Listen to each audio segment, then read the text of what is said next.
Oh boy.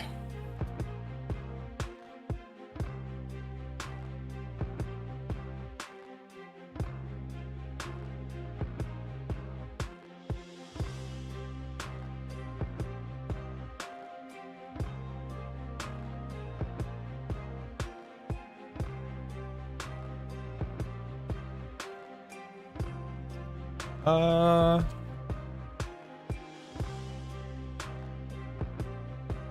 uh,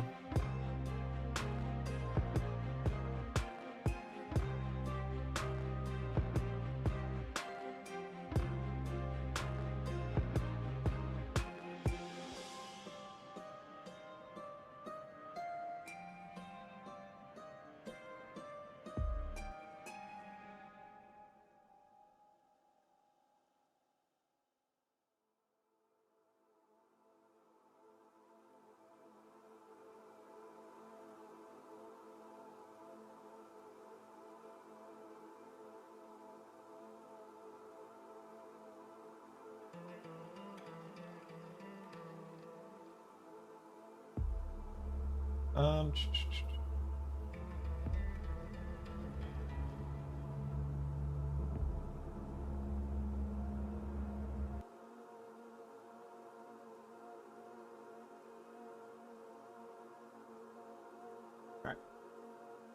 What up, Tabu? How we doing, Isfan and Ethan? How are you? What builds did I get through for the planner? You can see them all in my Discord. So I got through Shadowblight, Sever, Blight, Corpse Explosion, Affliction, Bone Storm, Blood Surge, Blood Lance.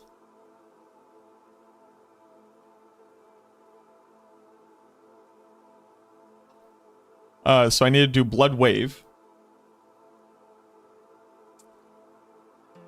And so these are the builds I have to cover for this season, because Lord Sara, one of our other writers on Max Roll, most notably from like Blood Wave fame, is getting married and will be on honeymoon. So I basically have to double the amount of build guides that I have to do, which is actually kind of how it used to be.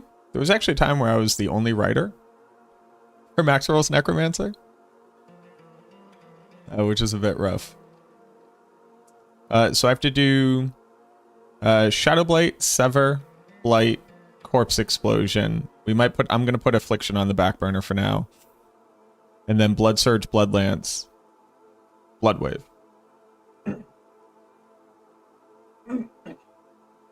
What up, Andy? Bone Spirit. So Sirach will be doing Bone Spirit. I'm gonna make a Shattered Spirit planner so that we can compare notes. That's how we typically do it. For the build guides that I don't write, I put together what I think the best version of that guide is. And I send it out to them and we kind of workshop it.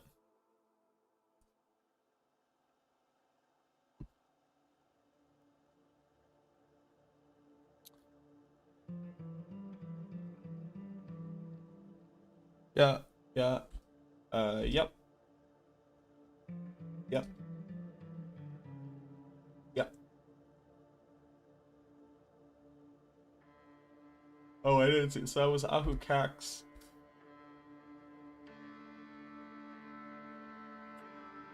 Igby Wan. Okay.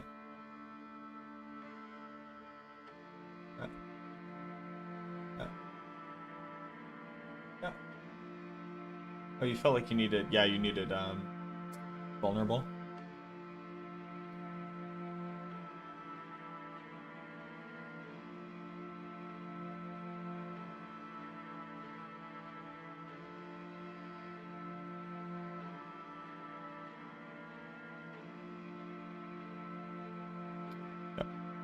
Yep.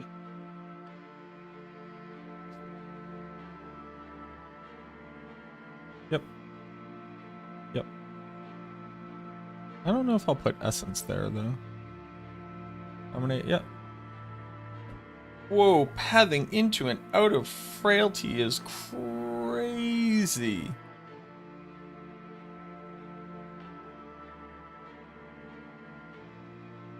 It's a 4-point exit.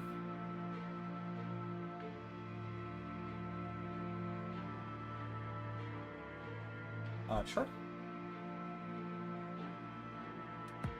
Into wither.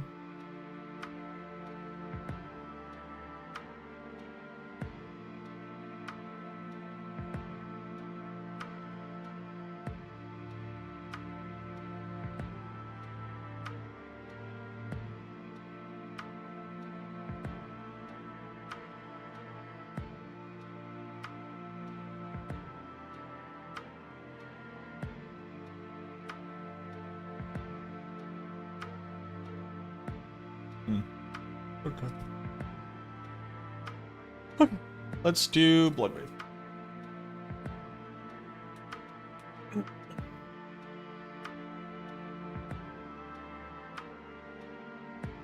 Isn't Crown of Lucian better than Perdition for Blood Surge?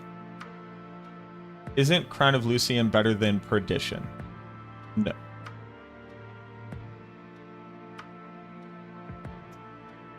So, well, especially not if it's going to be as a regular unique. Definitely not.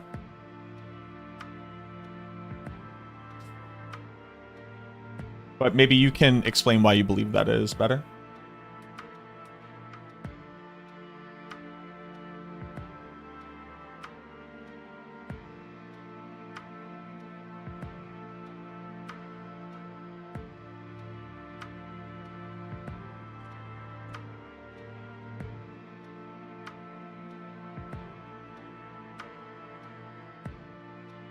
Well, as a Chaos one, it simply has a higher multiplier.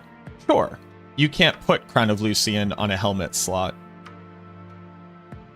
as a Chaos unique.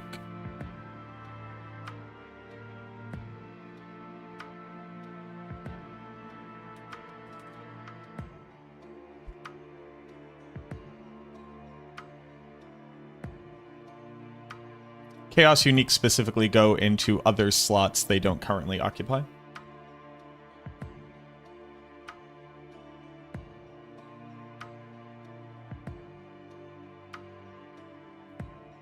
With Tempers, Starless, and Pendant, shouldn't be a resource issue.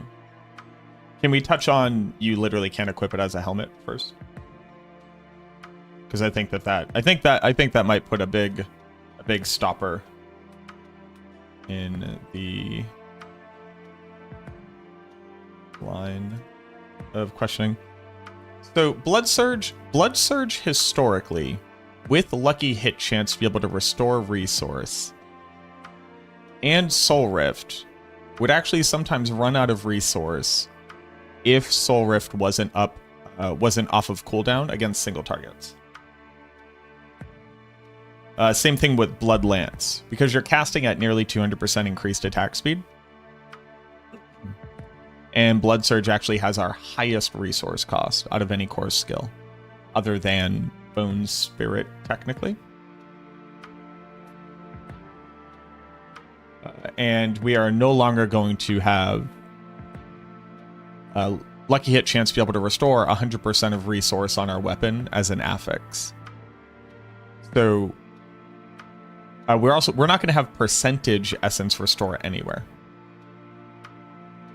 Not only that, to be able to scale your damage as high as possible, we're also not going to be using Soul Rift. We're going to be using Bone Storm with Chaos Lidless Wall. Chaos Lidless Wall, first and foremost, just an 80% damage multiplier from the implicit, because it's a shield. And then on top of that, Bone Storm grants up to 100% increased critical strike damage. As well as adding cap to attack speed, crit chance, and damage reduction. And then overlapping damage instances to be able to trigger lucky hit chance a little bit better. 5 Bone Storms will trigger lucky hit chance better than Soul Rift would. So we lose Soul Rift, and we can't equip Crown of Lucian on the helmet slot as a Chaos unique at all. So that's like the first issue. So Crown of Lucian also doesn't have to be compared against Heir of Perdition. Crown of Lucian has to be compared against the weakest item slot that you would have. So what is weaker, Heir of Perdition or Blood Moon Breaches? Pretty easy comparison there, right? Blood Moon Breaches is strictly worse than Heir of Perdition. Era of Perdition grants a larger damage multiplier. It grants critical strike chance, it grants lucky hit chance, and it grants core skill ranks. So that's stronger than Blood Moon Breaches. So if the question was going to be, what are we going to replace? It would be Blood Moon Breaches, because Blood Moon Breaches would be our weakest damage multiplier on the build, when you remember the fact that we have to have Kruor's Embrace, and we have to be able to fit in Lidless Wall. Whenever you're comparing items, it is always what is the weakest thing it replaces, not does it have a bigger number than the one that I'm currently looking at. And then when you look at Blood Moon Breaches, you go, okay, am I going to put on Crown of Lucian? The question becomes, am I going to multiply Blood Surge's resource cost by 2.5 without lucky hit chance to be able to restore resource, and I still want to use Cax Rune because it's the highest damage multiplier available? Or is there an alternative that is similarly strong without the downsides? And that's when you look at Death Speaker's Pendant. Death Speaker's Pendant does two things. It solves the resource issue for you.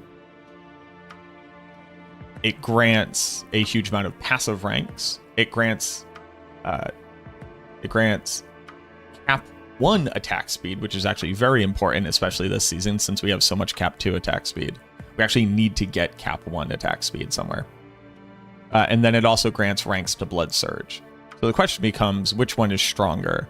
Crown of Lucian, which might make the build not function, or a thing that grants 7 ranks to Coalesce Blood, like 5 ranks to Blood Surge, and solves resource, and grants cap 1 attack speed? I think the answer is that Death Speaker's Pendant is stronger than Crown of Lucian on Blood Surge.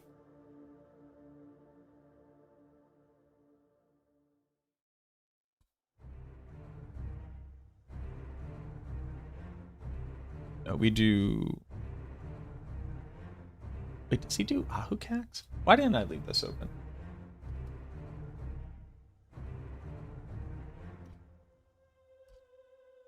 Right, because we're not running Alter the Balance. I really like Alter the Balance, though. I think I'm going to make the speed farming version Alter the Balance.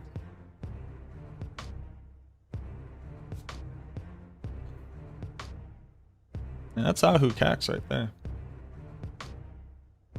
No problem, Tabu. That's Ahucax. Alright. Excuse me.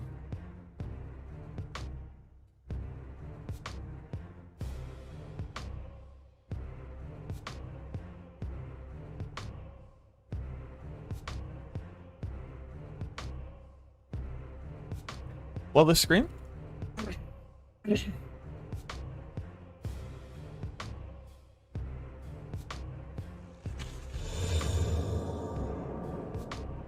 Panicking Skywalker is a crazy good name. Thank you for the follow. Panicking Skywalker is phenomenal.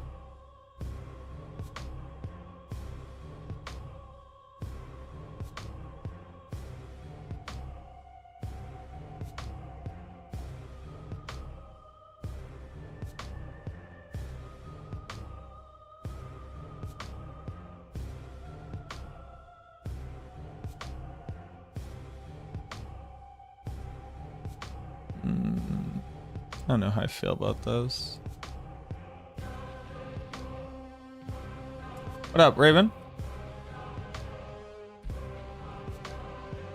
No, not Indira's, Casame's.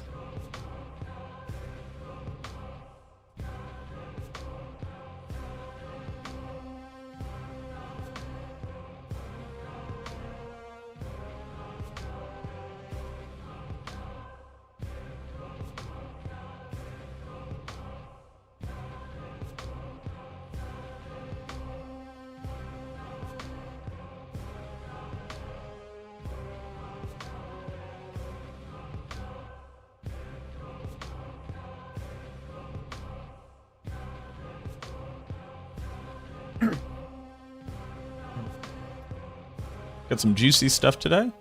Oh, we got the juice. We got the juice. We got the juice. Shouts to my Chance the Rapper fans. All my real fans. I got caught up with a Lil Zanzy. Don't put up.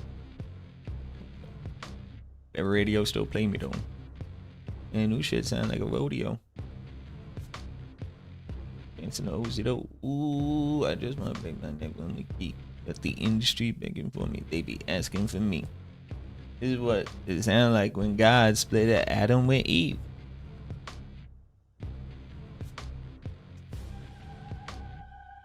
Someone who knows what they're doing, well, welcome on in. And also, feel free to always be using maxroll.gg. That's where we put up all of our build guides. I hear you're going to watch me do like a lot of theory crafting, stare blankly into the middle distance and go, how the fuck am I supposed to equip that? But what comes out on the other side is hopefully a better understanding of what it will look like. And a lot of me vocalizing various songs I'm thinking of. You want to do Eben Peso?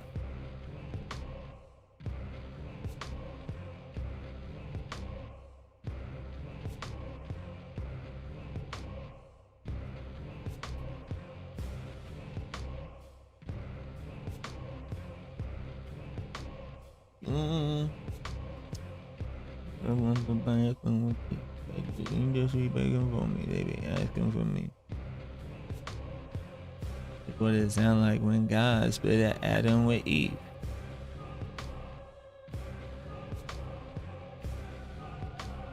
I guess this is more important than that.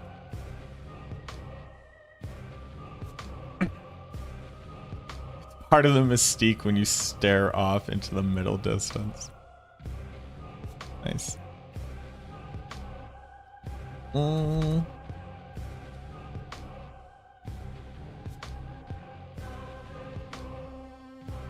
Industry asking for me. It sound like when God split Adam with Eve. Ooh, are we doing blood attack speed?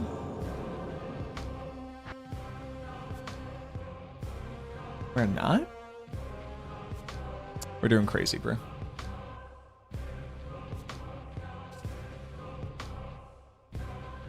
Kinda like blood attacks. Simple Arrow, thank you for the follow.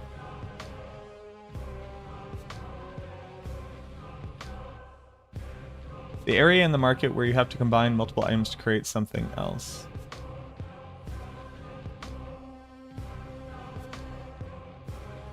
Where you have to combine multiple items to create something else?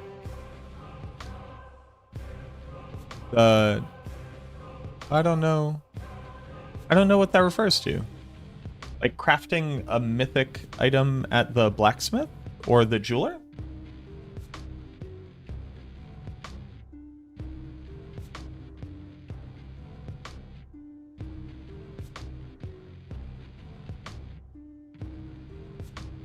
The alchemist? Maybe.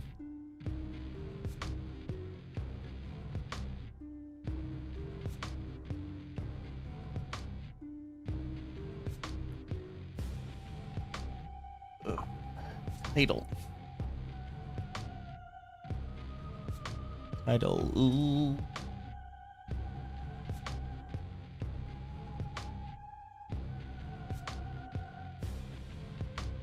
Igni. What?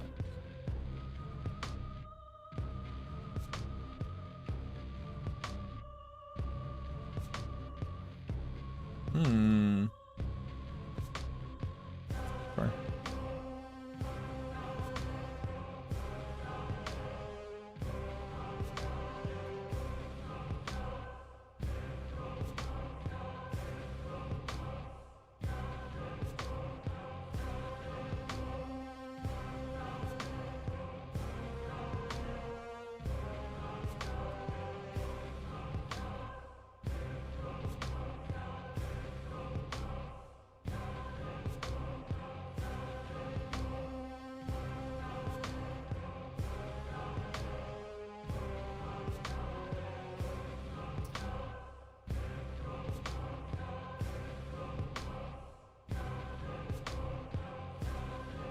At the alchemist.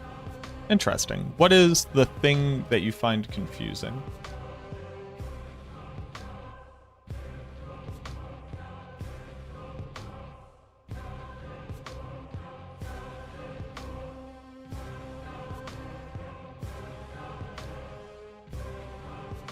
Sacrificials are best option. Yeah, it is.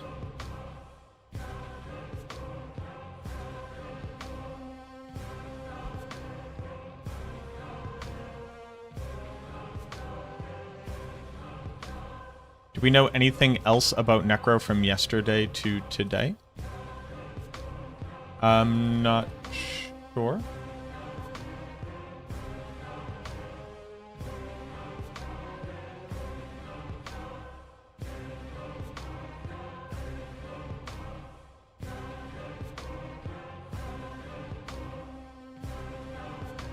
I'm not sure what that question means. Like, has more information came out about the class? No. We don't put attack speed on the build?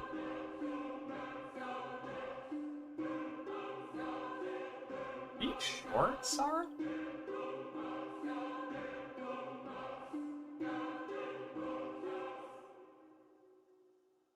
Like, I think I fundamentally disagree with you here, but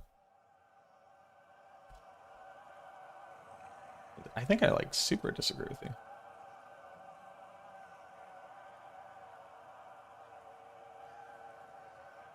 And it needs crit chance?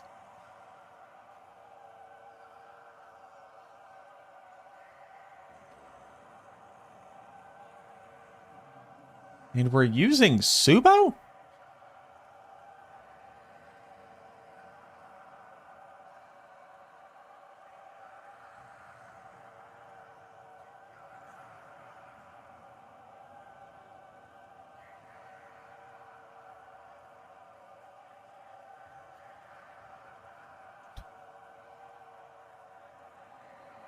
Thanks, Vanilla.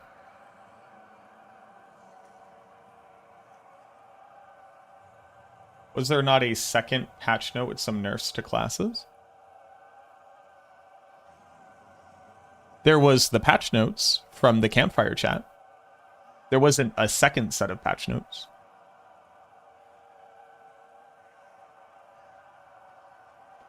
What up, Lita?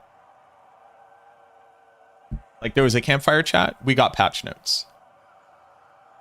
That included class balance, which is what we did our analysis on.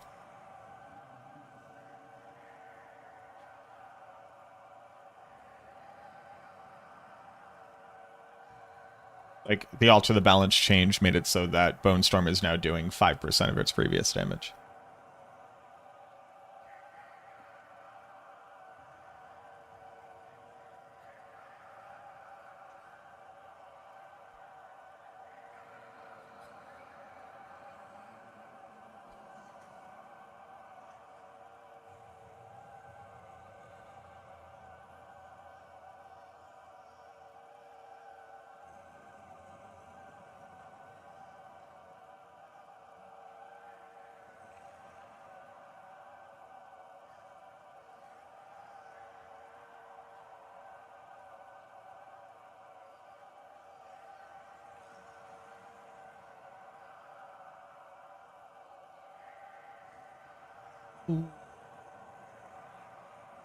Ultimate Shadow. Why? Okay. Every time. All right. Hear me out. Every time I type in ultimate,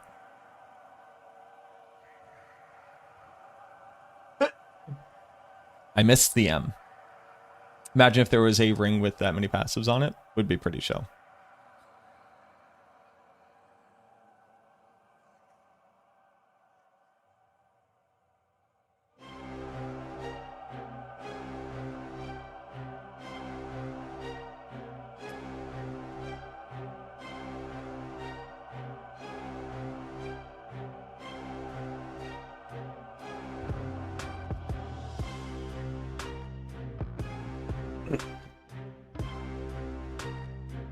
Okay.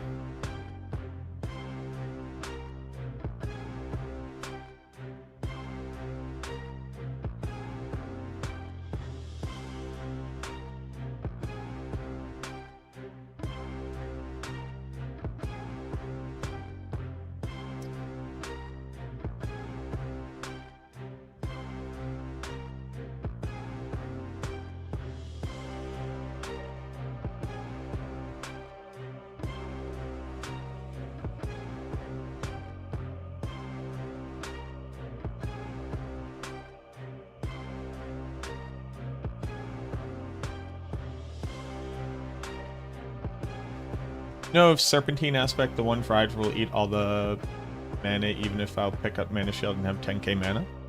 I have no idea, Simple Arrow. I'm sorry. I do not play the Sorceress. I would recommend Panda Glassjaw. They're typically streaming. They might not be streaming yet, though.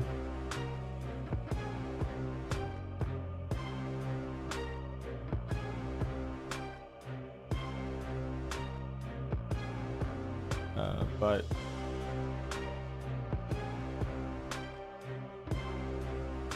look out for them. When they're streaming, they'll be able to answer you.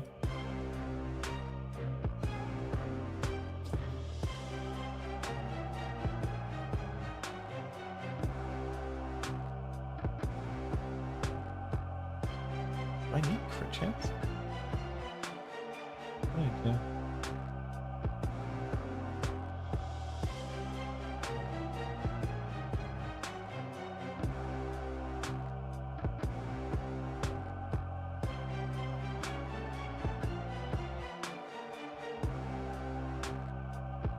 So I need crit chance.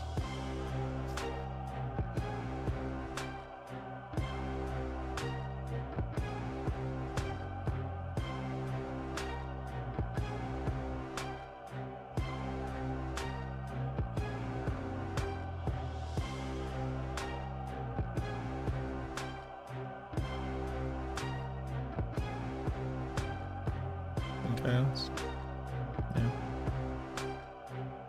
Huh. I guess you do need crit chance? Seems kind of wild.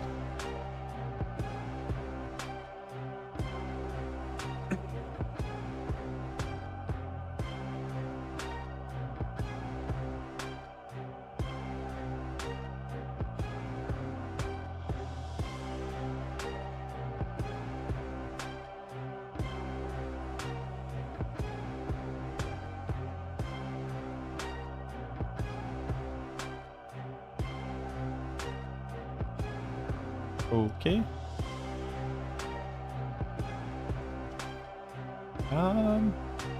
Lucky hit chance is a contender. What does my skill tree look like currently?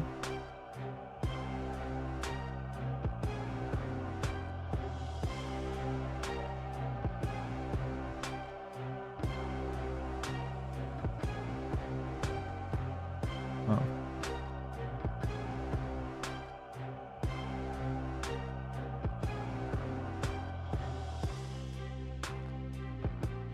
Oh yeah, you like decompose.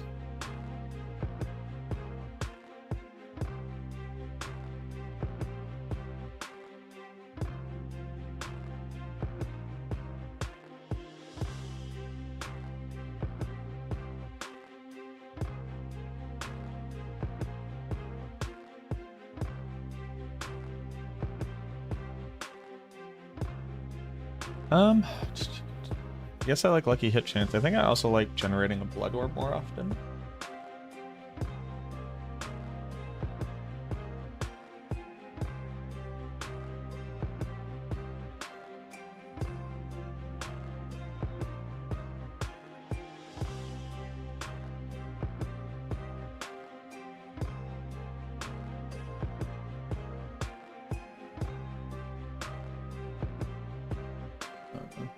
I like we're here.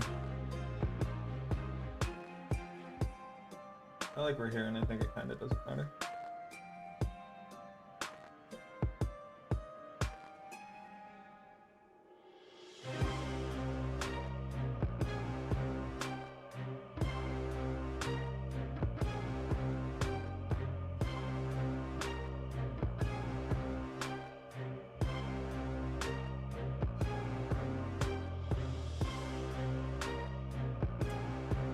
Well, bosses don't get hit by ground slam, not really, right?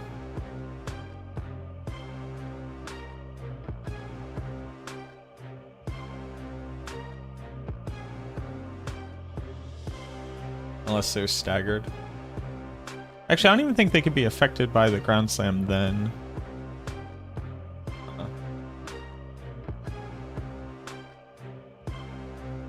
Kubo.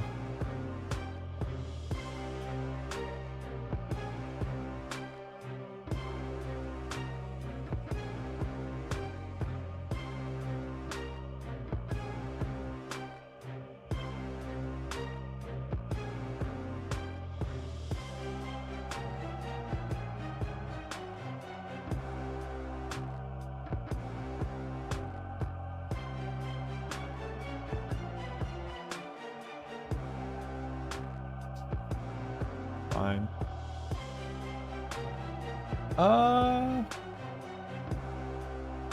We kind of don't want him to drop potions.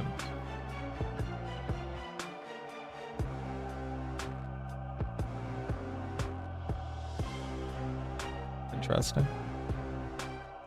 Does that mean I leave? No, we need the cooldown. Yeah. Oh, you have right here. I would have figured you needed the cooldown.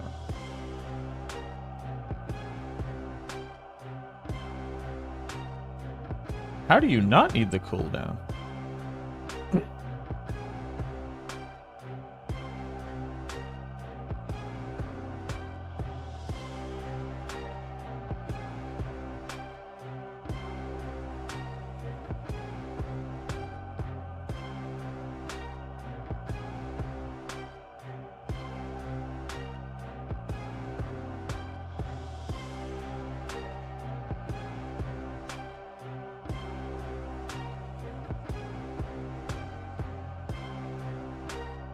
Wow.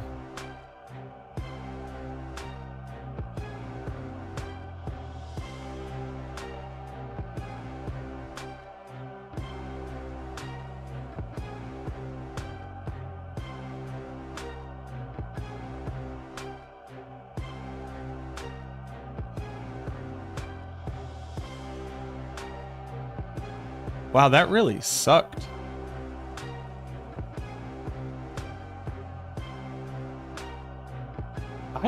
I don't think the lack of a Reaper's Pursuit damage increase is worth not having Corpse Tendrils. Even if Corpse Tendrils is only every once in a while letting you pick up another Blood Orb. Like right here. Where is it? So he's off cooldown.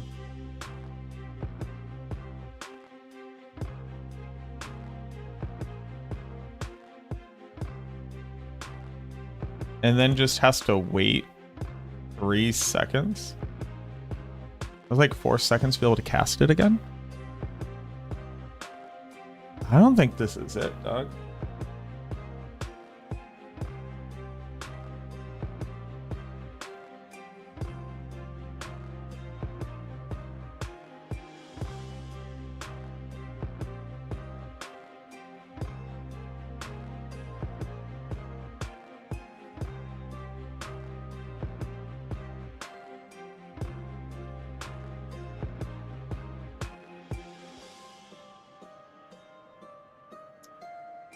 Yeah, you can play it the Alter the Balance way, which I do like. The issue with the Alter the Balance way is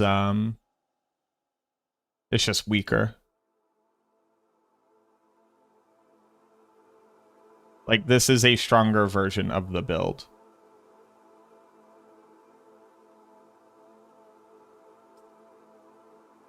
Oh, I love it. Like, I'm gonna make the speed farming version the Alter the Balance version, not even a question. Alter the Balance felt really good.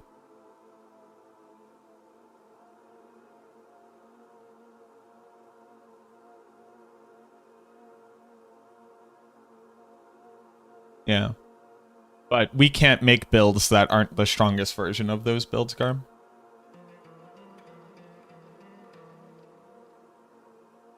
We don't have that liberty, sadly. I get that everything gets pulled in, but the tendrils make blood orbs. I'm running corpse tendrils, and Sara can come burn it later. I'm fine.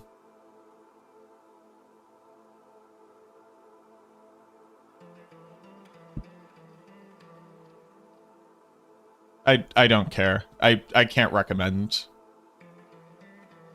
Just like the...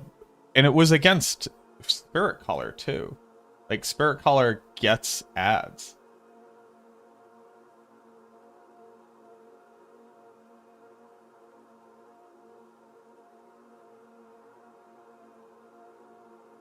And that sucked.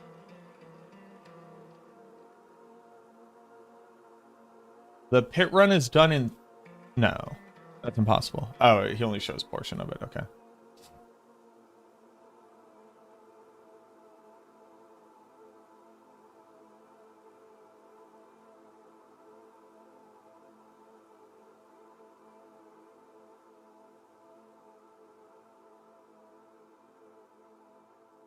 Also, the no attack speed is like, I just don't agree.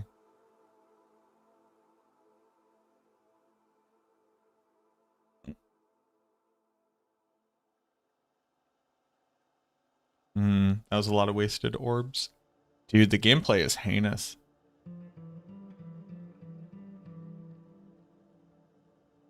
They like really just were like, what if Bloodwave wasn't fun to play?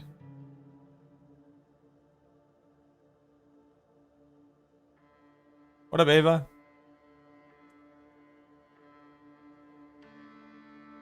No need attack speed? No, you still need attack speed.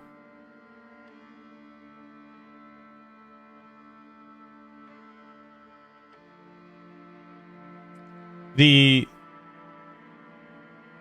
myth that because a skill has a cooldown, you don't need attack speed is just one I will not abide by. Am I good? I am good. Although, and this is something I've individually asked you like a whole bunch every once in a while, but it is now very relevant. We just are now using speed 1.0 on the Necromancer for like a lot of builds. But a lot of the attack speed doesn't show 1.0. And I believe I've asked this before. I don't know if it is just a change in the calculation that can then spit out 1.0 attack speed. Or if it's just data that was never collected because it wasn't relevant at the time.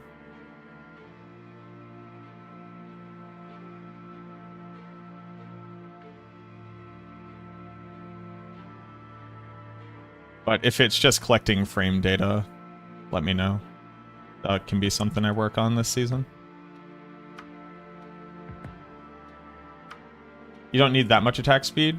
For sure. The build has none. And I don't like that.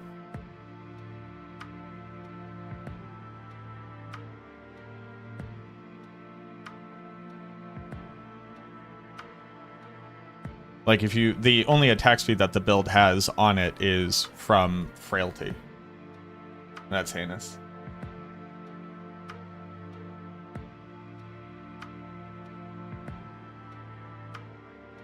I just don't agree with that.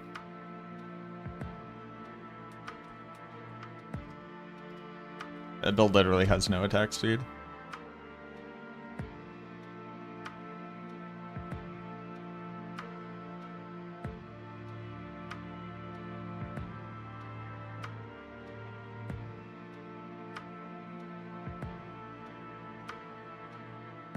I don't agree.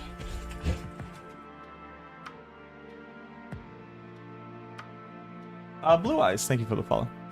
Okay, let's make this.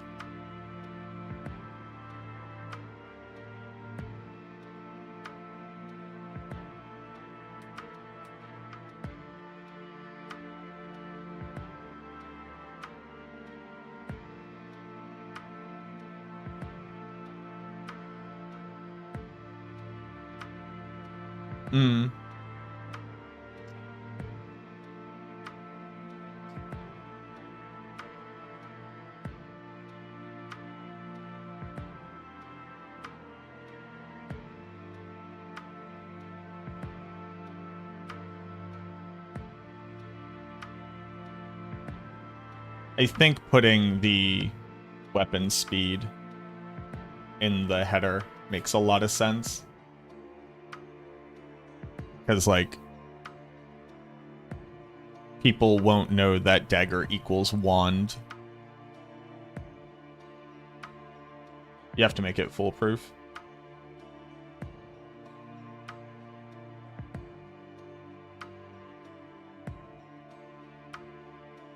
I don't like the witherboard trick.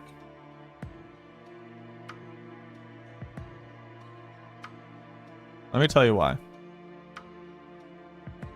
Because I'm a hater.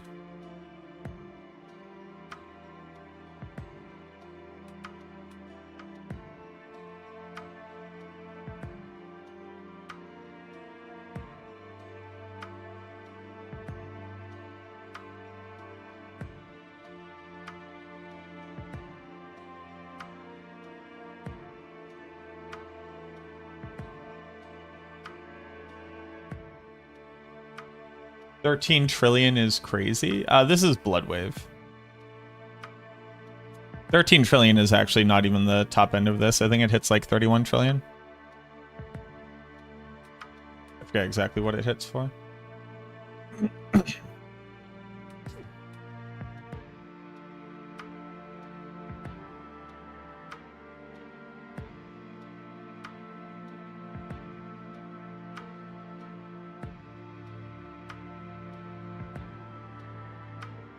Yeah, pretty big numbers.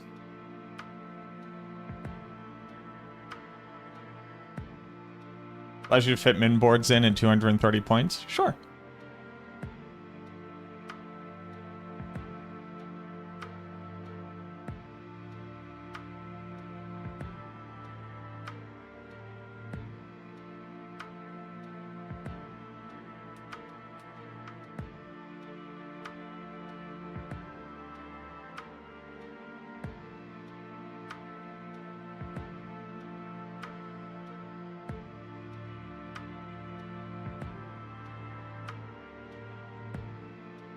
What are all the boards I need?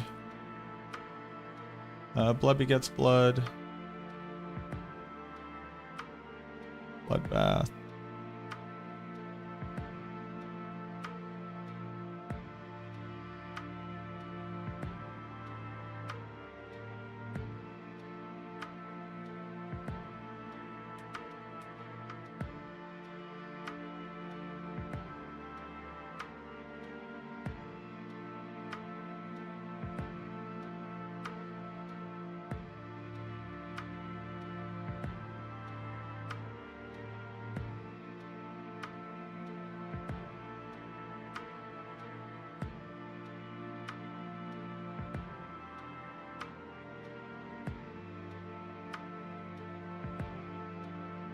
Royalty.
Will be the best Necro build in Season 10? Shadowblight.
What an ugly little board.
Hmm.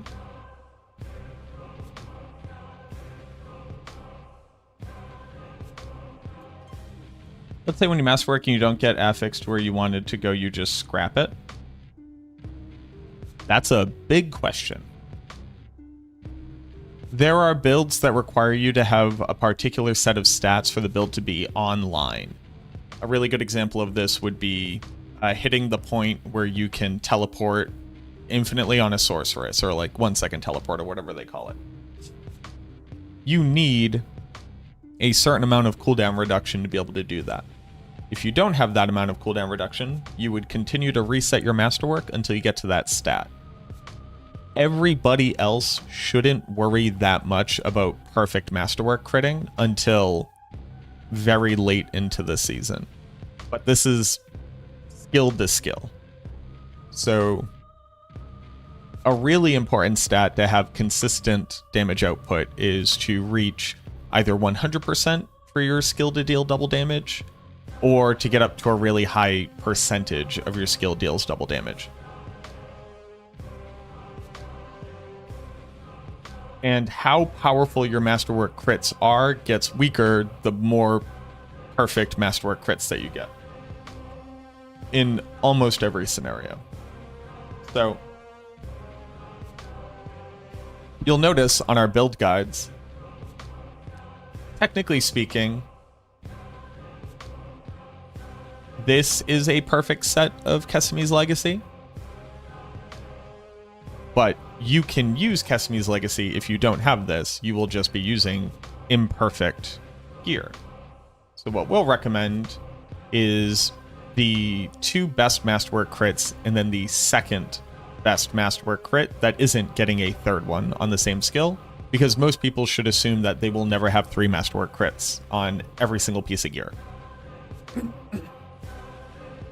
The craziest thing that I will hear, especially from like more casual players or players that don't have like a very deep or rigid understanding of like how the game works or how to optimize or anything like that, they'll say things like, I only have 1 GA gear and I only have 2 or 3 orange masterworks.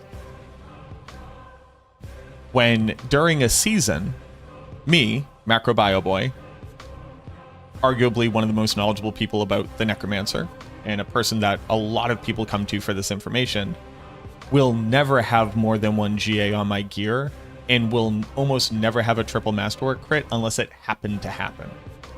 Because it doesn't matter. It just doesn't matter. We can want it, and we can strive for it, and there's no problem with that. But worrying about it is of 0 value because it doesn't matter. Basically, having imperfect gear should not negatively impact your enjoyment of the game. Striving for perfect gear should be a motivator for playing the game.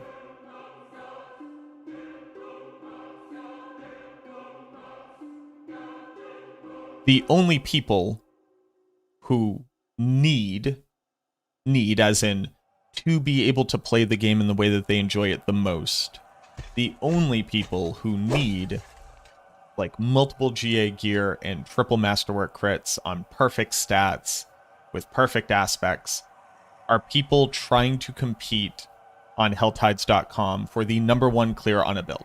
That is the only place where it's even vaguely matters.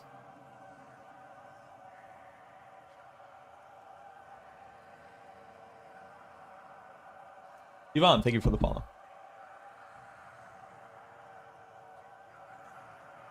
Because people see the guides and see the perfect items and aren't seeing minimum viable gear. That could be true, except our guides don't show that. We show everything. So I don't know which guides people are looking at, but those guides are failing to properly educate them.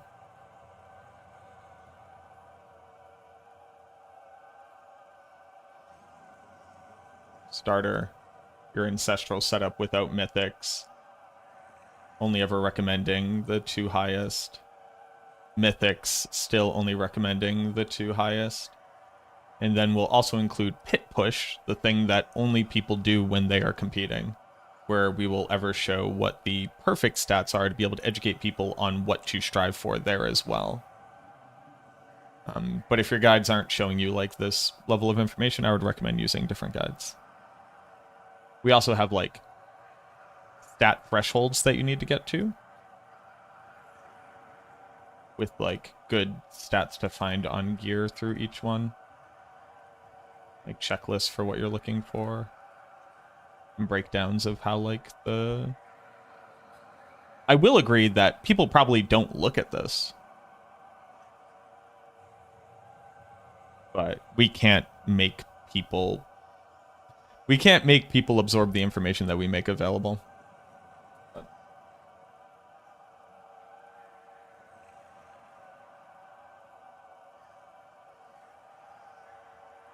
Every season, I get 2 uniques with triple masterworks. I get them fairly quickly. I finish season's journey in 2 to 3 days and move on to another game. Yeah, I think that's like a hyper minority of the player base. But it's also valid. That's how you enjoy playing the game. That's how you enjoy playing the game, you know? Far be it from anyone to tell you differently.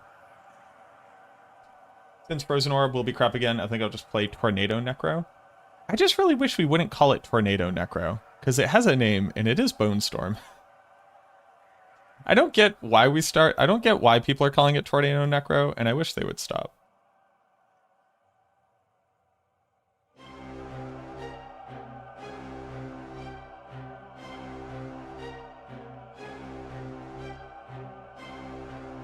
Druid Tourists is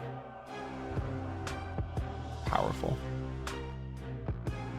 This would be a 3-point. I do agree all these stats here are dead stats. So it's just I would want a path here and path out here. Pathing this way is so ugly. Or dead stats for no reason.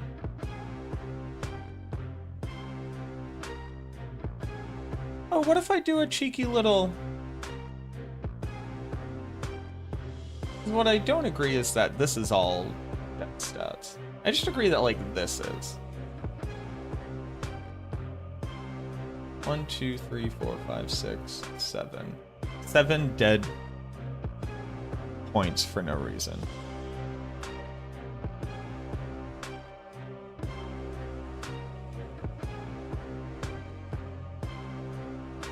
Maybe we don't care about this. So maybe it's 9 dead points. Maybe we don't care about this.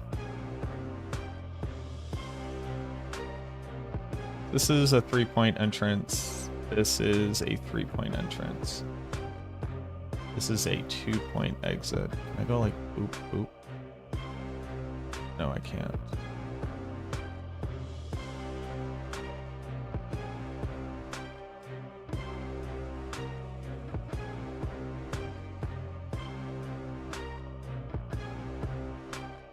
Well, these aren't dead. I disagree that these are dead. I think 12% damage reduction is a pretty damn good pickup.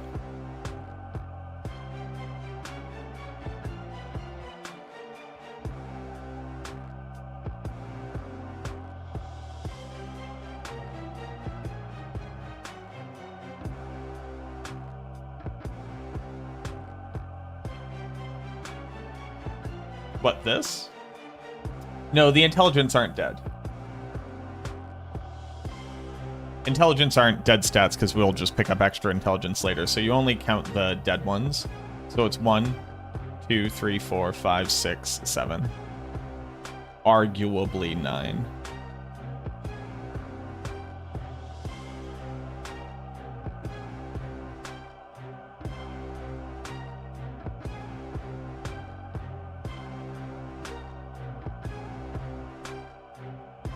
You can pick it somewhere else. It's commitment. I don't care about talking about incomplete boards in the context of this conversation. I'm trying to make an optimal board, not a easier to path through suboptimal board when we're talking about an incomplete board. We deal with that when we talk about the earlier stages of the board.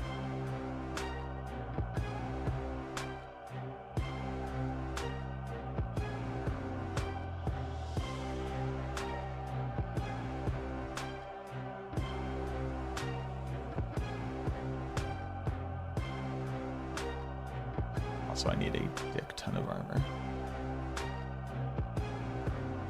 Where do I achieve this dictum?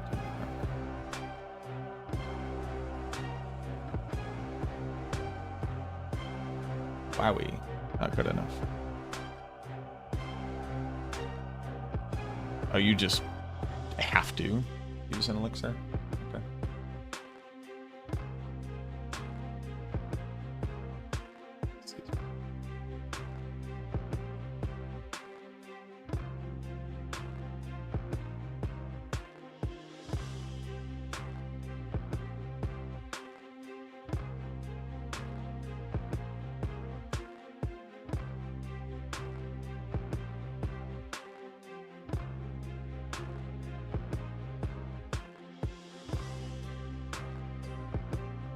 Frailty lets you pick up armor. But Flesh Eater is just like more damage than Frailty.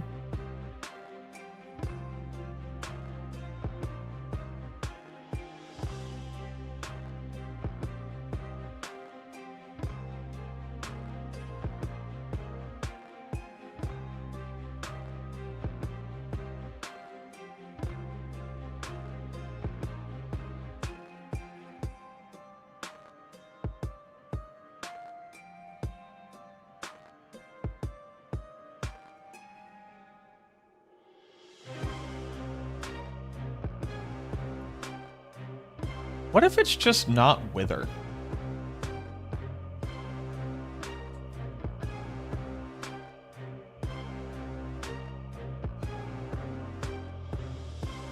We actually can't fit Lidless onto the build. We have to use Unique Pants, so we can only fit Bloodless Scream and Evan Piercer. What if it's just not Wither? Like, what if Wither just sucks?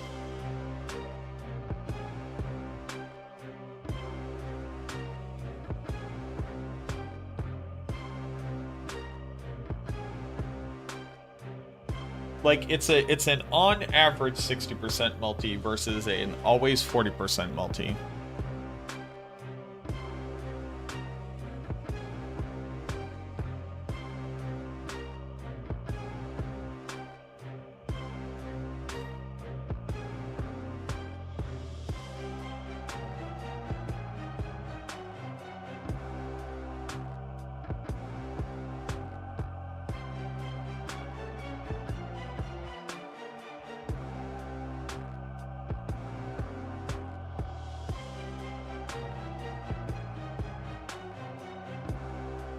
So let me see. Actually, you know what? Let's do a wild thing here.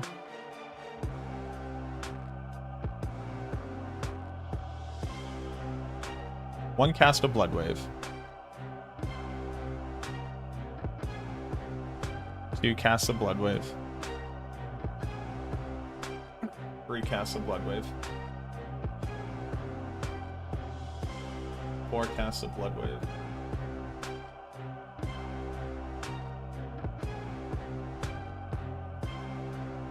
5 casts of Bloodwave.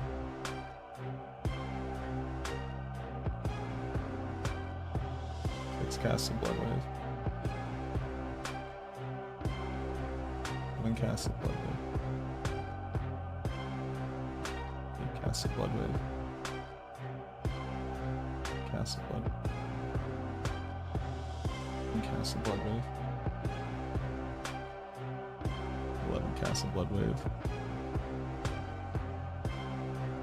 12 casts of Bloodwave.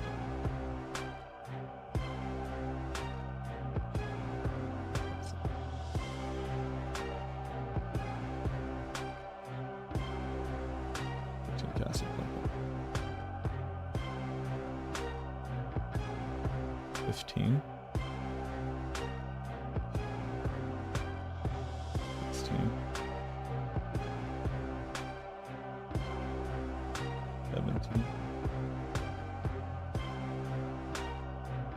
18.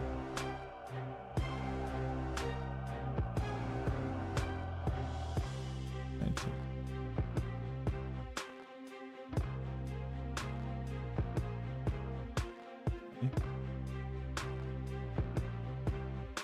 1, 2,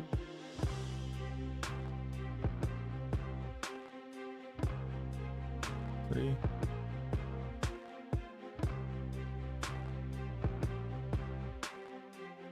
Four.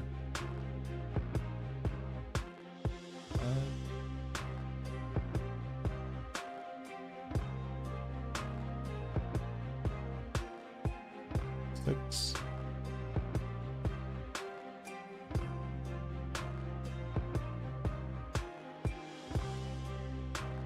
7.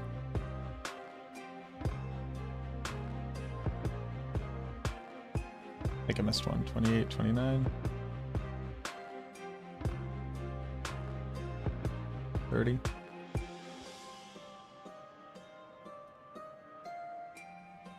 31.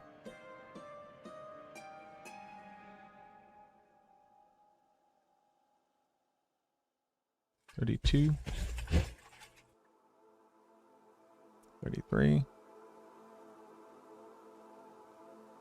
34. 35. 36.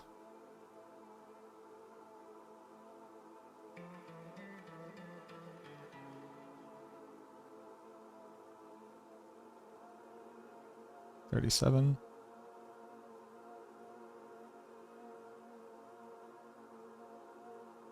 38. Call it 37.5.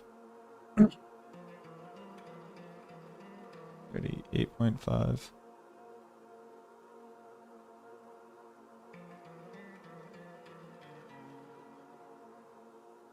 39.5.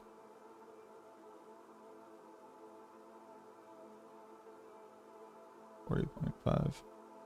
40.5. Okay. 40.5. So we had 40.5 casts because in one of them only half of it hit. Rose Gold, thank you for the follow. What's going on, Tats? Personal trainer been putting me through hell. Let's pray I can make it to season 10 on Tuesday. I think he'll make it. Any good or fun changes to minion builds? The Chaos armors making Chaos Ring of Men down will mean the moment that you find one, you're just going to start crushing content. So the build's going to feel a lot stronger a lot earlier into the progression. Nothing else really changed for minions other than like the general balance changes to the game. This multiplied by 6. So there were 243 damage instances.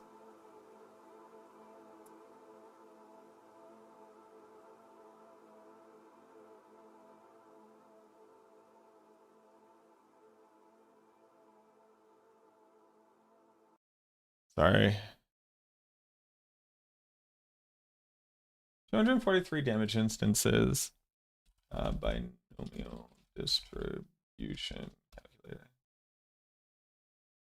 Oh, these.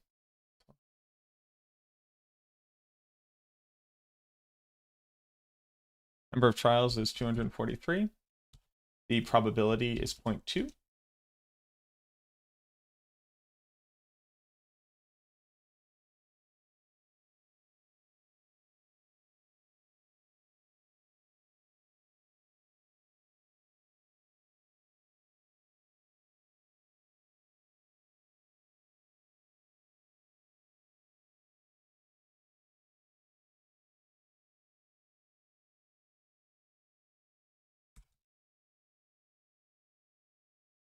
What? Why can't I type? Wow, the internet is so wildly bright when you don't have Force Dark mode on.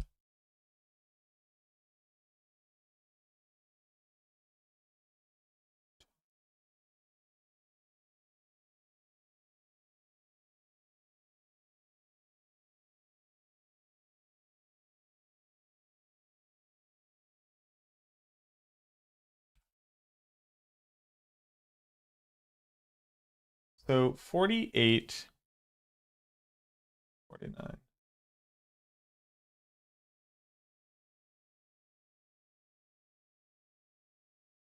So over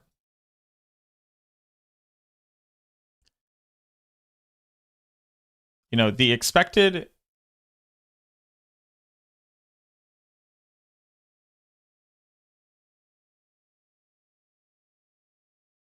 Where are you fitting Chaos Mendeln? Chaos Ring of Mendeln on a minion belt? On the boots? And then you put a cult up to your amulet.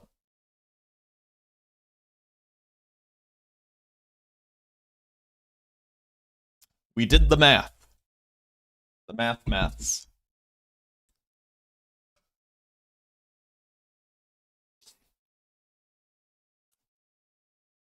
So we expect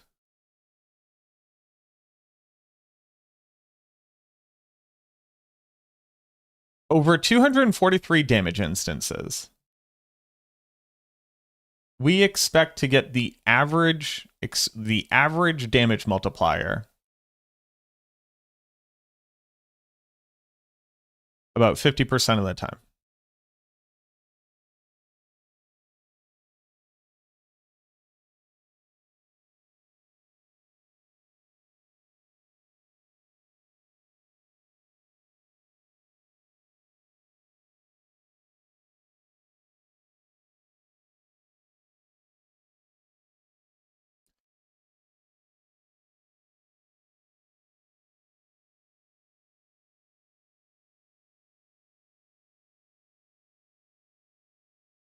Please don't go full MATLAB. So sadly, statistical analysis is like the thing I'm the worst at. Because my brain keeps flipping numbers and flipping. My brain keeps flipping what it means unless I hit it on the head the first time. But over 243 damage instances, if it were to happen 20% of the time, meaning that we take it as getting the average expected outcome, so the average damage multiplier from it. Over 243 damage instances, we expect to get the average damage multiplier about 50% of the time. That's what this is saying. 243 damage instances, rate of it occurring, the number of occurrences that we're looking for, and we're looking for any values that are X or higher. That is detailed in red here. So, you know, sometimes it happens 68 damage instances, or sometimes it only happens, 32.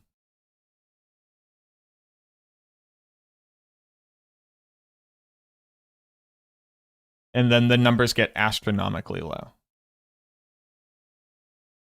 So if we look at, we would expect to almost always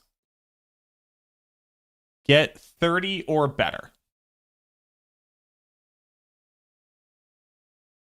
30 out of 240.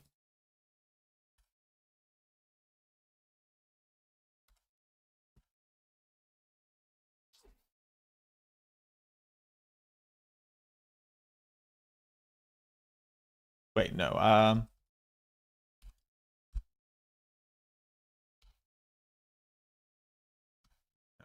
This is equal to 30 divided by this. So 60, this is equal to this multiplied by...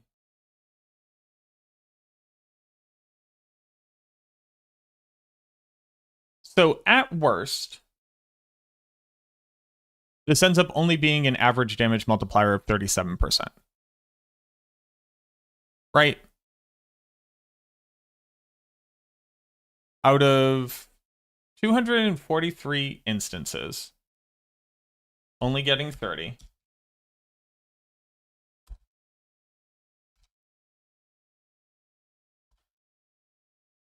It ends up being a 37% damage multiplier. Like, at worst. On average. That's where, like, the chances of this occurring start getting, like, very, very low.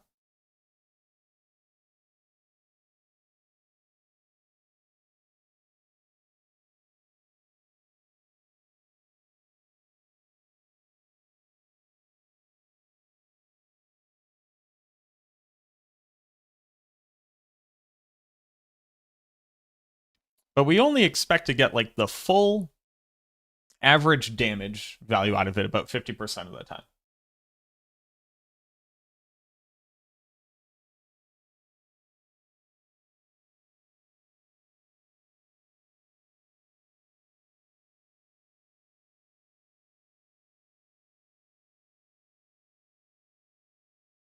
Or better.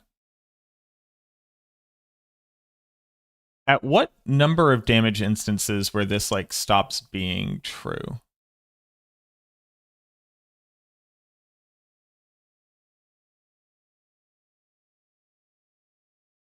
Because at like 300, the number gets significantly larger, right? At 200 damage instances,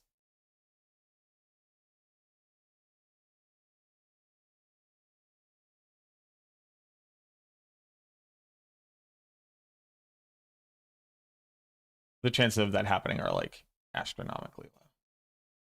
Well, we're not at astronomical. I'm being hyperbolic.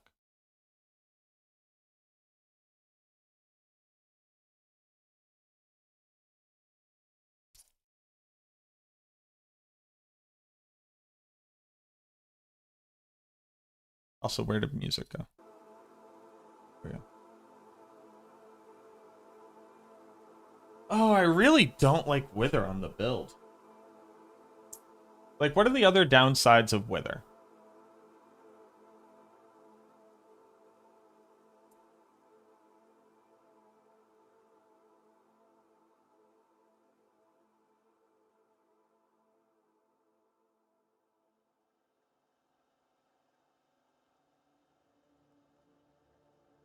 Well, see, Frailty isn't good in speed farming either.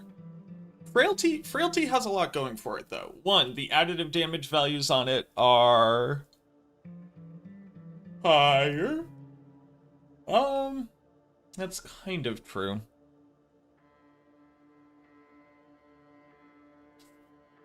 We get attack speed, we get to solve armor. It's a better glyph socket. It takes less points in general, so we get more intelligence.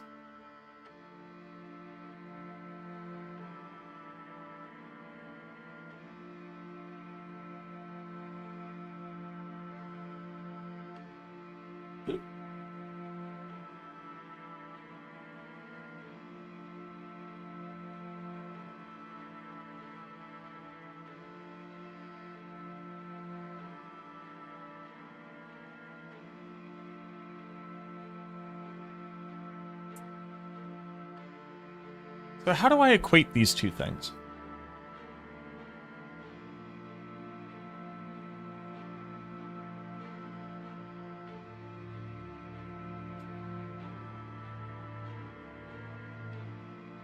Because they're both boards without...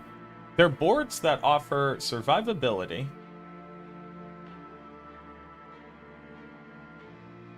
low damage,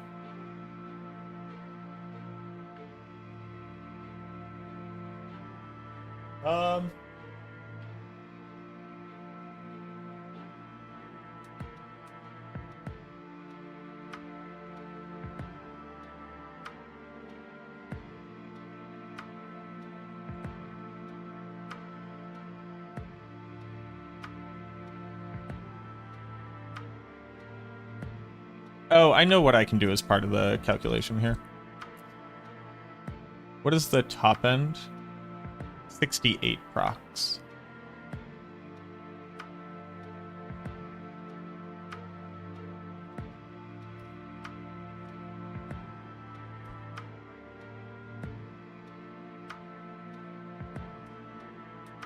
So, 50% of the time,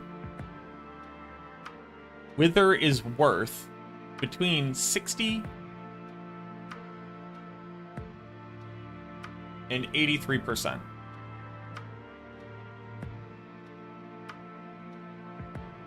And 50% of the time, Wither is worth 37 to 60.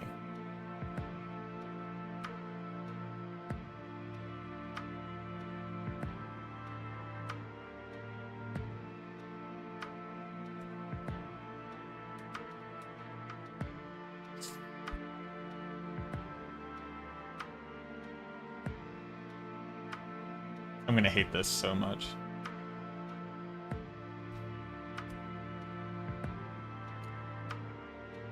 So over a long enough fight, Wither ends up being on average a 60.25.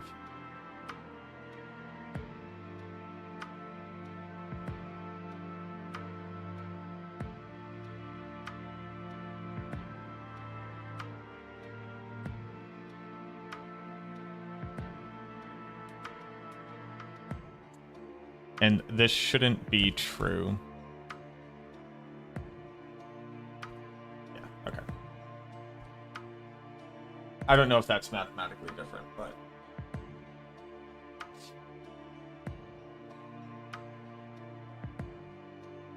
Frailty in speed farming effectively never procs. Well, no, in speed farming you'd be using Cursed Aura. So in speed farming, Frailty is worth a 1.1,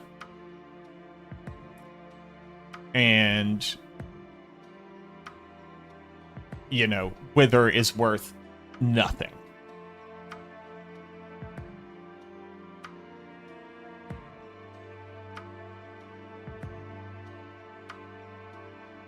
The boards, in speed farming, Frailty is a better board because you will crowd control, so you get the full value of the additive, and you'll typically be one-shotting because of it. You won't always have 100% value of the vulnerable.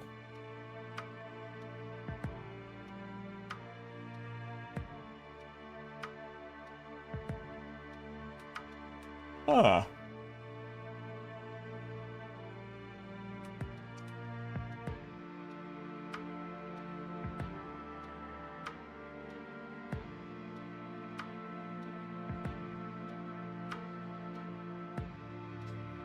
Well, what about... How does this work?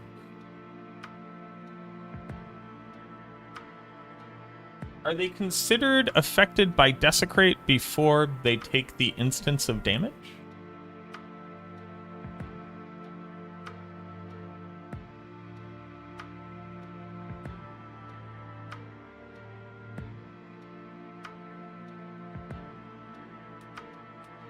On the first hit?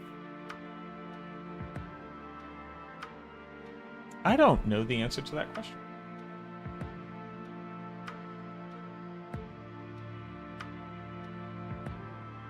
Let's test it.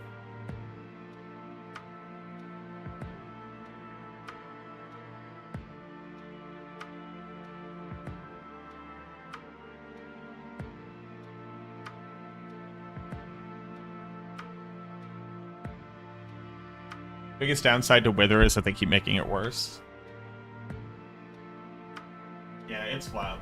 They're like, you know what? You were so wrong. Let's bump up the cap on Wither. Dot builds need a lot of love. And we're like, yeah! And then they're like, we made Wither worse in every way, shape, and form, and it's weaker for dot builds. And we're like, how is this consistent with the previous approach? And the answer was it wasn't.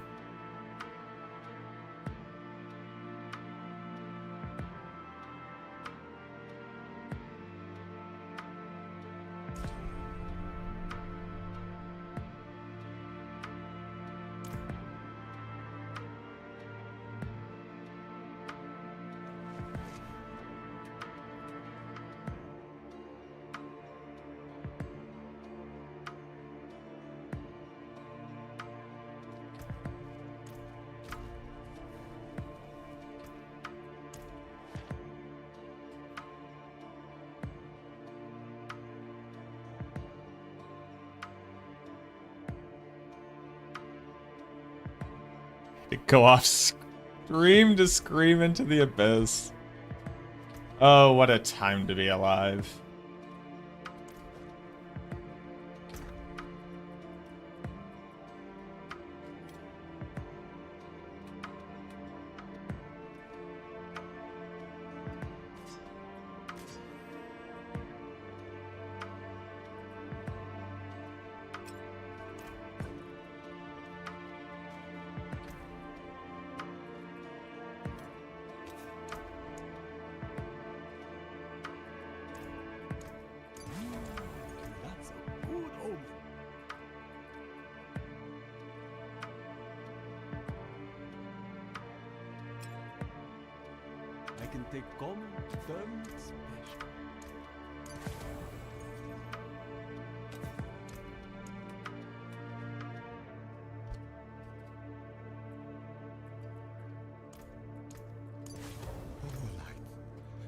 Cleanse these both from my skin, and I promise to become.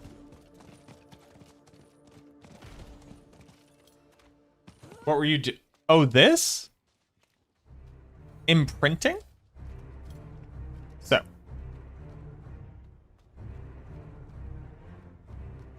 In Diablo 4, a legendary piece of gear is a rare piece of gear that has an aspect on it. The aspect of this weapon is Frenzied Dead. So this says Wizard's Touch. That doesn't matter. That's just the name of the transmog. Of Frenzied Dead. Frenzied Dead is the aspect. These are the things that grant you the most power for your build.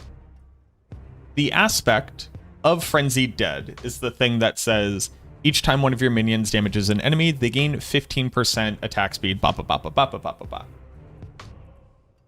Aspects can be imprinted onto other pieces of gear which can have that aspect on it. So this ring, Fast Blood, is the aspect. Blood Tinged Ivory is the name of the cosmetic of the ring. Fast Blood is an aspect that says blood orbs. Oh, you can't see it. Fast Blood says that blood orbs reduce my cooldown. When you go to the Occultist, so this symbol on the map right here, the Occultist. And by the way, you can filter your map. If you never knew that, you can like turn on and off crafters and stuff like that. But the Occultist allows you to imprint an aspect. So reading here will help out a lot. You put your item into the item slot. You can do this also just by right-clicking. And then you pick an aspect. To get the aspect from an item, you have to disenchant it. So if I wanted Frenzied Dead, I could disenchant this, and when I do, that aspect will be added to my Codex of Power. The Codex of Power can be seen in your collections, right here. These are all the different aspects that I have, and you can imprint them infinitely. It costs resources, but you can imprint it infinitely. So if I wanted to, I could open up my Codex of Power, and I can look for that Frenzied Dead. Frenzied Dead is an offensive aspect.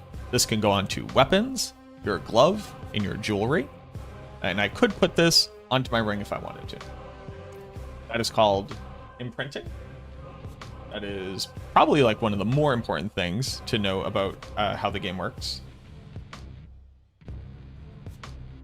I would recommend reading this resource.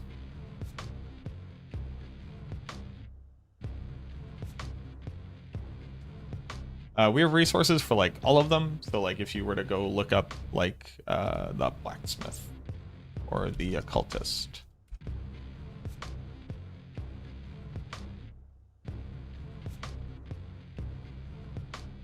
I was the first person to write this. I have not written this in a very, very, very long time. You'll see. The last time I updated it was back in 2024. But Ava now oversees these like smaller resources that most people at this point don't need. Damn, that's an old picture.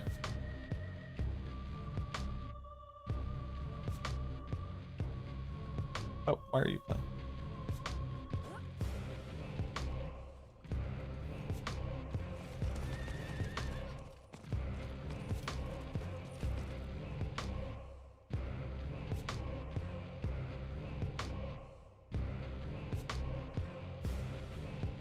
No problem.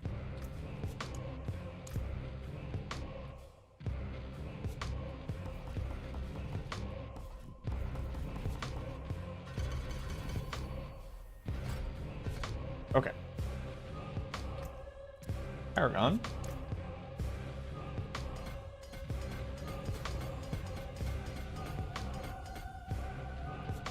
Oh, I should go this way.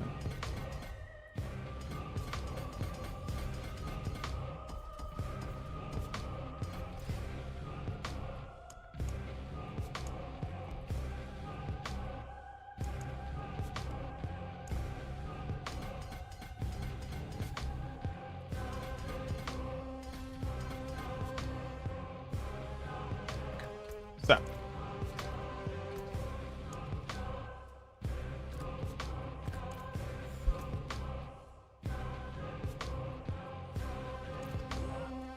Turn off damage numbers.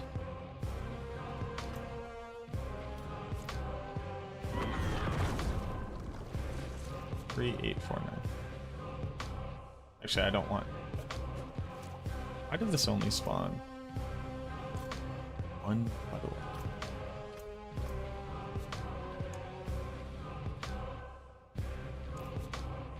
What?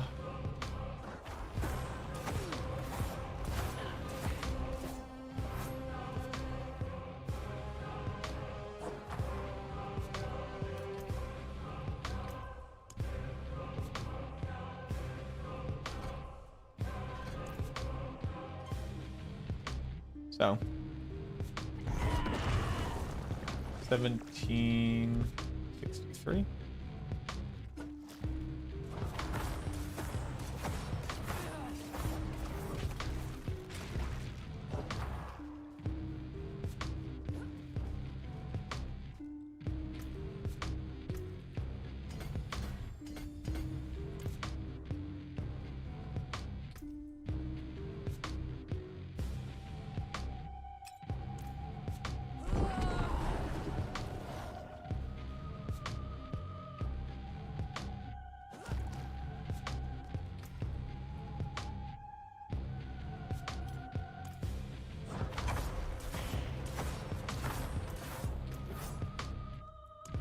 By the way, I don't have anything like weird in, right?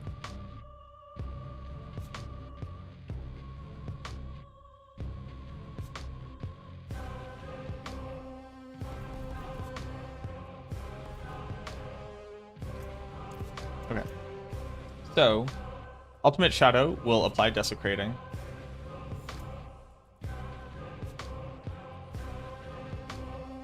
I have a bunch of corrupting damage. See how much damage I do. 15, 42.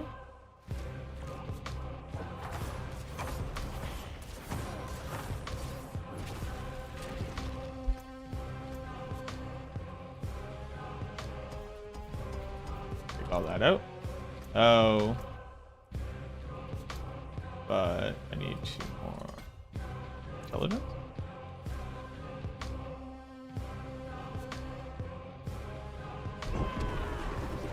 $15.42. So, okay.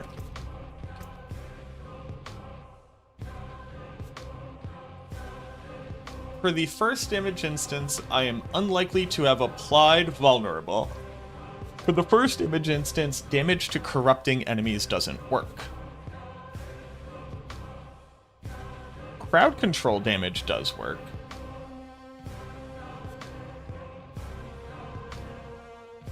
And shadow damage works. Crowd control damage is just higher. Okay, so let's talk about it. On average, on a long enough fight, Wither is worth a 60.33.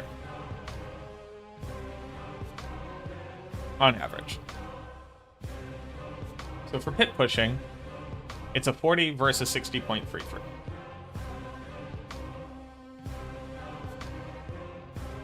That makes sense. In speed farming, it's a 1.1 versus, like, what's the chance?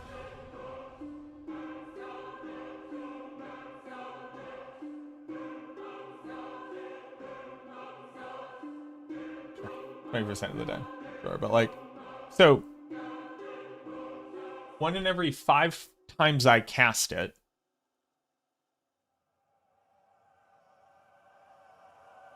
I am getting that damage. So I think you could think about that as like a 12.5, right? The average damage outcome from it is 60%. The 300% actually kind of like doesn't matter.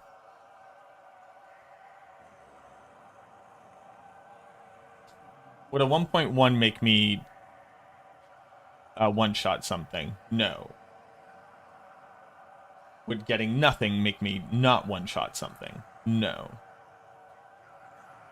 So in speed farming, the multis are pretty much the same.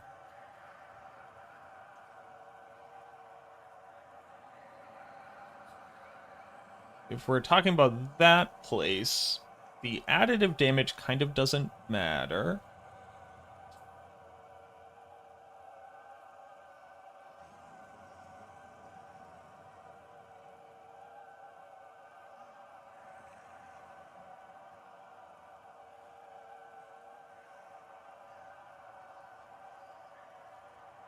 So then it's really just the attack speed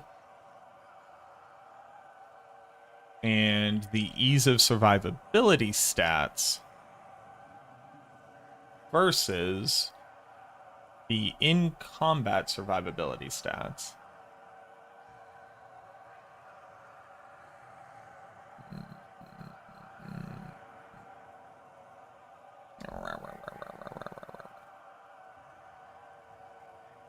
The idea of using Frailty against Flesh Eater is crazy. Because the argument can't be simultaneously, like, the build has a lot of downtime, and also you won't keep up Flesh Eater. And also, playing optimally, you're going to be casting Corpse Explosion anyways. So it's like never Frailty versus Flesh Eater for me.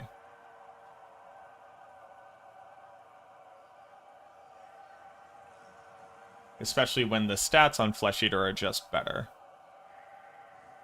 Considering damage to crowd control just turns off against the boss. And the only benefit is the attack speed. But here you're also gaining attack speed, but for specifically Corpse Explosion. More maximum life.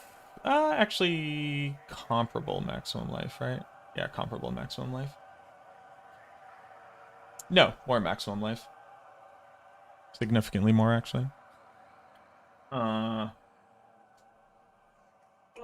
boy!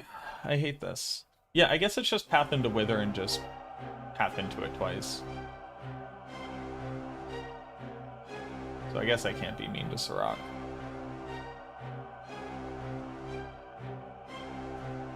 What board do you Path into and out of?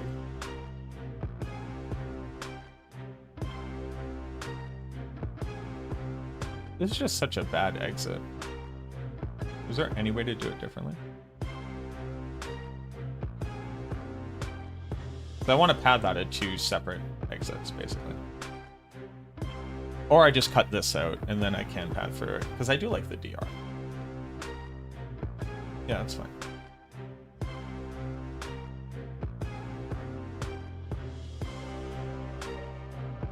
Do you suggest following build guides if you don't have enough points to complete the build at a lower level? You should be using a leveling build guide, and you should be using a build guide that has a starter variant. So, if you're talking about like you don't have enough Paragon, our build guides, like on Max Roll, have a slider that brings you through the different points, and you should follow it the way that it's set up, because it will be built in a way that will activate things as you go with minimum point investment.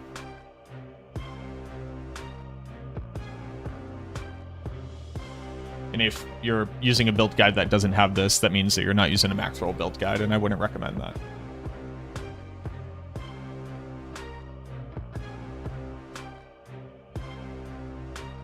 Wait a minute, this doesn't solve my issue.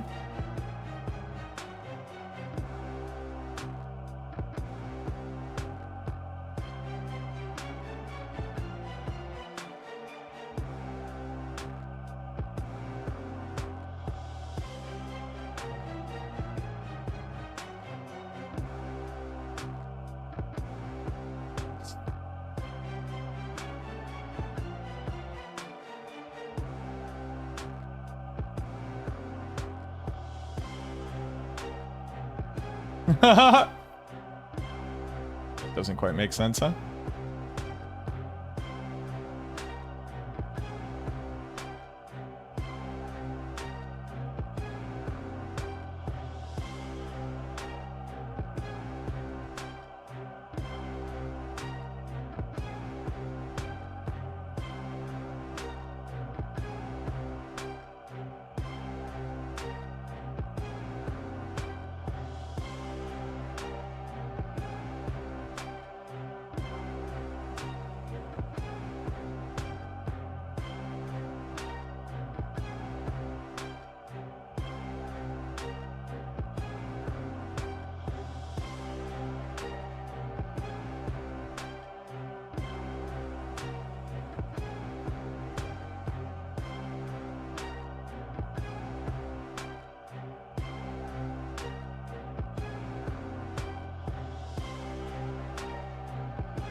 Can I recommend a Bone Storm Curses Golem build? Bone Storm will be using Golem.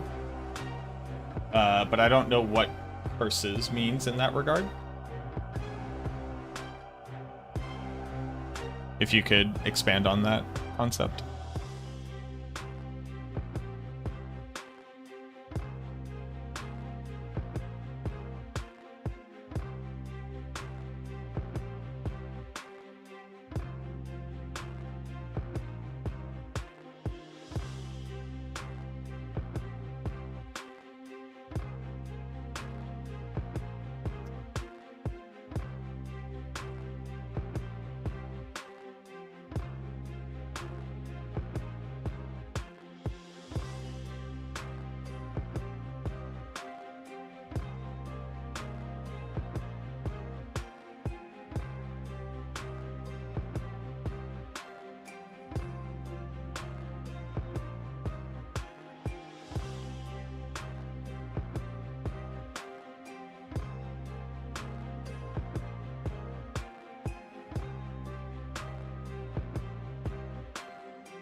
Referring to Decrepify Environment? No, I understand the curses that are available for the Necromancer. Can you expand on what a curses build means?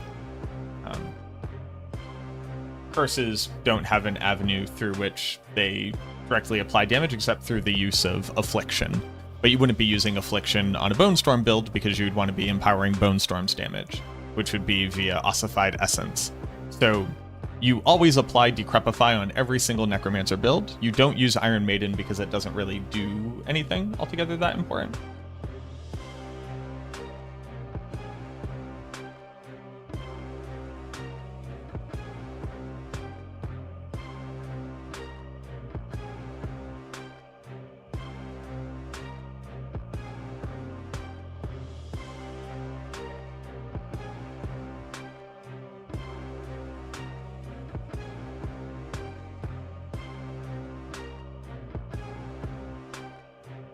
Did I develop this site? No.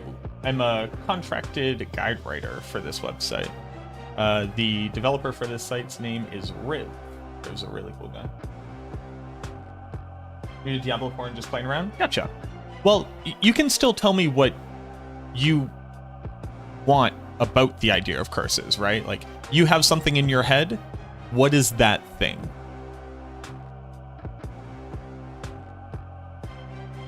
What up, Dread?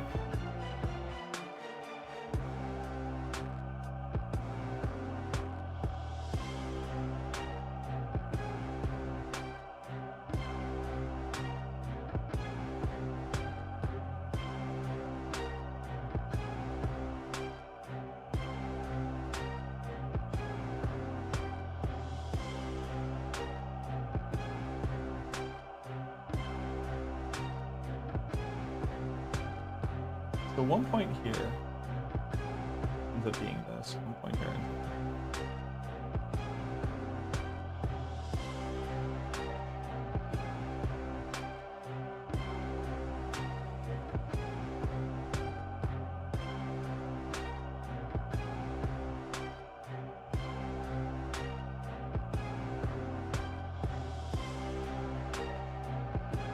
mean, DR is pretty good.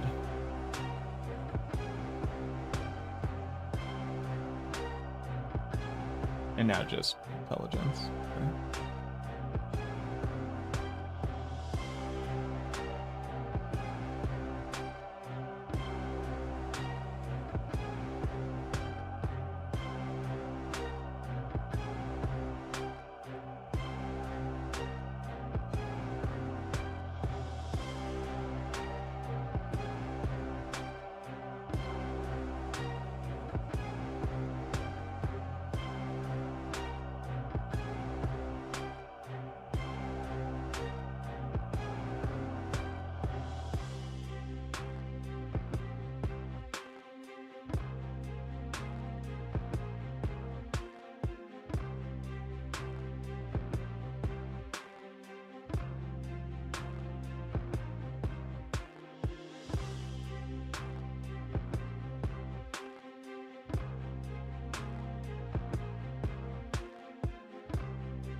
Yeah. What a puzzle.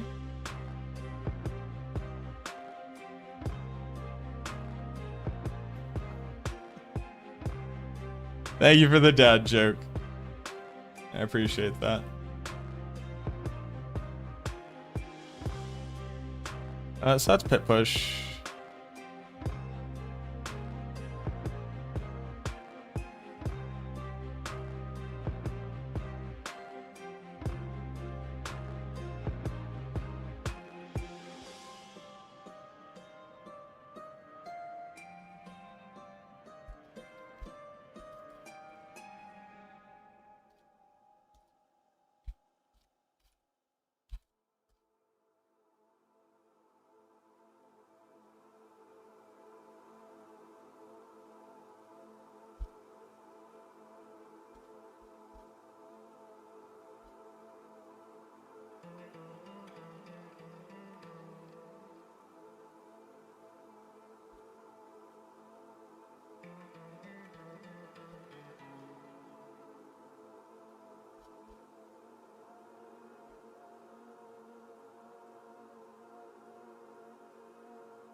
Alright, so that's Blood Wave. Blood Wave.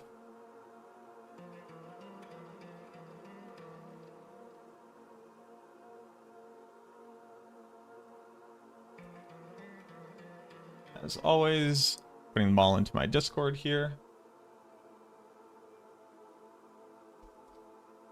And the Discord link is in the description if you want to check them out. Now we gotta do Shattered Spirit, and then I'm gonna start...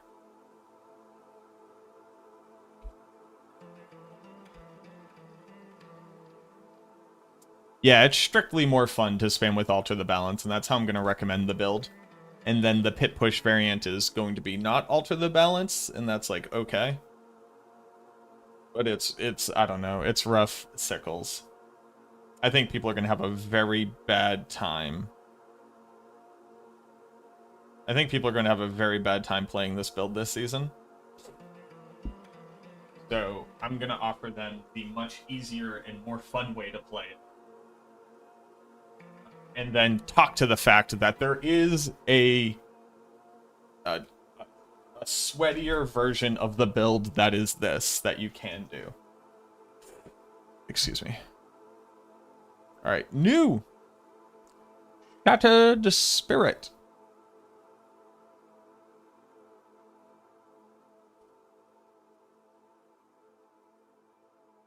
Which build am I more excited to play first? Whichever one I get a Chaos Unique for, because I'm playing Solo Self-Found.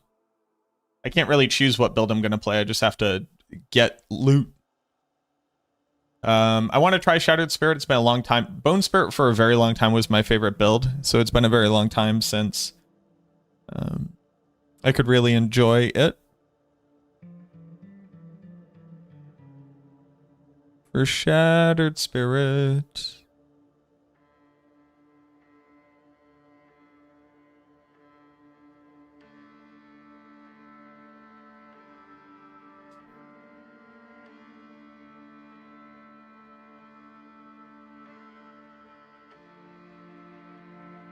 Oh, hold on.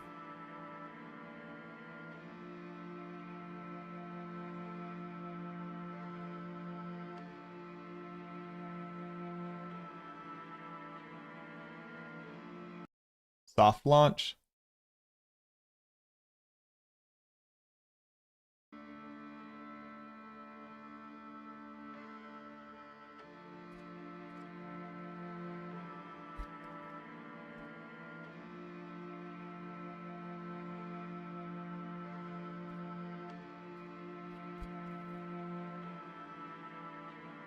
Can't Ronnie run Shattered Spirit?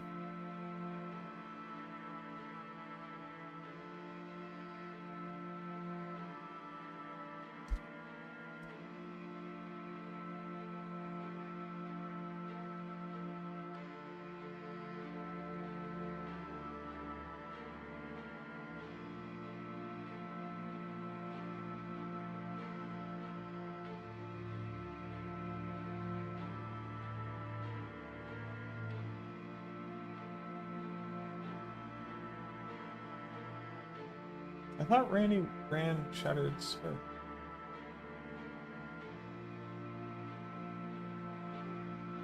Am I high?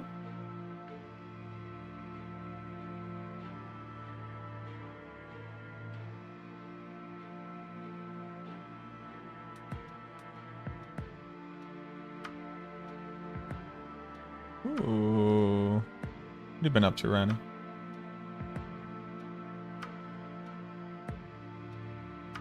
Oh.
That's fucking crazy.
It's so funny.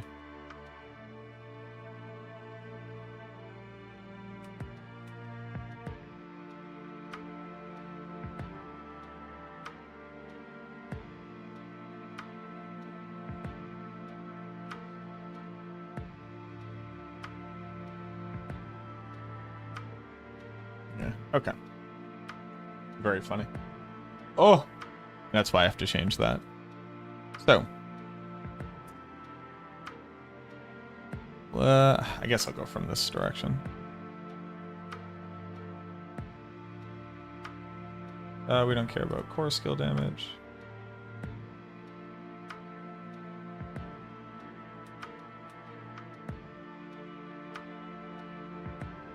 Even after the buffs? It's going to be significantly better. We have to see what it all looks like, but it shouldn't all of a sudden, like, now clear Pit Tier 100 or anything. Got the starter section of your first build will continue through to Ancestral? Yeah. That's the way to do it. We are going to be casting a core skill very quickly. Going to be eating all of our resource very quickly, too. I guess it's still Ahu Cax.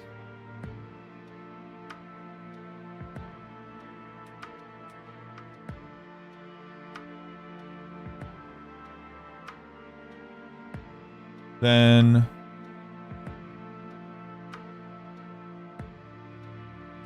Tamwat. Now they went with Pure Shadow, but I think it was only because Lidless wouldn't work. I think Lidless is strictly better. Lidless.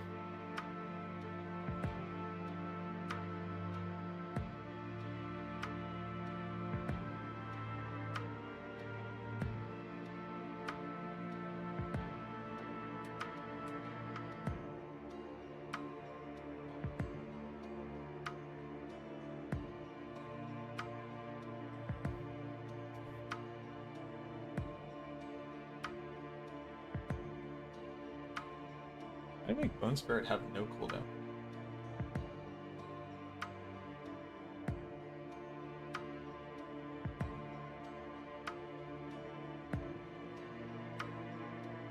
How do you make Bone Spirit have no cooldown?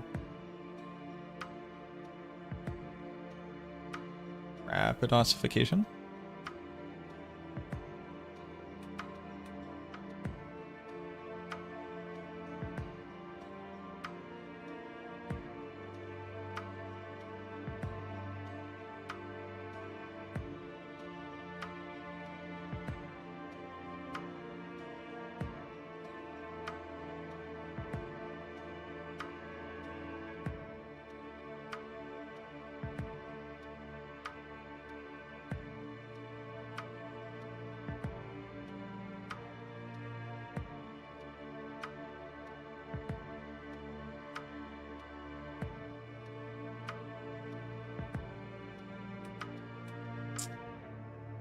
I should strictly farm and play the game looking for these items. Those would be the best kind of items you could find in those slots. Can you explain to me better what your question means?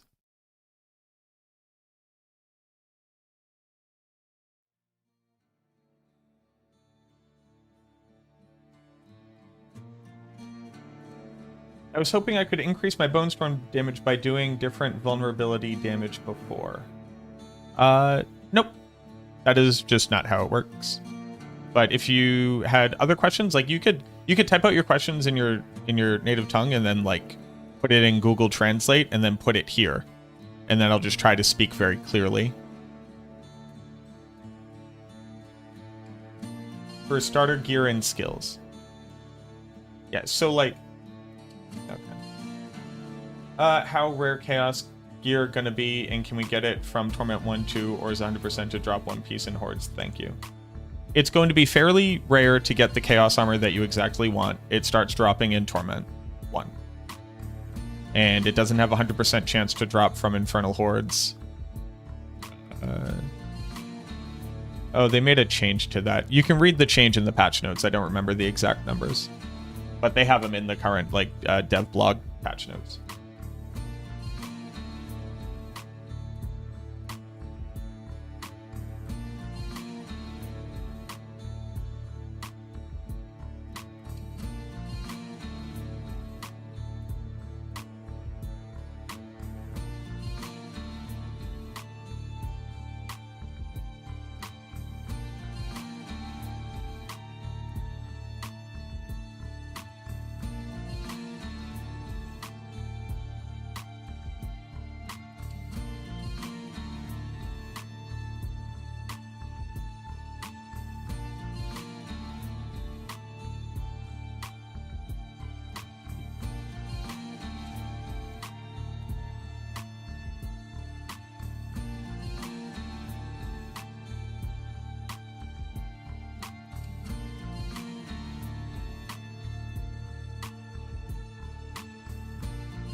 Yeah. Yeah, wearing Chaos Armor is going to make it difficult. Well, so, like, not exactly. And also, you should just be using right here 99% of the time anyways, because he's the only good mercenary. But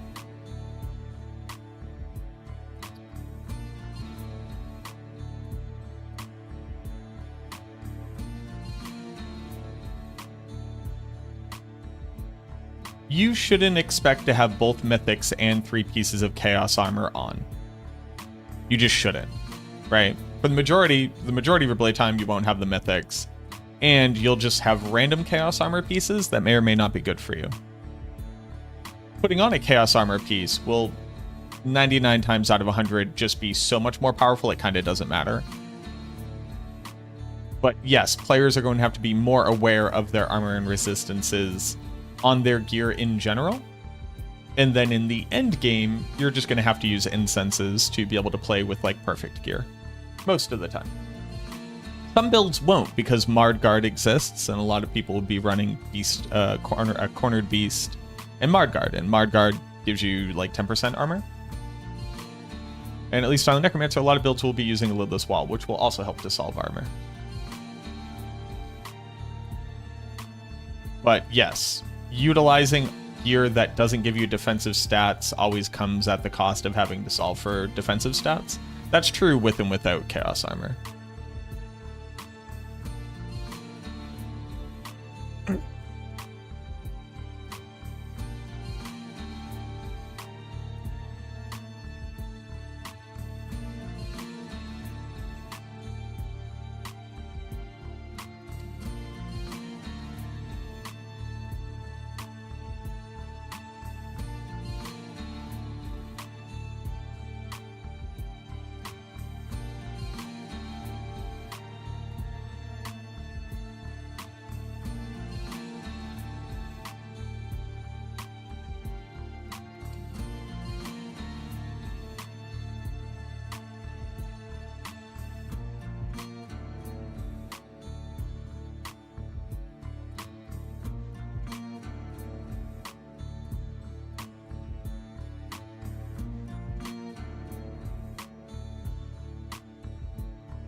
Rock.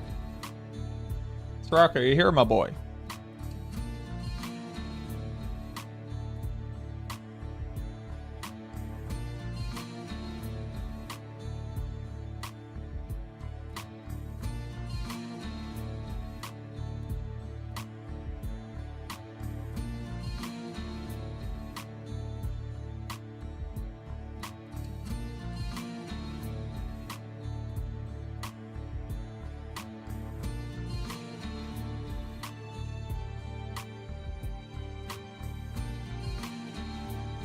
What up, Sifrodius? How you doing?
How we doing, Lethal Frog? I'm just not quite sure how you manage cooldown. Bone Spirit.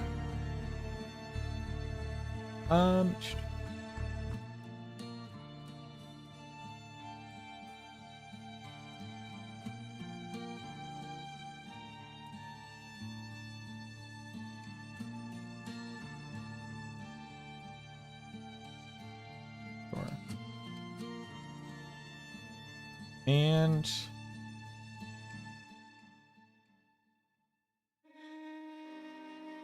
am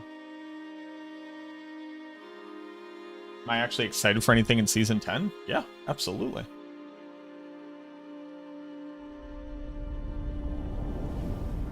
A lot of our builds look really cool. Alter the Balance offers like a really fast way to play a lot of the ultimate skill builds with some cool overlap for core skill builds. Chaos Armor is like a very interesting theory crafting puzzle.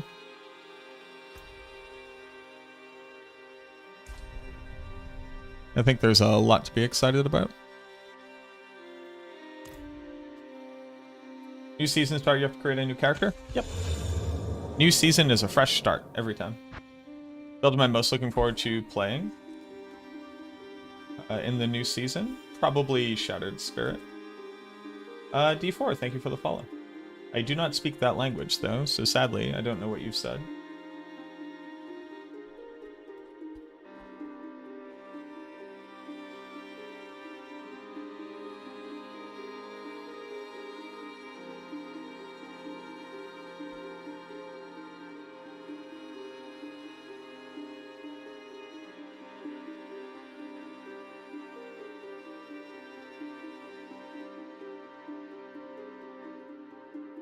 Thanks.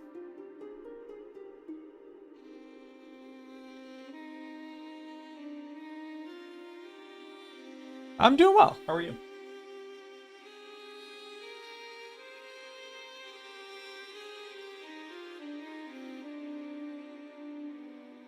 What build am I most excited for? Shattered Spirit.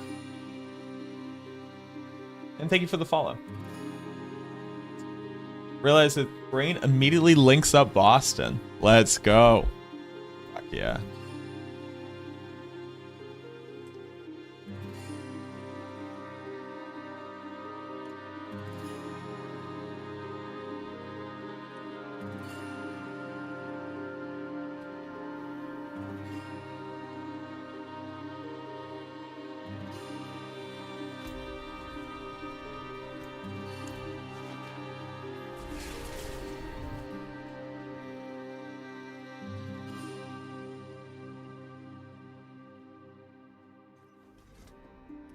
I don't say Baston. I say Boston.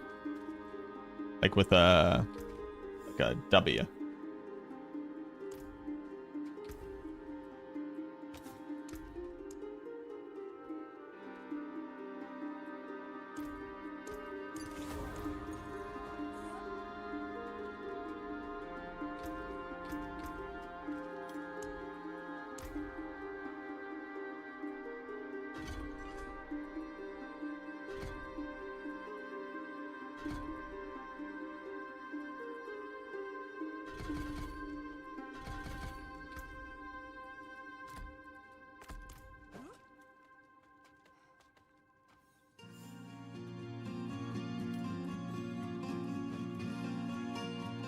Oh, Bella Ciao, Bella Ciao, Bella Ciao, Ciao, Ciao.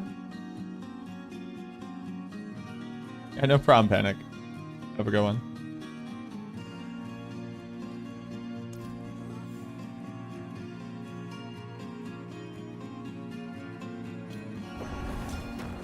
Or 36.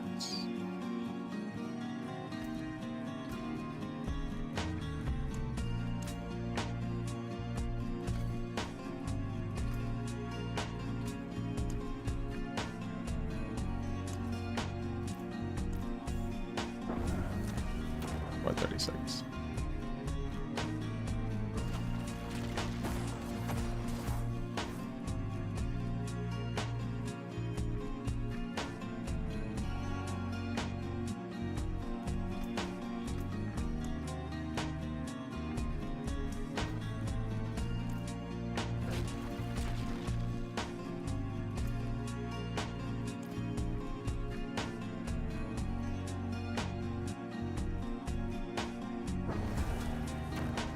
436.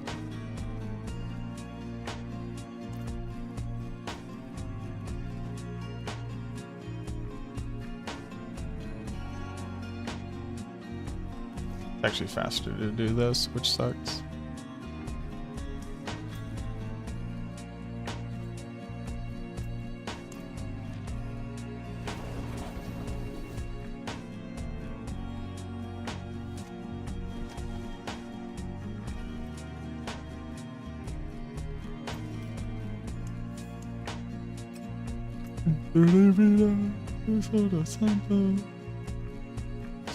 On my name.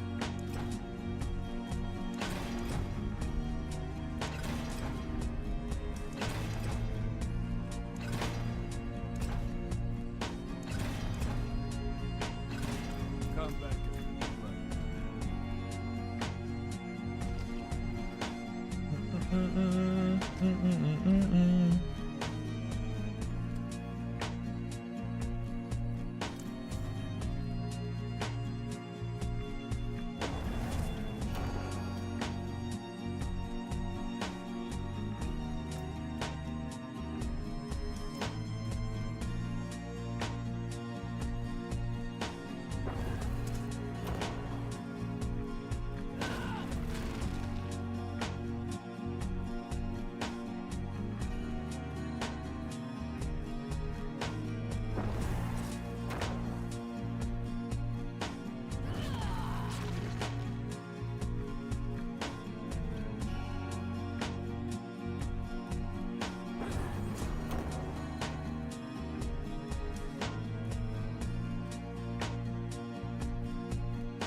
That's distinctly 436. 436.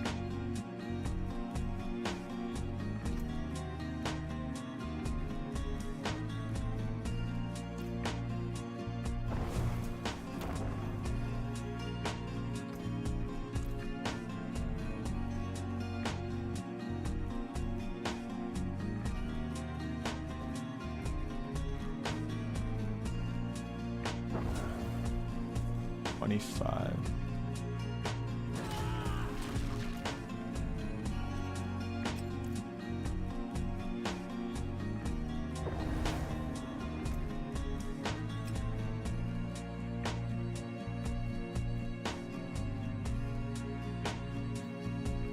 $25.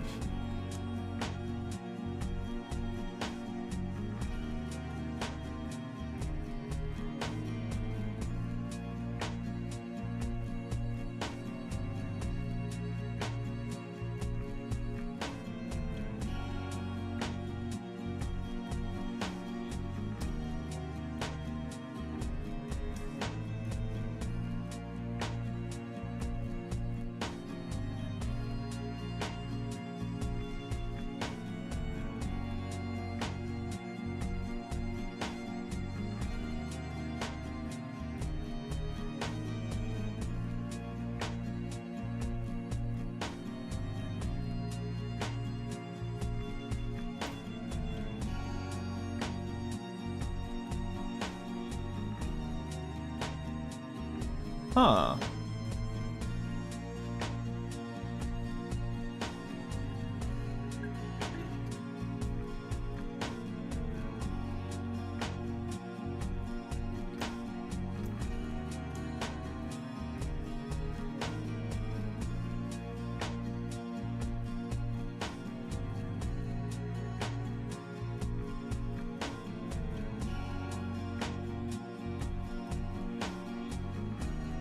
How do you...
They always crit. Yeah. What up, Sirach? I was just trying to think about how this build would get put together.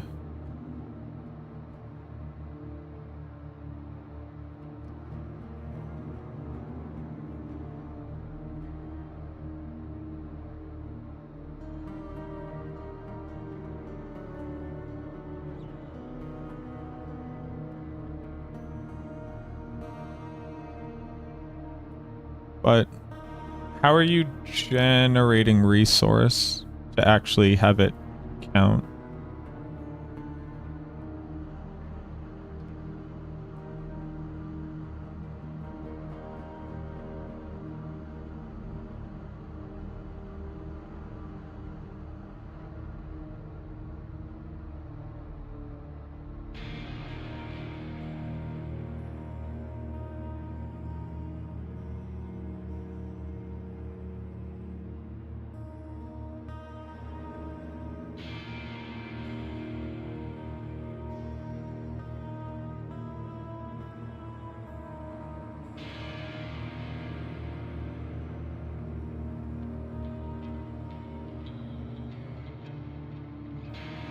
No, but like this doesn't work is the issue.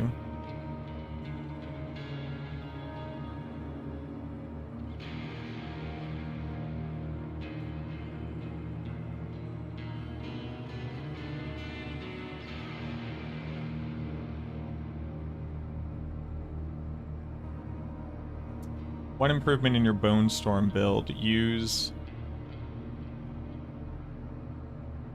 Zan, Watt, Zol, Cat.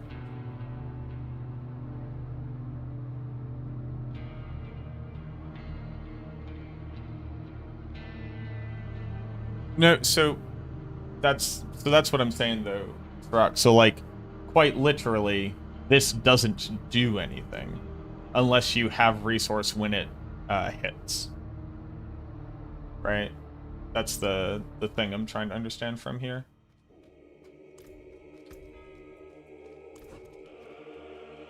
What do the other ones do? Give you damage multiplication?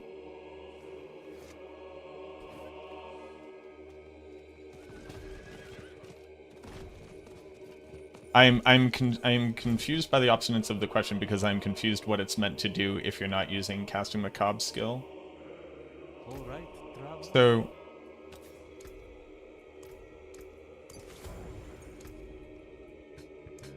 So I must misunderstand something because currently this does not do a thing. Also, how does adaptability work?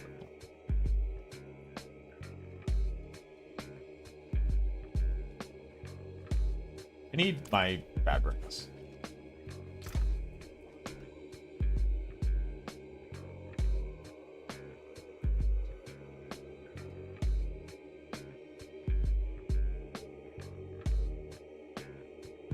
Sorry.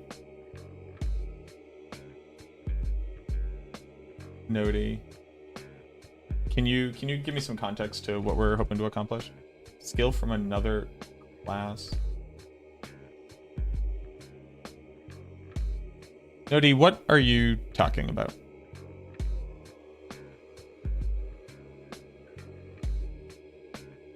Zol does not trigger on a Bone Storm build. Watt is not me casting a skill from another class, it's me casting a skill from a Necromancer.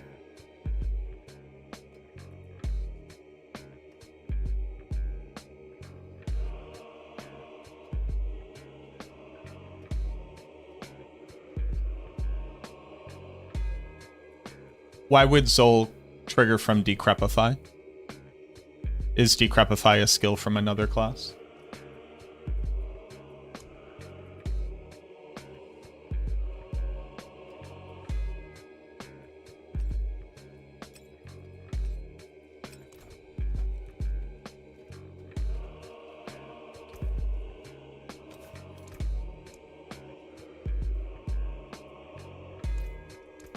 Oh, you've got a rare one.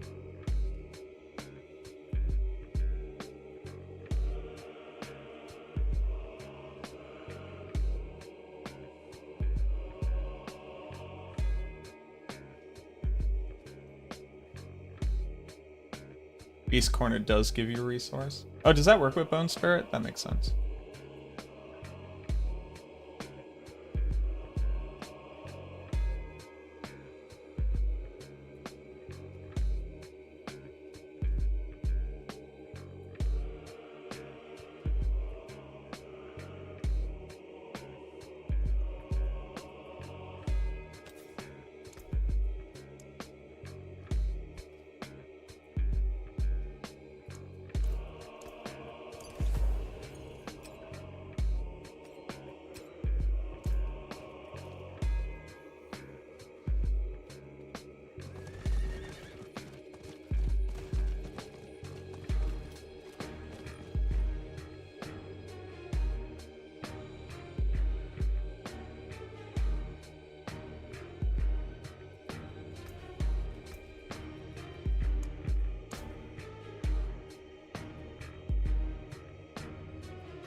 Three, 6, 3.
They all do 363.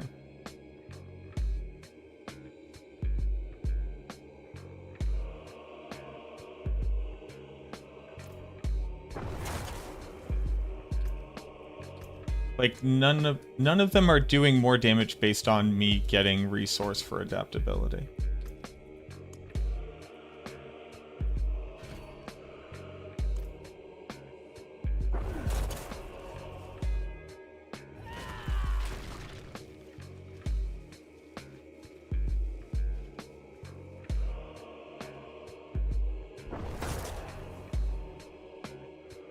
And none of them are doing more damage from me getting resource after it casts.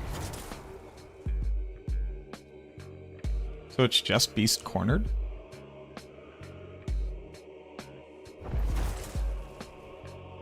Like, do you get the thing I'm trying to test and trying to see and not seeing the results from? So it seems to only read essence that you have on cast for the bone splinters, even if the bone splinters then generate resource, and then later bone splinters hit other targets. The reason why I asked originally is because if I swap over to this ring, which has casting macabre skill, will it give me more resource? I should now do like significantly more damage on some of these. Yeah, like 487, right?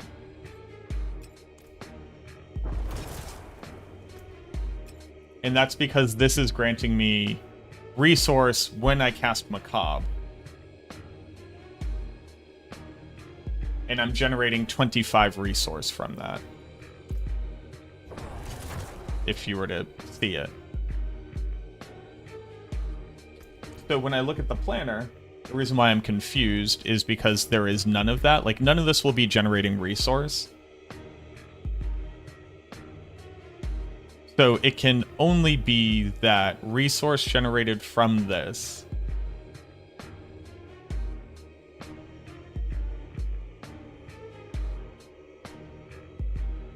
and during Crazy Brew. So during Crazy Brew, I don't know if resource cost reduction doesn't work on Bone Spirit.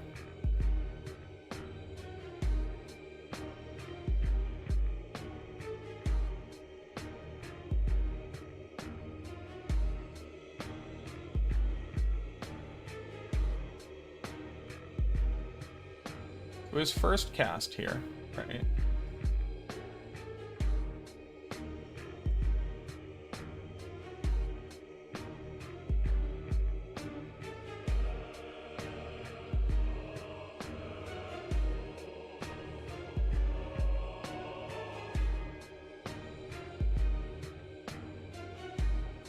Like, my first question is, how is Ronnie permanently at 100% resource even when he's not hitting anything?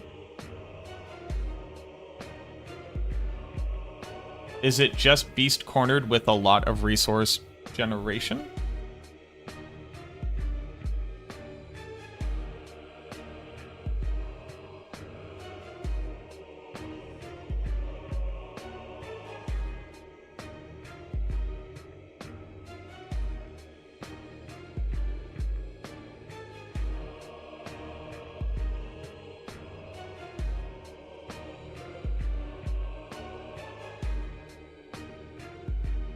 Like, is he running casting a macabre skill? Is my question. Like, is that required? Because this currently has corpse tendril size, which is a place I'm putting it a lot. But do you need casting macabre skill?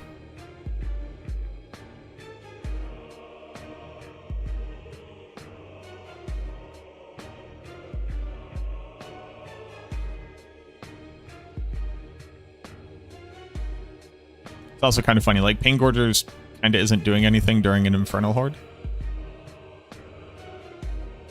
It's definitely very good, but it's not doing anything during an Infernal Horde, which is kind of funny. Generated Splinters grant you Essence. Yes, that has nothing to do with the conversation, sadly. So, Shattered Spirit.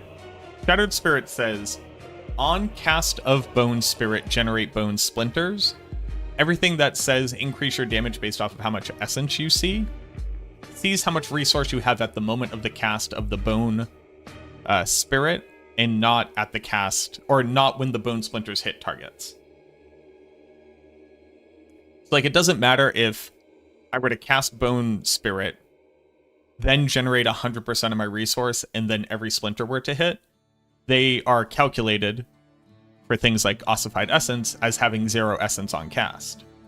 The only things that change this are things which grant you resource on cast. So, by putting on casting Macabre skill grants me resource, which is over here. I can increase my damage, so you'll see here when I cast Bone Spirit, they'll do 487 damage. But when I take this off,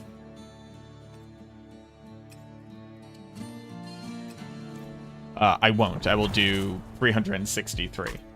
So it has nothing to do with generating resource before the splinters hit, or some of the splinters hit.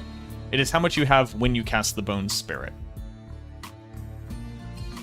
To be able to generate resource when we cast Bone Spirit, we need casting Macabre skill grants resource. It's the only way to do it.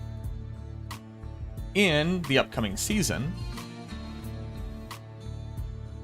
a Beast Cornered also says spending resources drains your life and refunds those resources.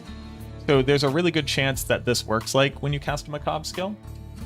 It will generate resource, which means that you'll get 30% of what you had. So, you know, whatever that ends up being. Let's say, like, how much maximum resource does this build get up to?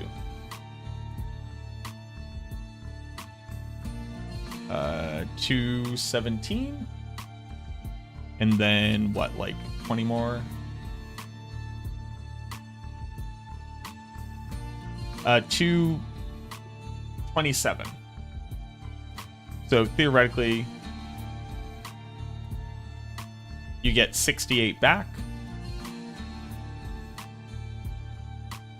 which means that, you know, Ossified Essence is a 47% damage multiplier, which is better than Affliction. It also grants you resource generation, though.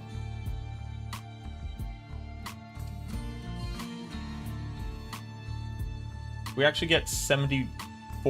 As long as all this works, we get 74%.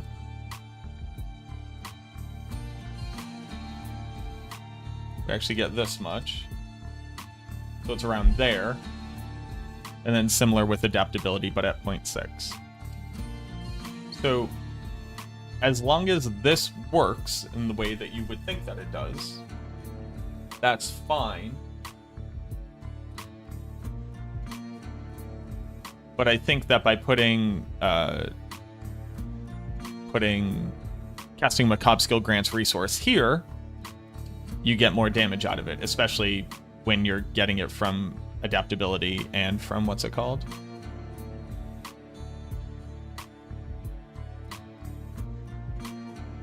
So I think we kind of can't run Corpse Tendril size. I think we have to run the other one.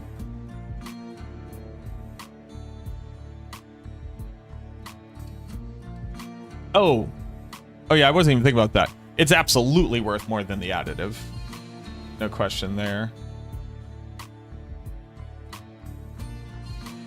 Also, this ring doesn't have a second temper on it.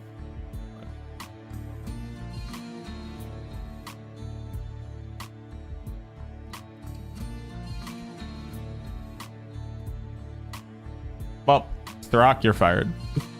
We can't only be having one temper on a theoretical planner. What are we, monkeys?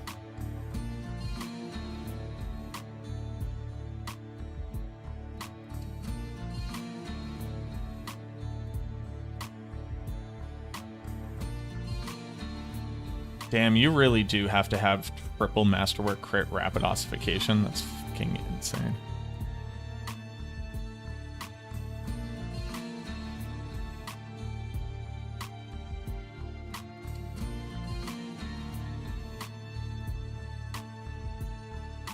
I bricked that one. That makes sense. Need the chaos to make it shine? Oh, for sure.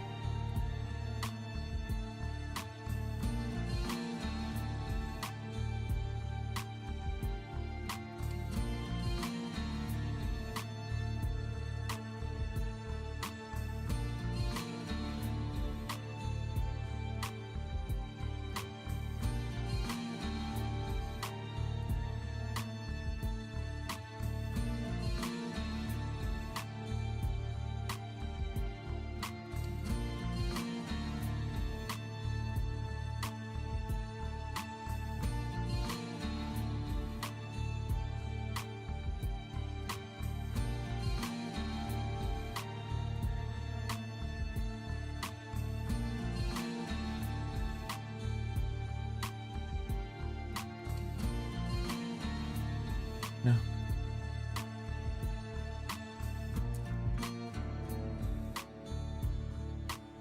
Okay. Yeah, I don't think. I think that's my only addition to it is that Macabre generates resource on the amulet.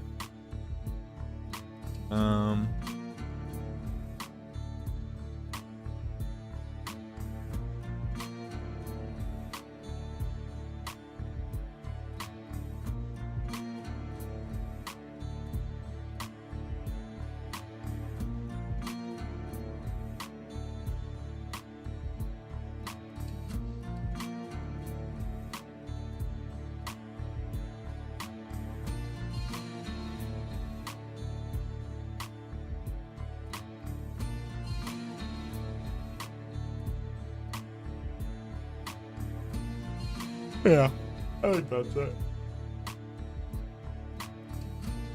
Alright. Then I'm done. Done. Done.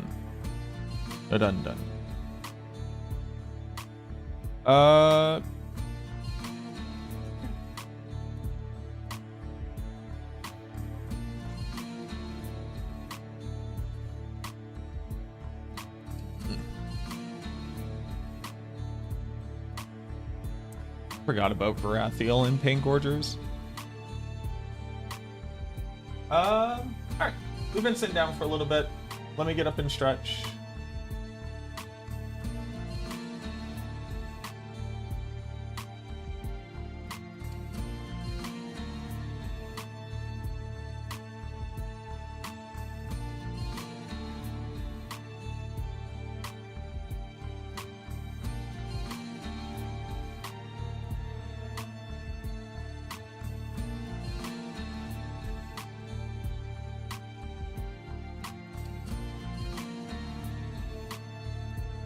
I'll run ads now so we don't get interrupted later. I'm going to go get a little snack. Thank you for hanging out. I appreciate y'all being here.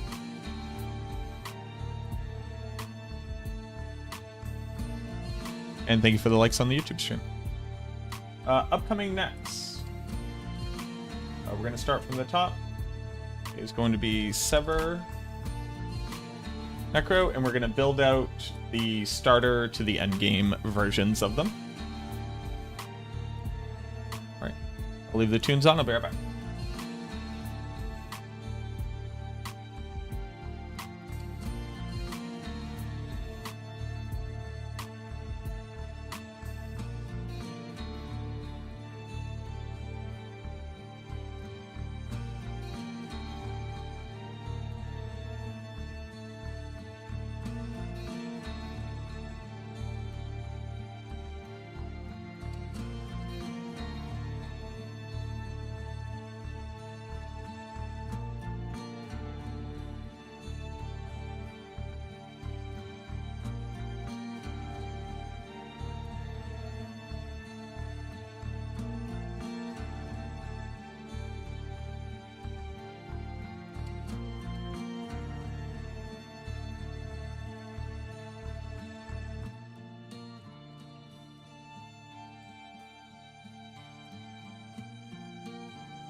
Why D4 so dog shit? That's a great question. I think you personally don't like the video game. It's actually not that deep or that hard. People want to find significantly more meaning in the going-ons of the world around them. But in reality, most human beings are just interacting with base needs and then experiencing art. And if you personally don't like art, don't experience it. We learned that around the age of 4 or 5 where I come from.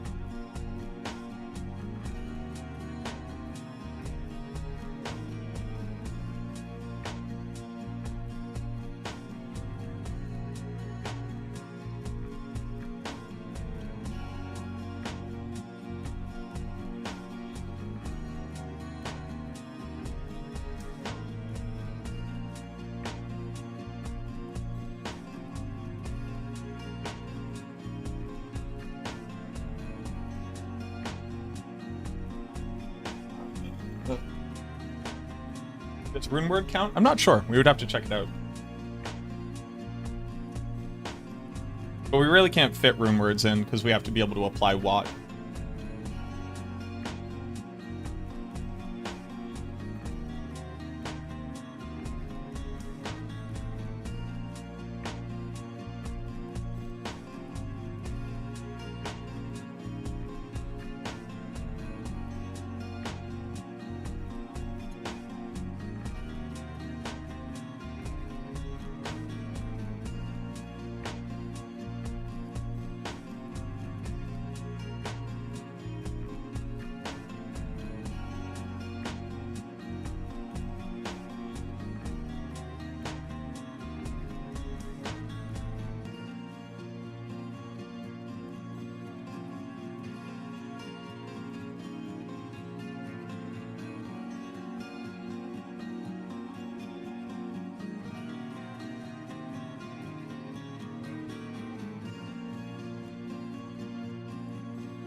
Pact gives you a 1-second damage buff window. So even if you didn't get it on the first cast, you would get it on the other 2 during that second.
Where's my water?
Excuse me.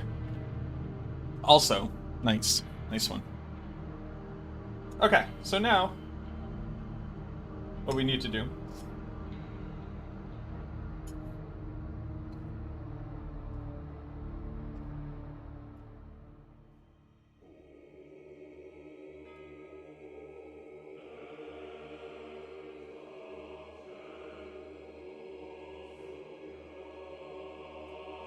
is we need to make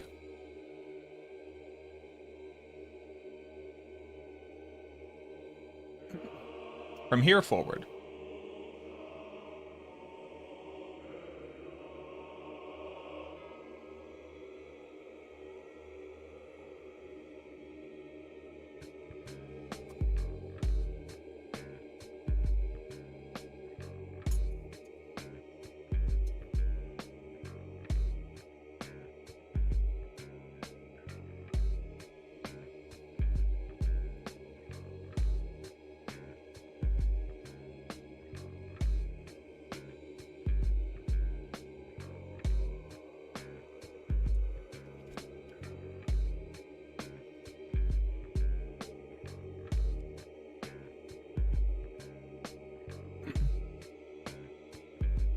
So starter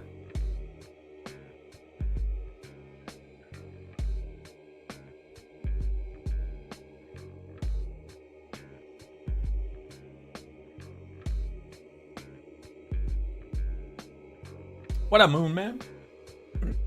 How we doing? Starter is item power 750.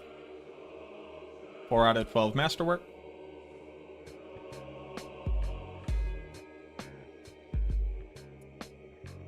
And with both tempers and aspects, Nick can have flawless.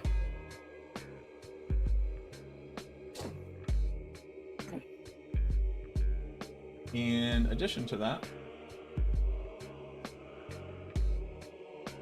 we also need the leveling setup.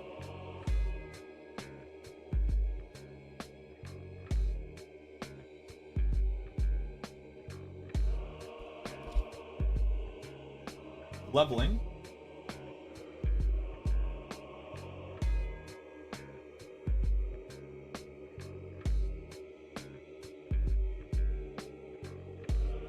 leveling is item power 500.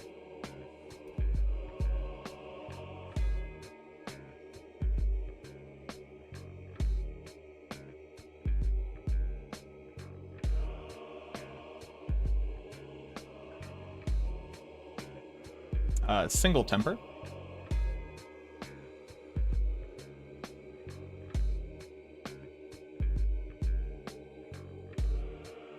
And min-rolled aspects.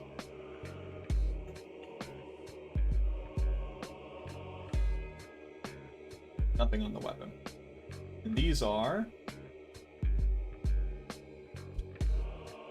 shipped. Okay.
Alright. Leveling portion.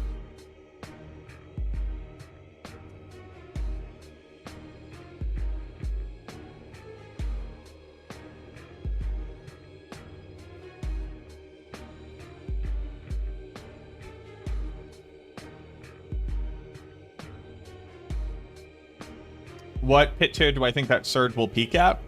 Like 89 or 90 at best.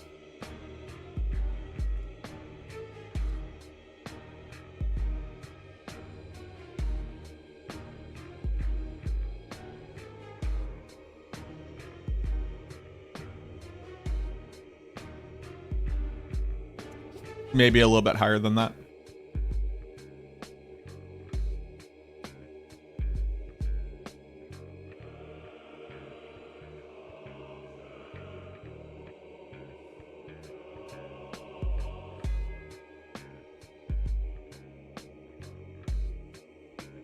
No problem.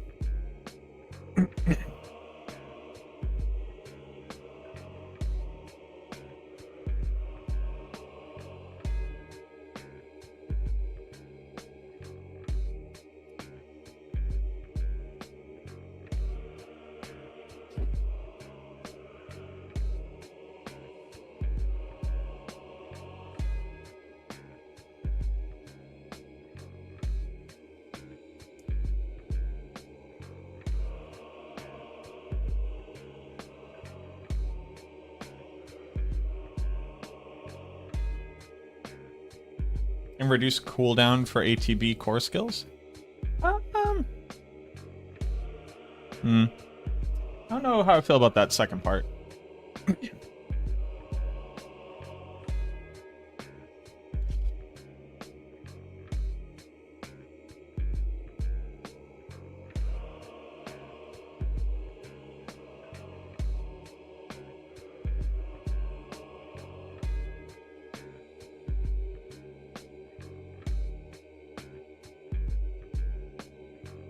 Excuse me. Oh, and we can do one temper everywhere.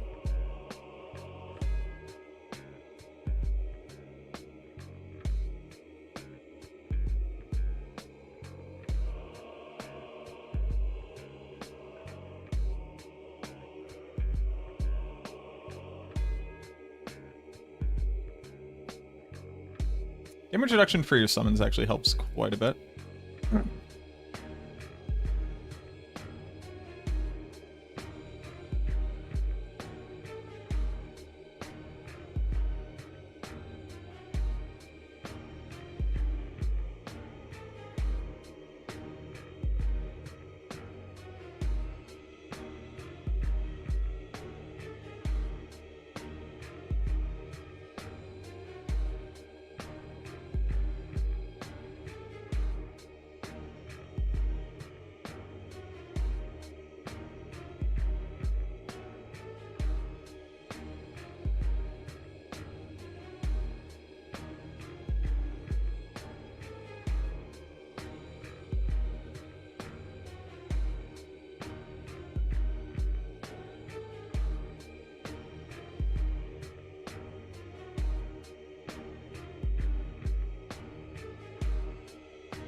Hell yeah, brother.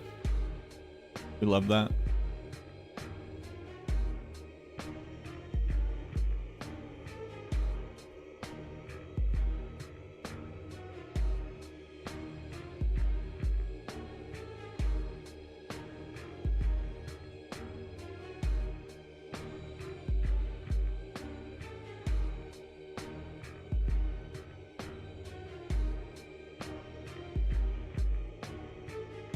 Shadow damage.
Yaks. Heh. Yaks. Heh.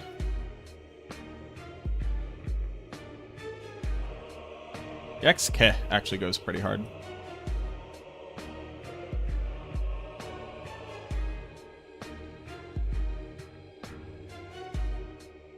Intelligence percent at this level is actually like very, very low, right?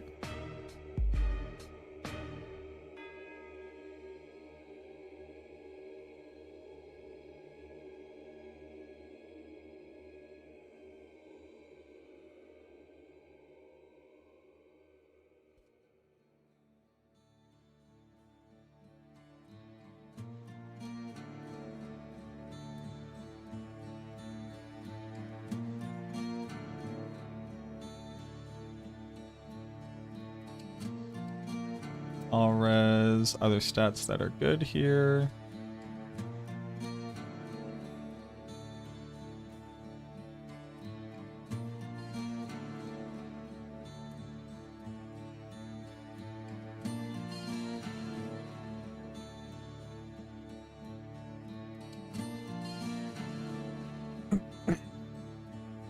And like any res is good.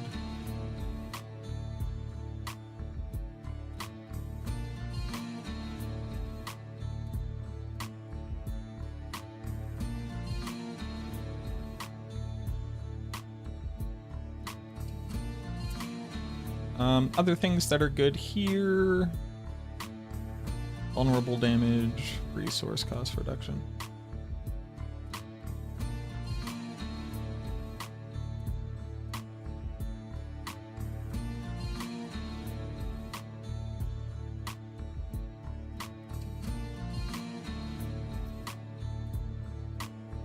For tempering, do we do total armor?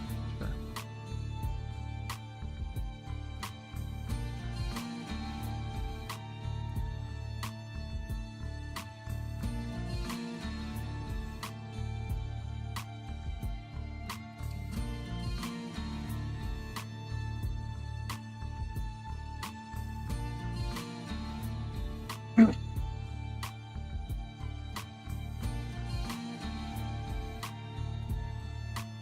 On a ring.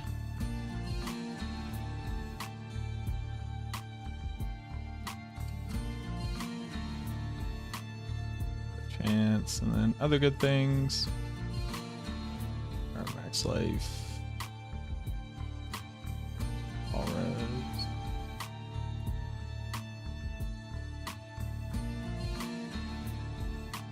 Damage.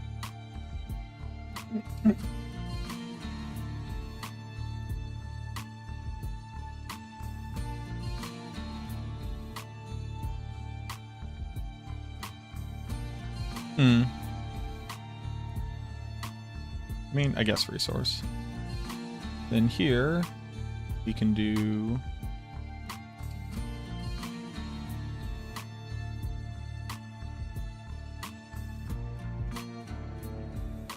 Or...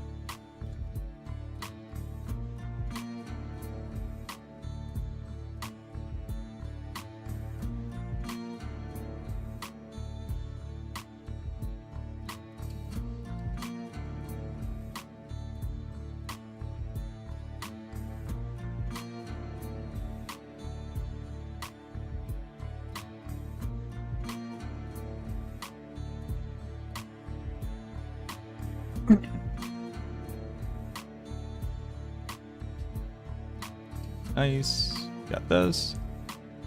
We would be using Reapers. Cooldown.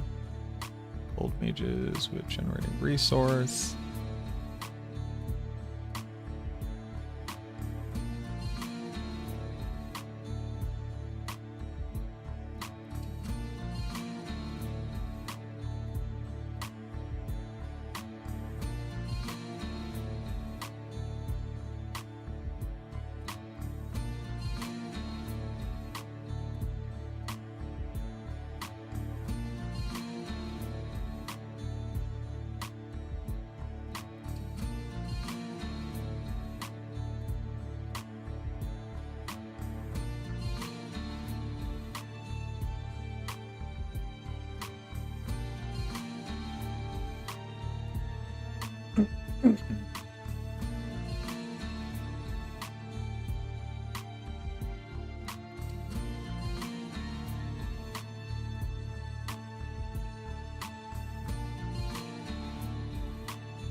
Here.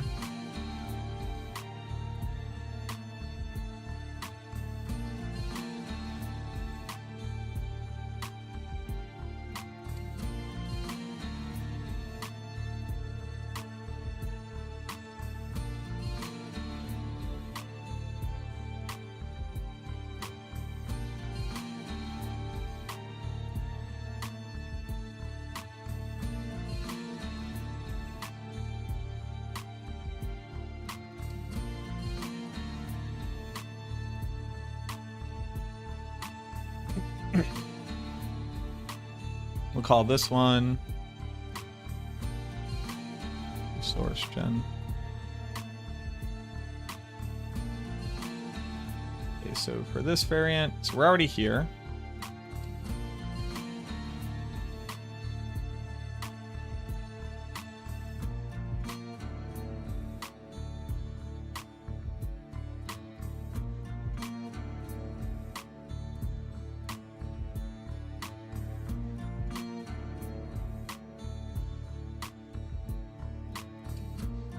Scaling.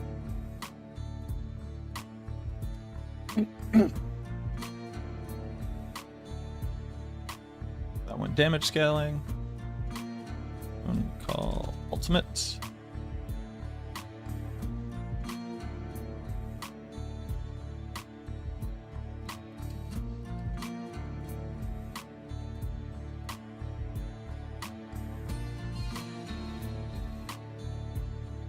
And this one will be Affliction.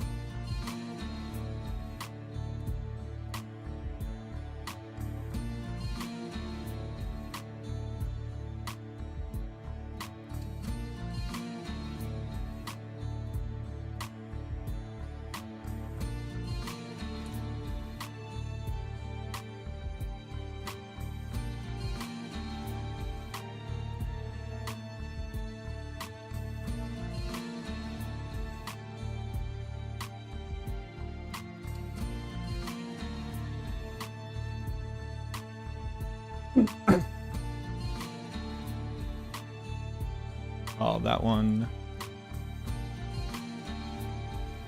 Affliction. Is Unmaker build can do damage season 10? No. Sadly, no. Unmaker only procs on one of the soul rifts, even though you can have 10 of them going, so it just doesn't really do anything.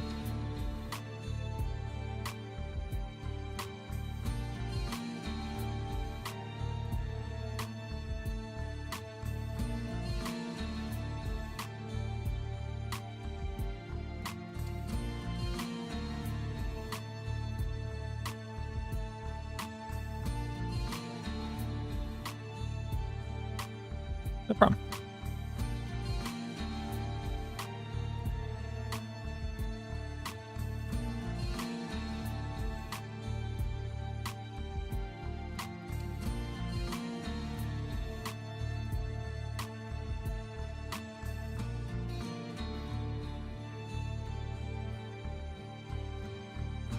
Major scaling.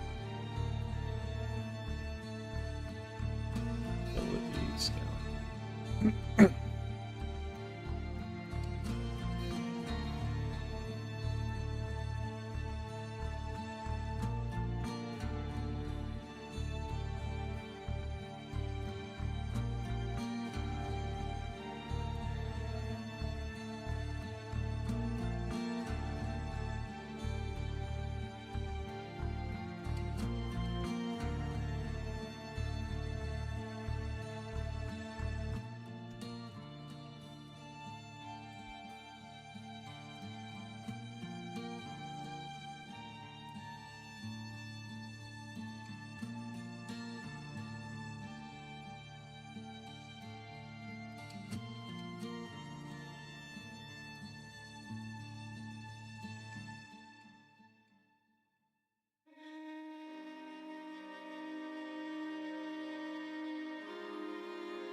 Hmm.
Um.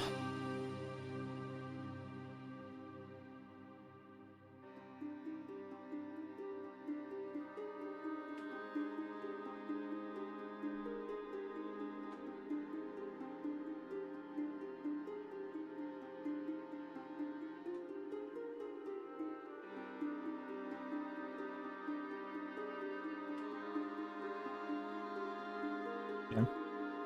Okay. No problem.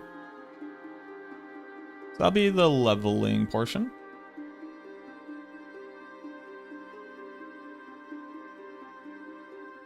And on the leveling setup, like, you just won't have an ultimate. So what do we do about that?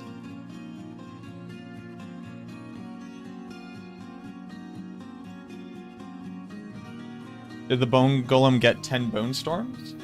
The Bone Golem got as many Bone Storms as we had. So I am assuming that it will work that way again.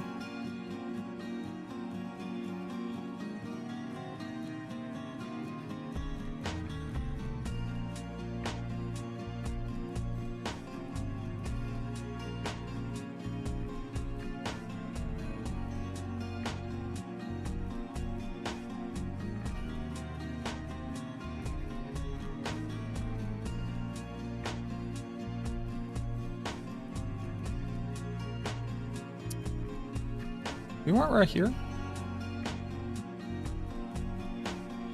I did not, right?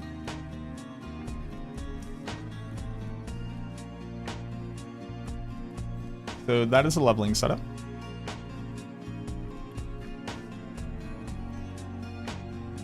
Starter.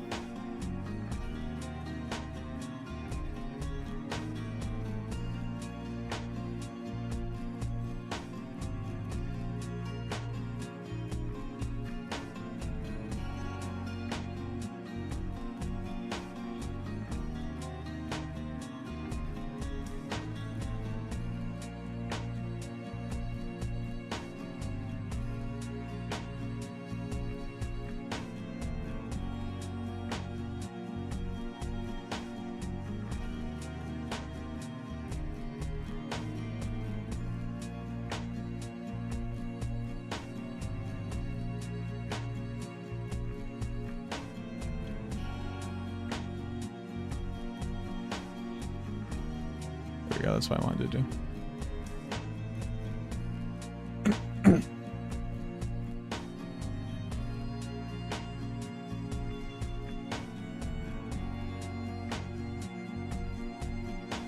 Oh, this is gonna suck for a bit.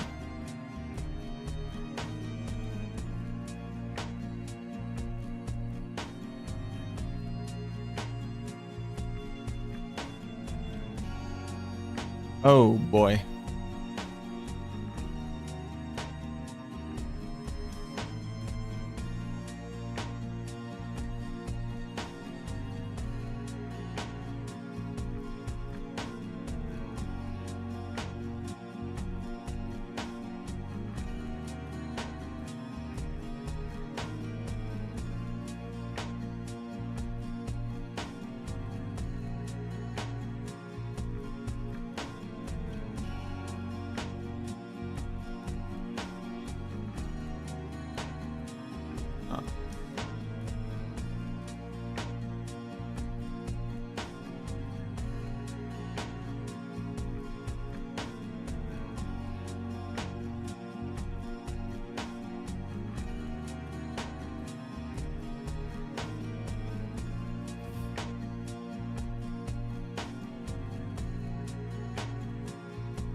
Hmm.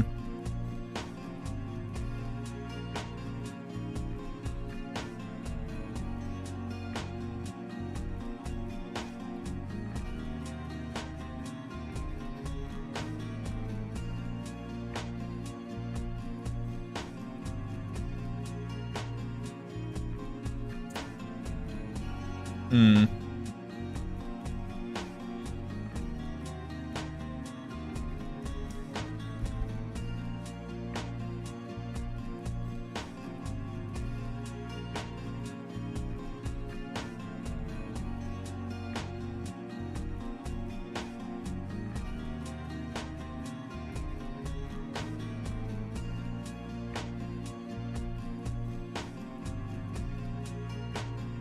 What up, Dopia?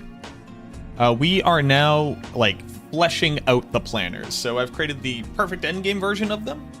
And now we have to make the leveling, the starter, the ancestral, the pre-chaos. And, yeah.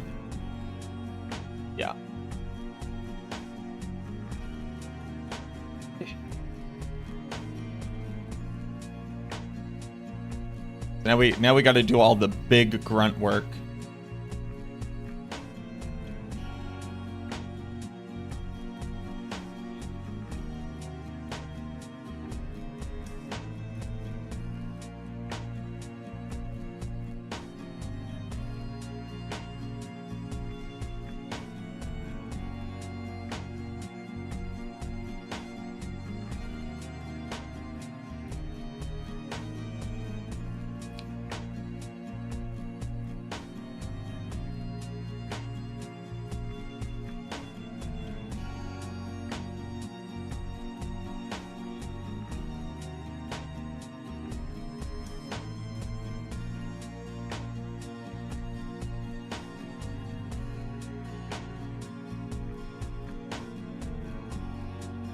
Me, it's weird to reverse engineer a build. Yeah, no. This is... It's basically like just two different builds at the end of the day. That's like really what it is.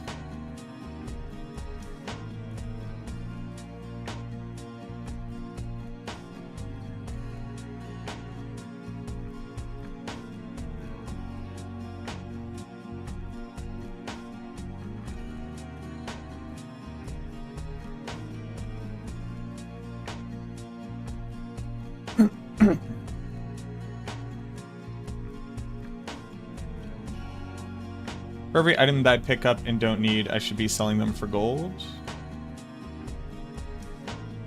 You should be salvaging them for resources. You can sell unique items. They're worth a lot of gold.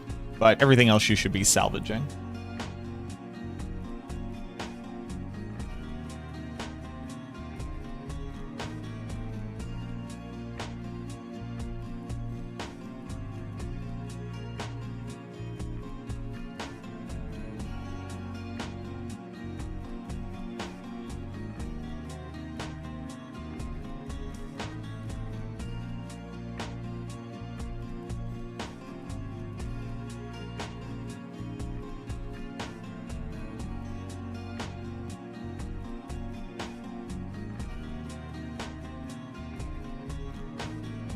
Also multiple GA legendaries. They might be worth gold. I don't know. I don't really salvage those unless they're like complete trash. I'm just not going to individually pick out things.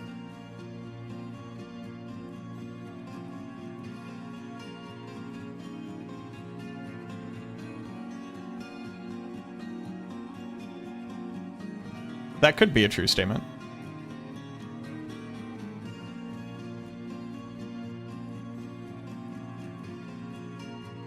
How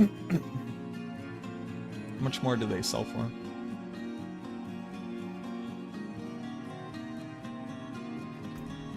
Yeah, I meant selling uniques to vendors.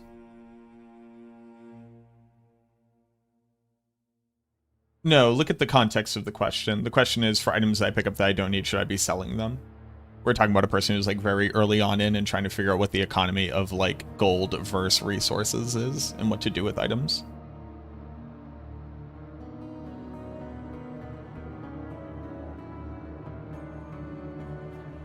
Part of what I do up here is like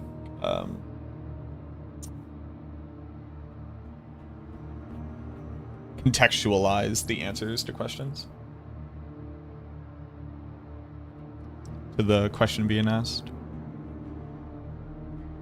I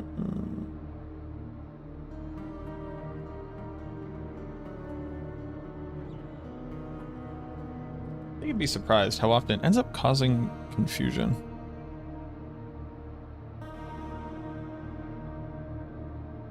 When others do not have the context. And there's no better way to do it. So, I just don't worry about it. That's what it comes down to.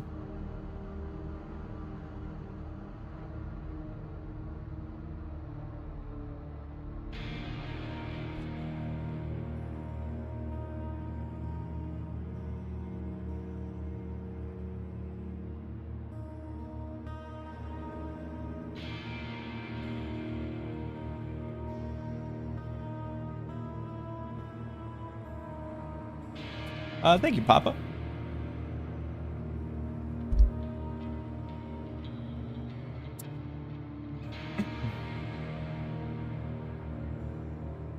Oh, hold on, actually, this needs to be...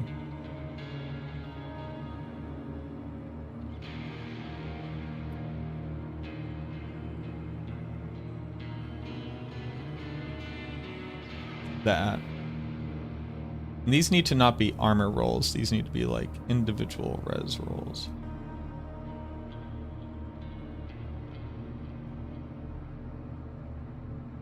What's going on, Dark? I've been doing really well. How have you been? It's my new house. Now I can put stuff on my walls. If I wanted to, I could just go break that wall. I could just break it. I could just put a hole through it if I wanted to. I don't want to. It's an old house. Probably got lead in it. Definitely got lead in it. But I could. That'd be pretty cool.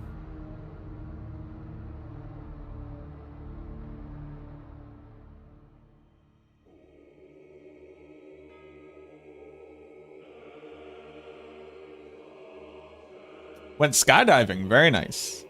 Very nice. I've had the pleasure of going skydiving before. It's like a very, very calm experience.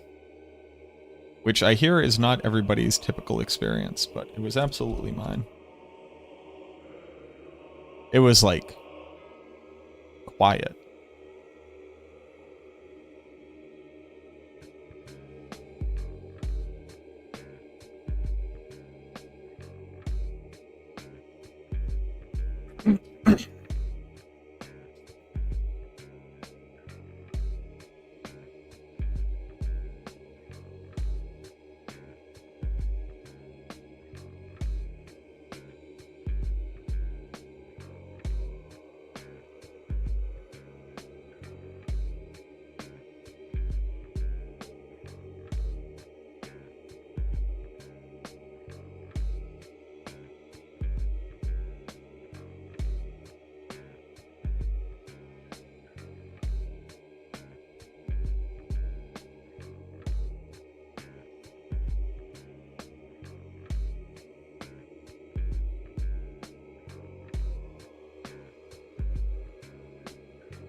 I'm glad you had fun. Was that your first time going skydiving?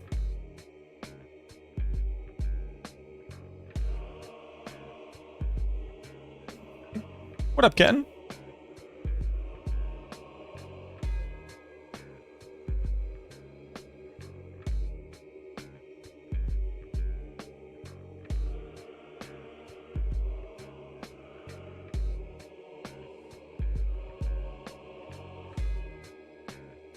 Very cool.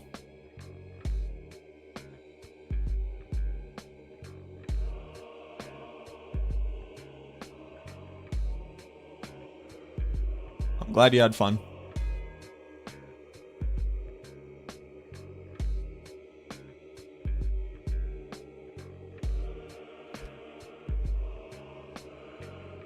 I've only gone the one time.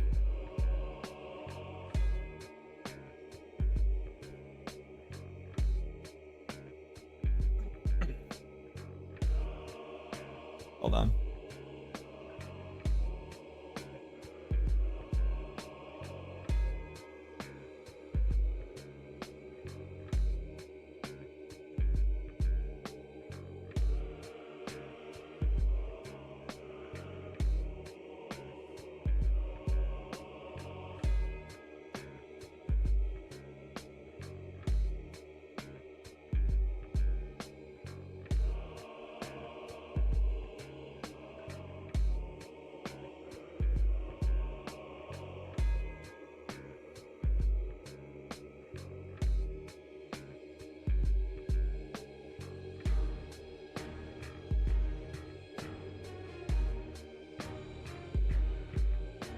We're into the old videos now.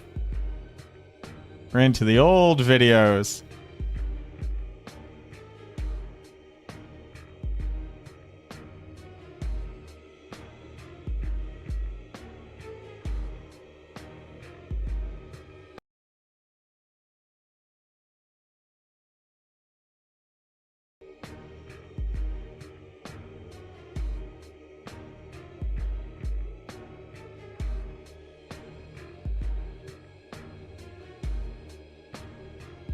$13 years ago?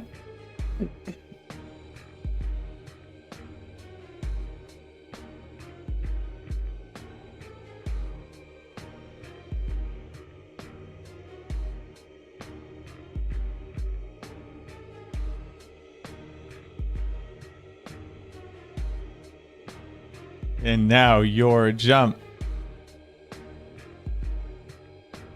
Right now, a song by Kanon is playing.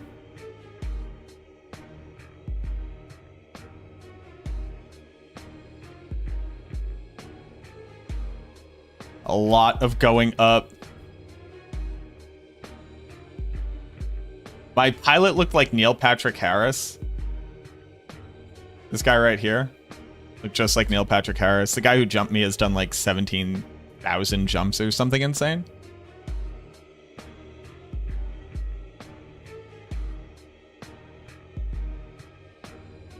Look at Neil Patrick Harris. This, you can't tell me this isn't Neil Patrick Harris. I jumped in a full suit. My tie kept hitting the guy. he was not too happy about that. Goodbye, Neil Patrick Harris.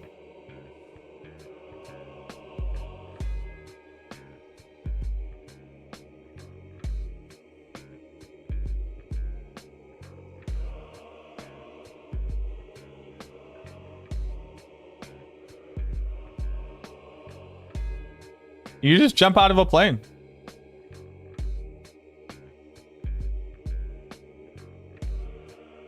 Would I choose that outfit? If I was going to die that day, I wanted to look good.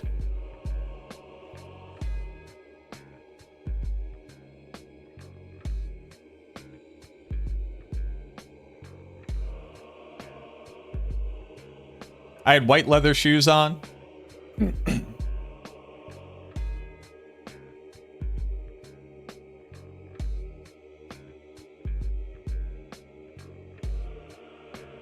And look at the face of a man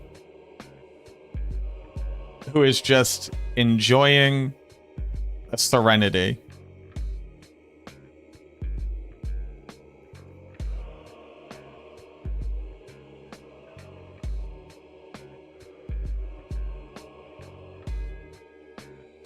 It was very cool.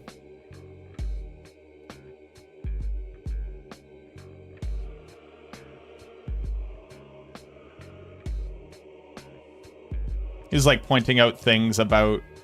What was very cool is that the sun was setting while we were jumping. So by the time you get up high enough, you're higher than what the horizon was previously. So the sun was no longer setting up there. And then we got to skydive back into the sun setting. That was my buddy. He's the one who made me go. He got me really drunk and made me promise because I don't break promises.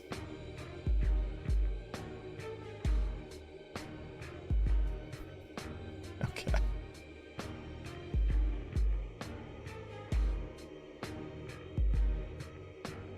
Oh, and then there's the guy on the field who was like intercepting us. Hey, guy. And then the cool part about the land was that normally you're supposed to come sliding in on your butt, like feet out, heels out, slide in on your butt, because you don't want to land and then fall over. And we were coming down, and he's like, oh, you're in like fancy clothing. You probably don't want to get that dirty. You just want to land standing. It's going to hurt. And I was like, yeah, absolutely. So we did just get to like, you don't really see it, but you'll see we don't slide. We just stop. Bang. We just like landed standing like superheroes. It was very, very cool. And here's my buddy coming in, and I think they slide in, if I'm not mistaken. Yeah, that's more like how you're supposed to.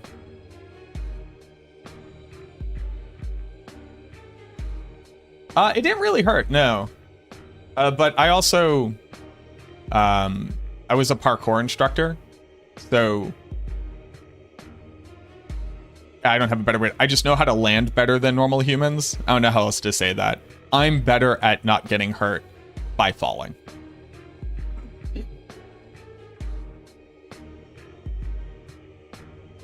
Which is a weird flex, but is also true.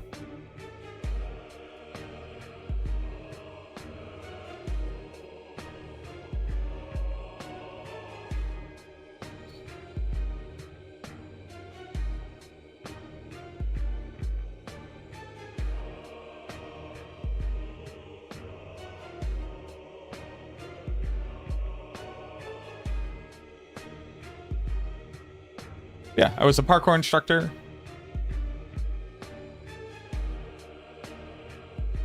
Throughout my college career.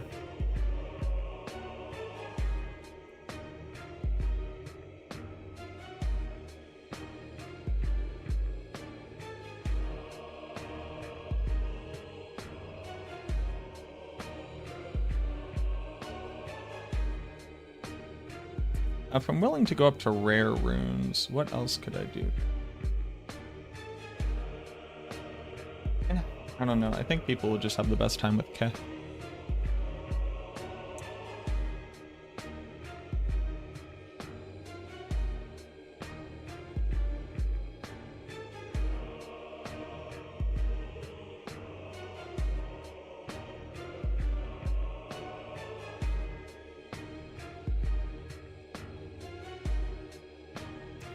What a Buddha!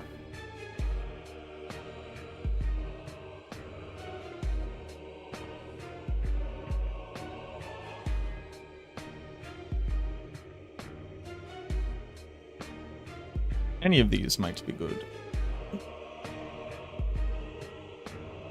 Then tempering.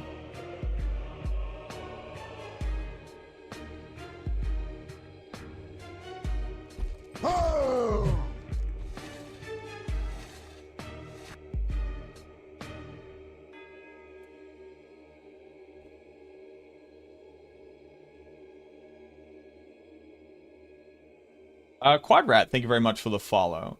Am I going skydiving again? No. No, I'm terrified of heights. I got all of my silly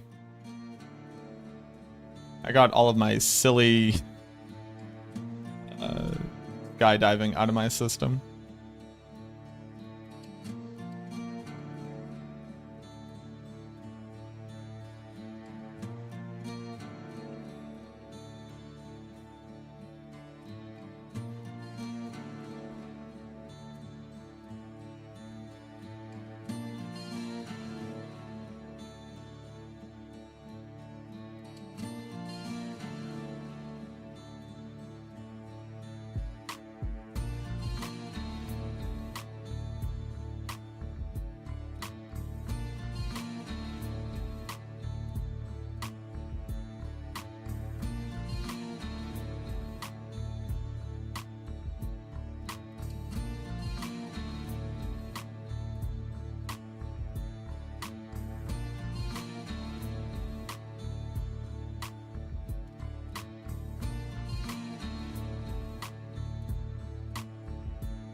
What to do?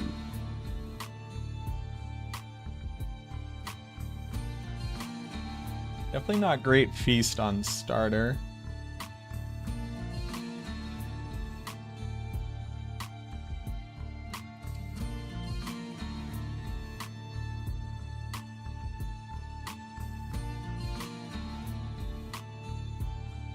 Oh, sacrificial, of course.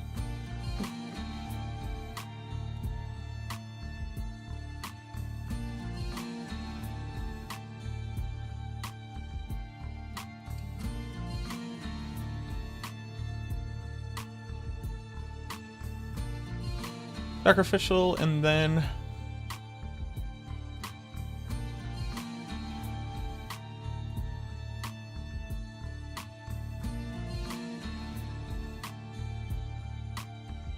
recommend brawler? Sure.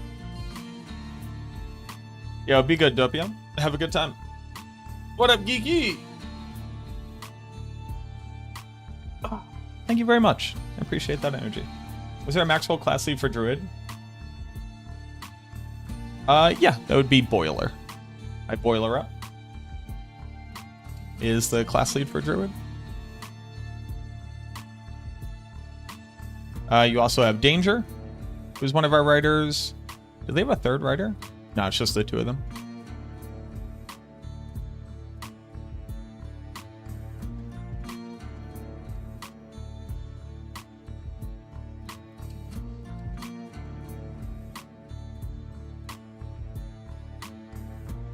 Okay, so there's that. This is all of this. Boop, boop.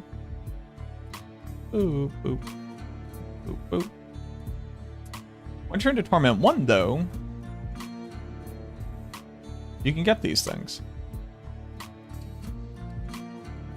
Is that where we start to recommend it?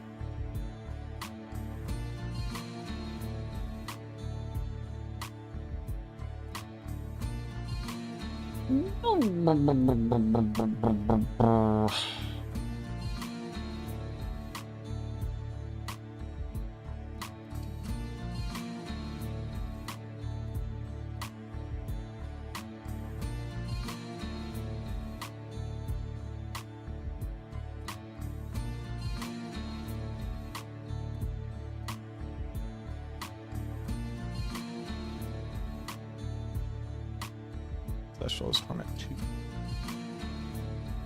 Okay.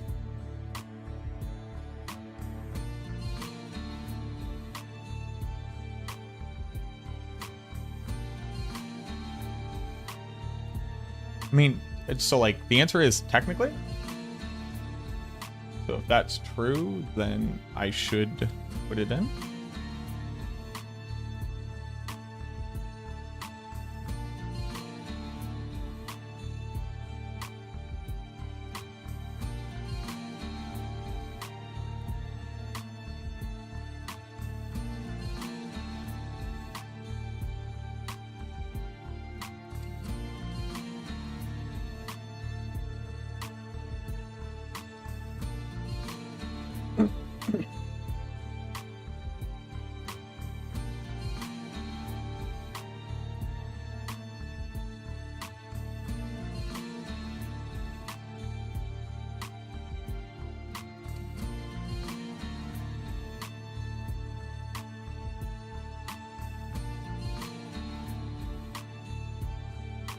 that's starter.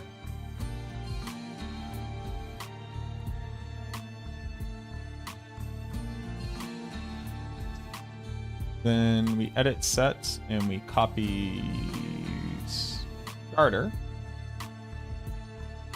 We bump this one up to ancestral.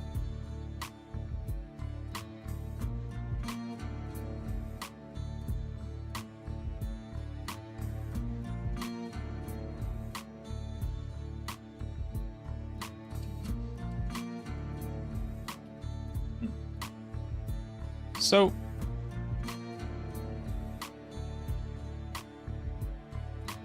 at this point,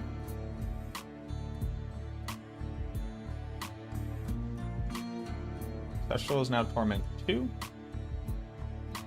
We can educate people on their like best in slot chaos armor to get. 812 out of 12. No mythics. 812 out of 12.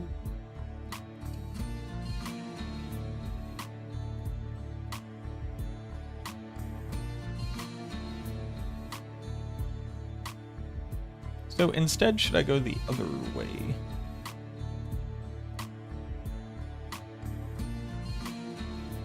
Kinda not.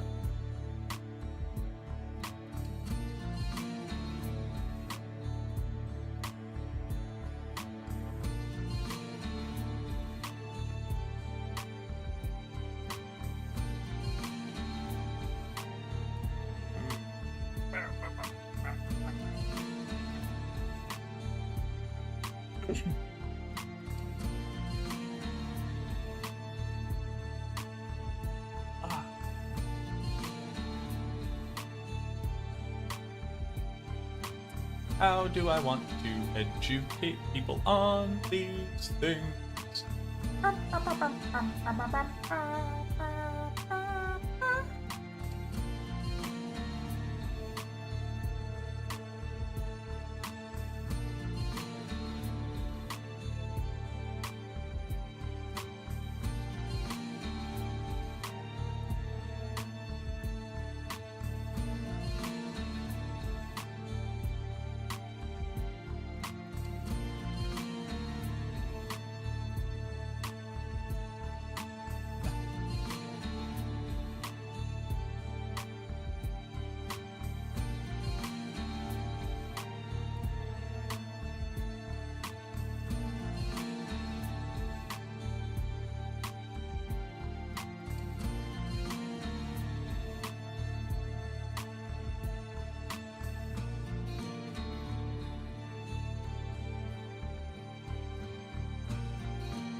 This one. This one. One of you turns you off.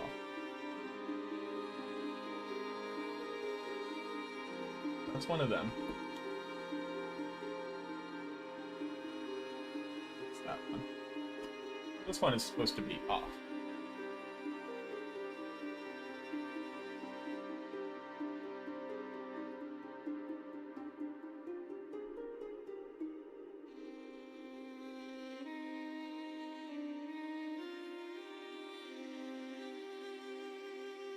Perfect. Huh. 4 Ancestral.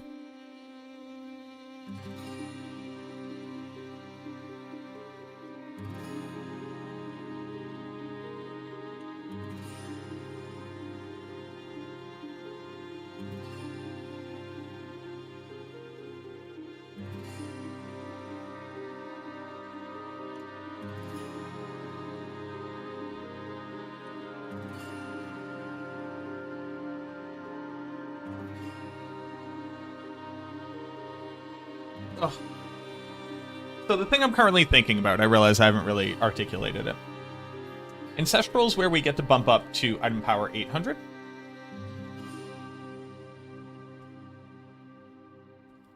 And we get to be 12 out of 12 Masterwork. This is where I start to be able to recommend stuff like this.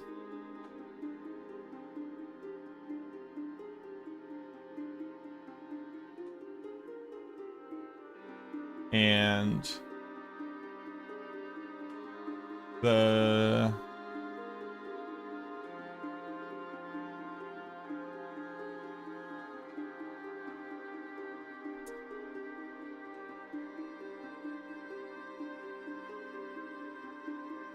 thing is, I'd like to educate the people using the guide, obviously.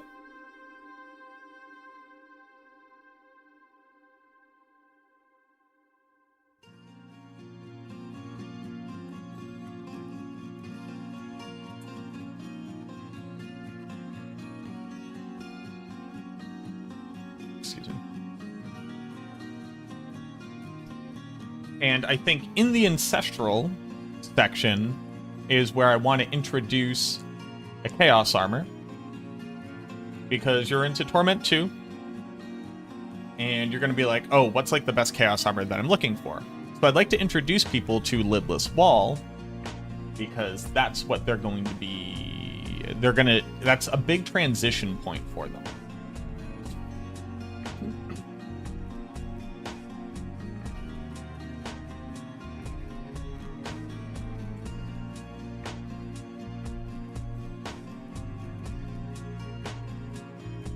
And I should try to have it match.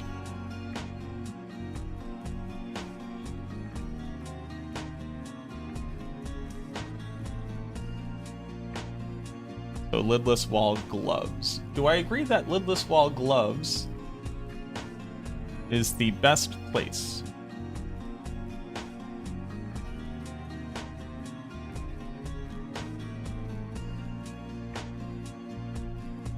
Like, what's more important, pants or gloves?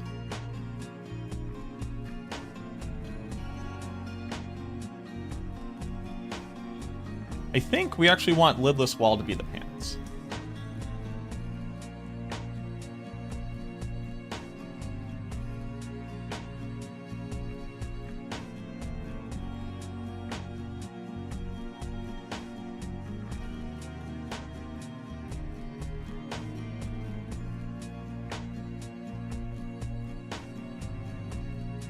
And I want Bloodless Scream to be the gloves.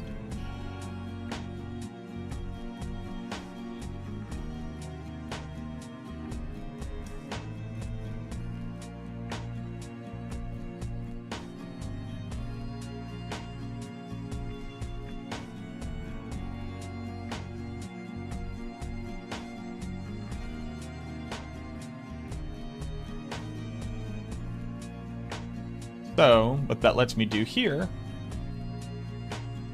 is that lets me do Lidless Wall.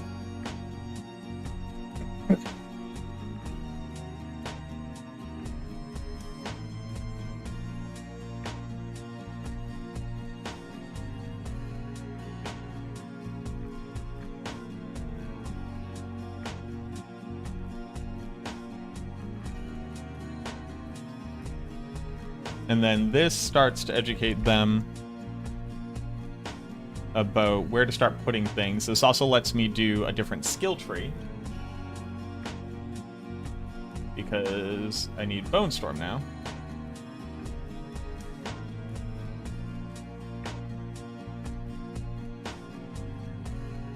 And with the thing there being that I'm getting 20% crit chance, that's 55, and a bunch of attack speed. So that's actually okay for right now.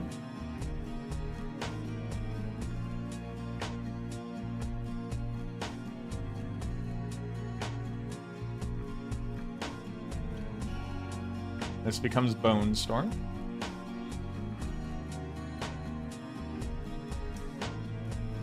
And then we put Cursed Aura up here.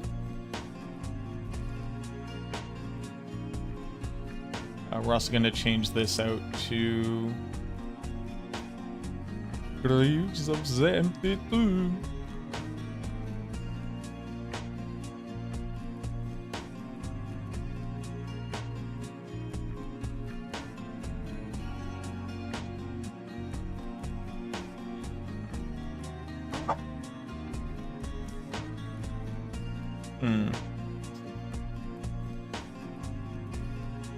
Interesting.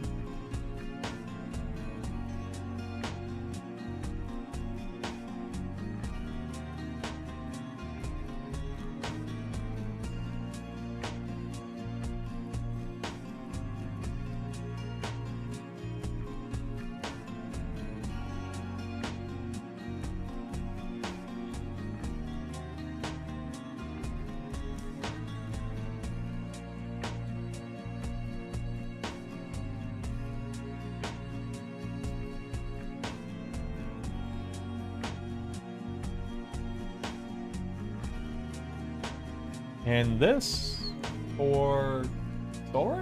No, because I need Bloodless Scream for that.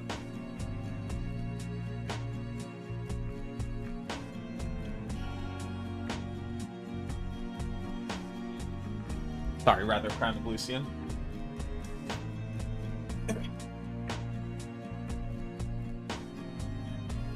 Okay. So the rest of this, I'll just bump up.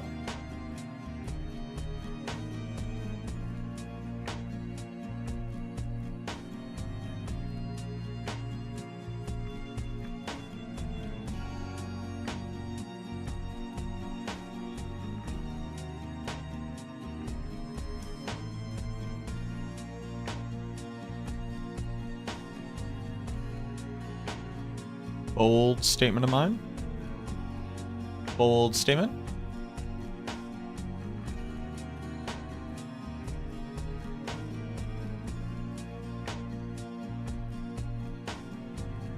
For this to start making sense, we have to go to here and we have to do our Paragon.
Need to cut even more points.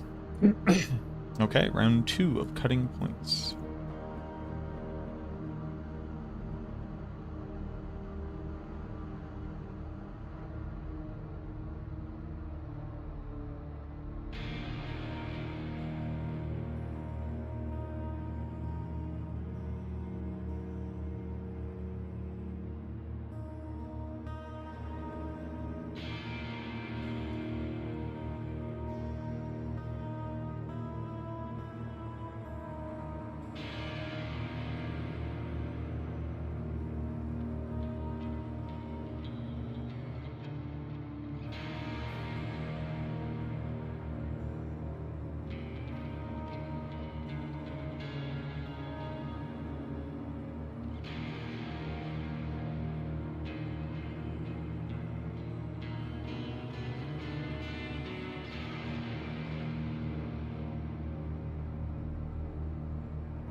Okay.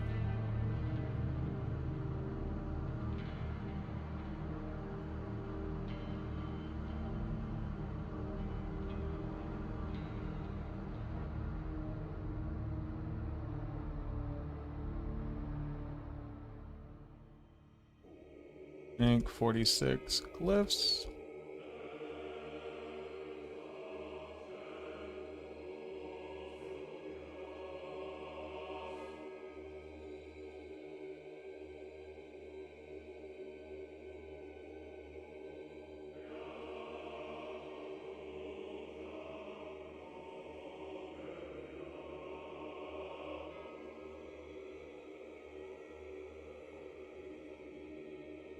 $46.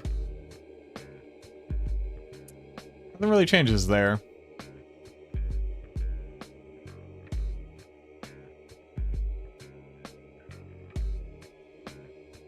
And nothing really changes there.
And Mythic Respec will have to...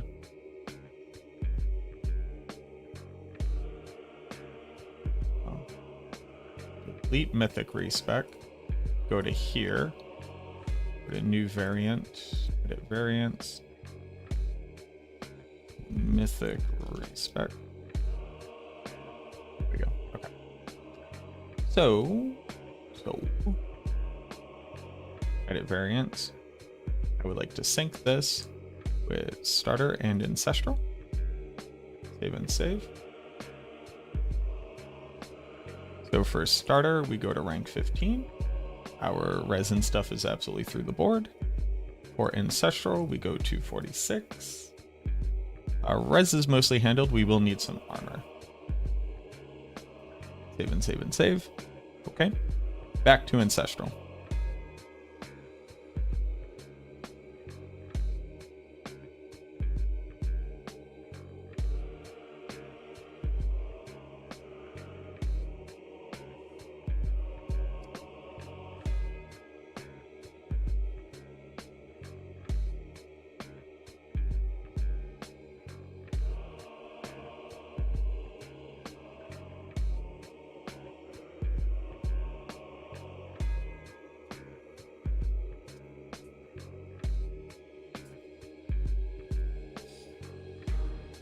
Topaz, we do this.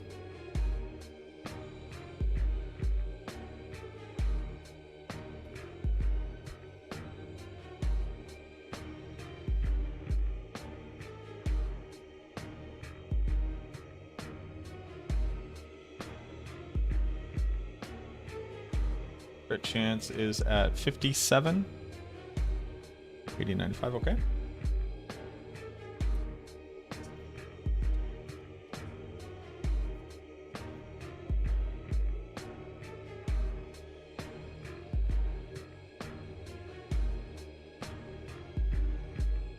Just need these two to be up to 100%.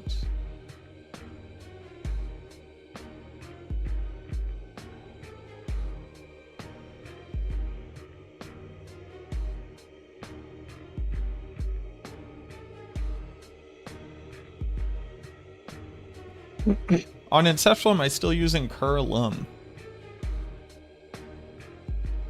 I don't see why not.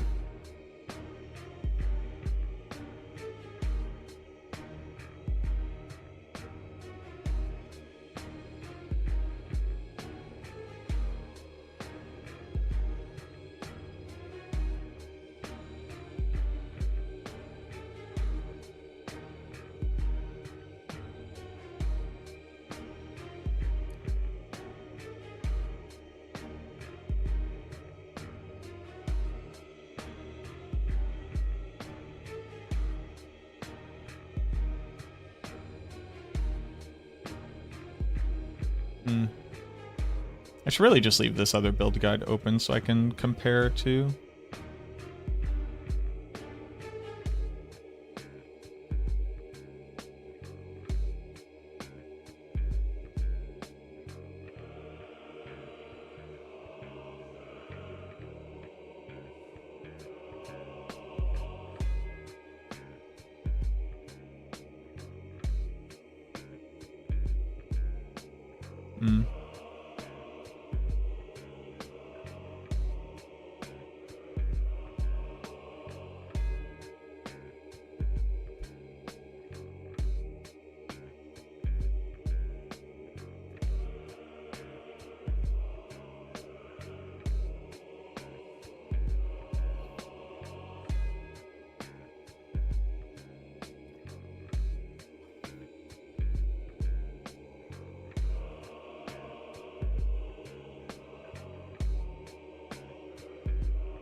How do I educate them on the best way forward?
What up, Noodle? Thank you very much, friend. And so, yes, the answer is like definitely yes. I thought I had said that on stream, but I think you were already gone at that point. But yeah, let's if you are down, let's coordinate that in DMs. And I can send you money for shipping. So we're in a weird place. I don't want to recommend Ahu Cax.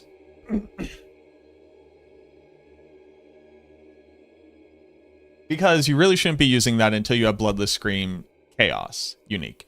Now you might be saying, well, Mac, doesn't that mean that Bloodless Scream Chaos unique is the best? And the answer is yes. But I think that educating people about the Chaos uniques and how they're going to change their builds are the thing that is more important. Also, you're just like not going to have Ahu Cax for a long time, right? Because you definitely want to equip Bloodless Scream as a Chaos unique if you have it, but that's just good. It's not build transformative. It just enables this particular endgame rune word combo that most people aren't going to want to do anyways in most content. So the reason why I'm, flopping around here is I don't want somebody to equip a rune word and all of a sudden the build doesn't work anymore, especially since they're not going to have Soul Rift, which is the thing that would typically solve this. Now, if they were smart, Curlum solves this for them, where they would just spam other skills. But people don't understand to just spam other skills, like Reap and stuff. They just go, oh, I stopped casting Sever. Now, I can just put in the rune words and not worry about it, and every once in a while somebody will come ask me and I'll go, oh, take off Cax rune. But, what about all the people who don't have Twitch and don't come and ask questions?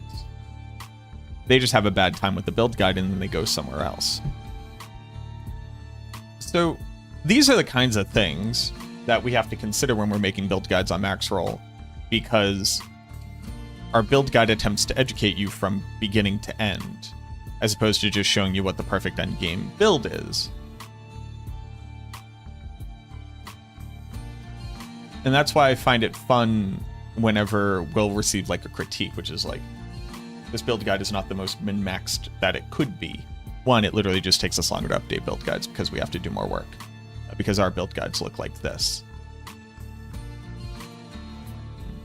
And each one of these things is a different thing that we have to individually create URLs for and then embed and then write up stuff for. But that's besides the point. But like, I'm stressing about whether or not I put in the best combo rune word at the point where the person is presumably in Torment 2 with full ancestral gear, because that person might have a bad time.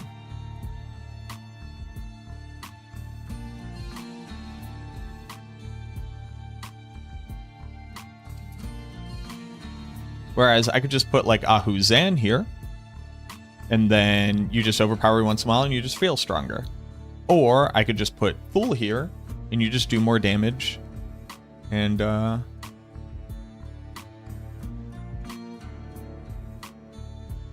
just like do more damage. 10 instances of this. That's like 3 seconds, not bad.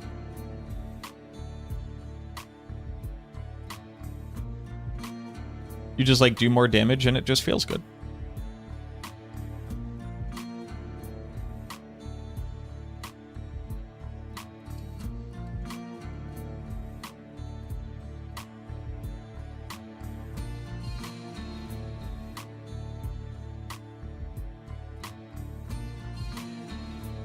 You just make a note? I can. Nobody reads notes. Like, this planner has to like fully communicate a functional thing without nuance to a person, because all they'll do is look at the planner. Like, people don't even know that we have this right here. You know? Like, this isn't a particularly large amount of information.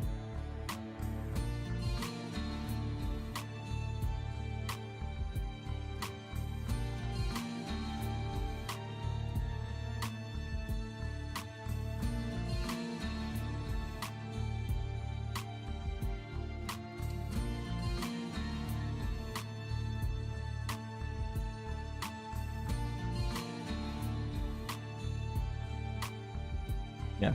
Oh, nobody reads fucking anything. Like, it... Like, people will come and go, how come you don't recommend this? And I go, I do, it's right here. They go, well... I didn't see it up here. I go, well, yeah, that's the introduction.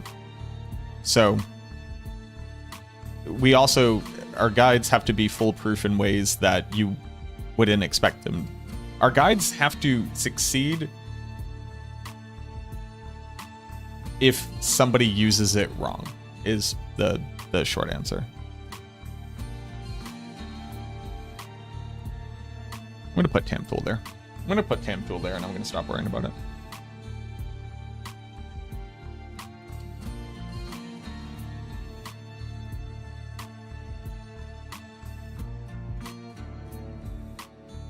What up, Sirach? No backed bronze still suck.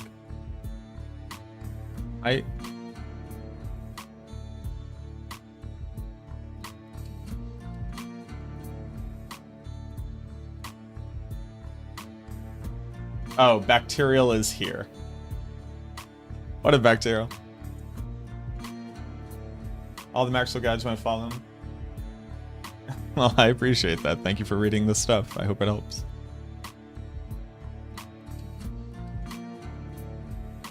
No, back. Thorn still sucks. Probably. I mean, that's probably true.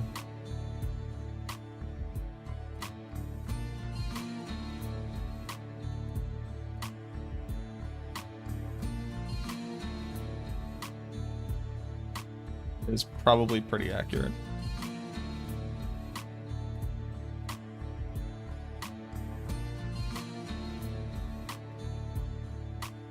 Oh, hold on. Diamonds? Diamonds are forever.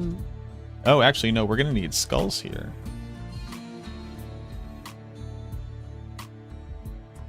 Because Mod God doesn't give us much. Alright, the rest can be.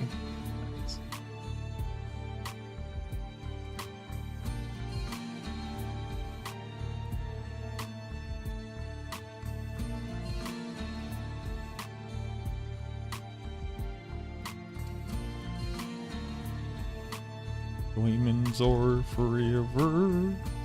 Diamonds in the sky if you feel the vibe.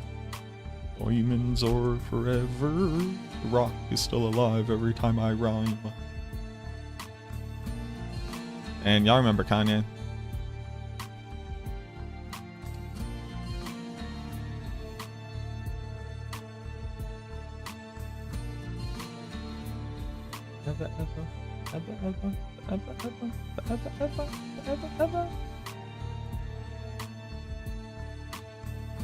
Diamonds are forever.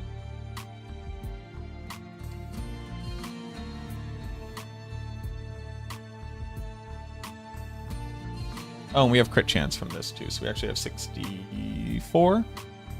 Nice. Gets us up there.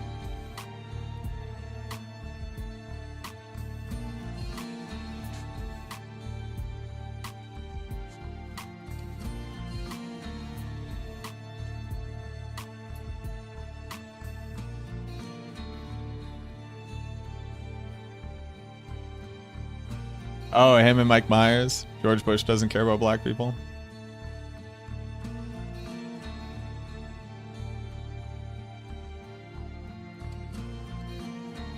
Hello, Grim. How did the new Warrior Reap thing pan out? So they've changed it.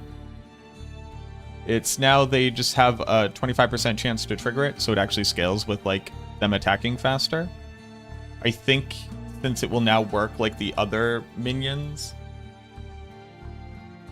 It seems like they're actually using the skill as opposed to it. It basically, what the effect was, on top of your skeletons, every 5.5 seconds, Reap would happen. Which is not the same thing as your minions using Reap.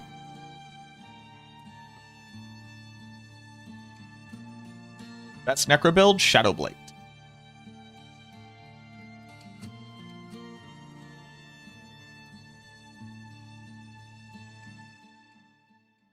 At this point, you can use Great Feast. Sure, why not?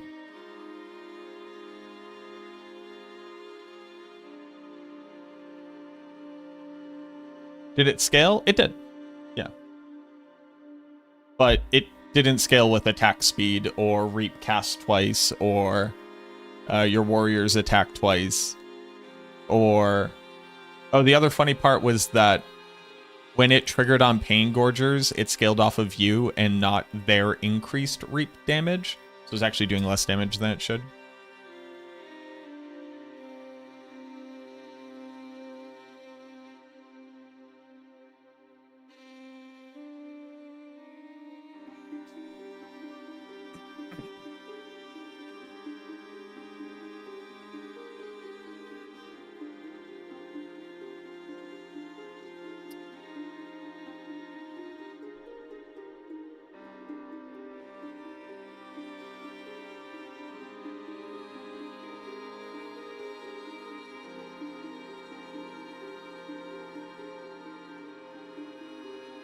Now, what's the difference between Mythic and Pit Push? Well, Pit Push I can make perfect gear.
What up, Joe Breeze? So...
Bloodless Scream helmet.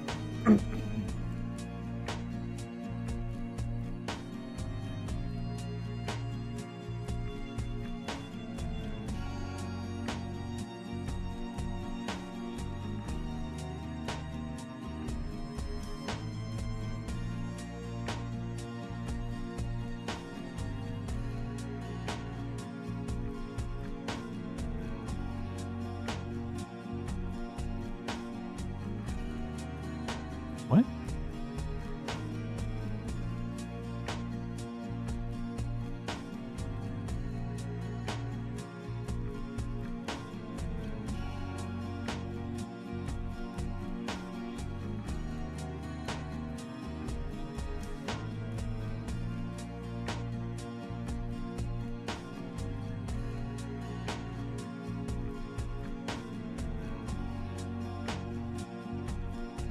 Sharon.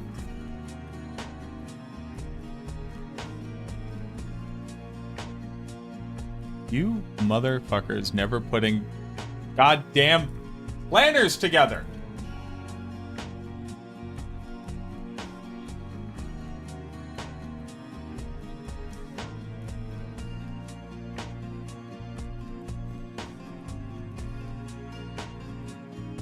You're like, look at this thing. Oh, what is it? I don't fucking know.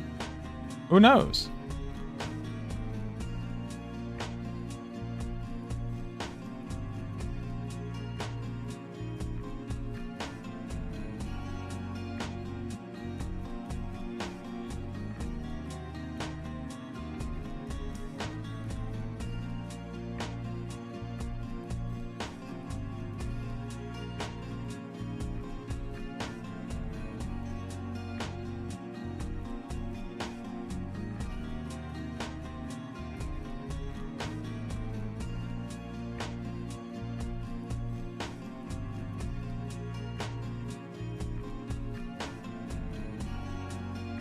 Gonna go ham this season? Ooh.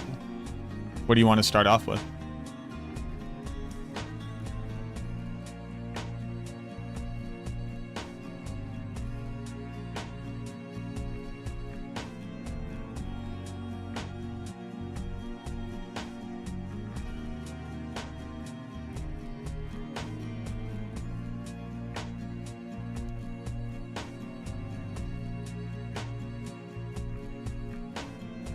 We call this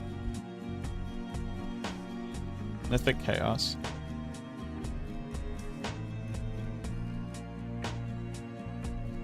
They made Warrior Reap a seasonal power?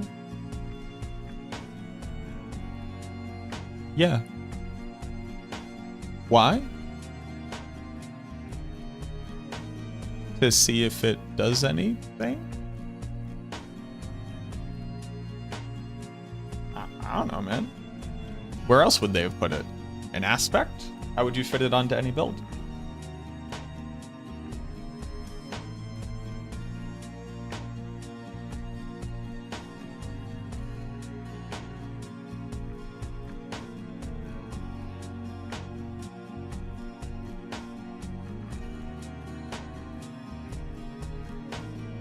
Gospel of the Devotee?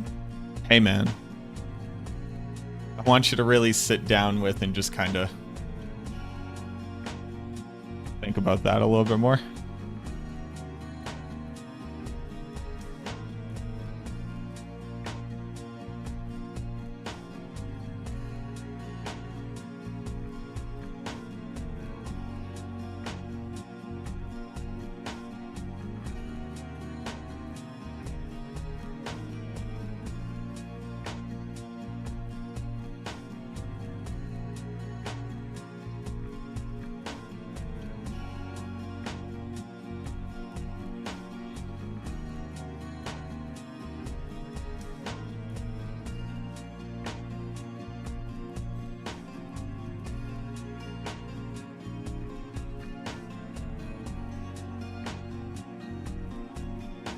They see that Reap minions got changed? Yeah.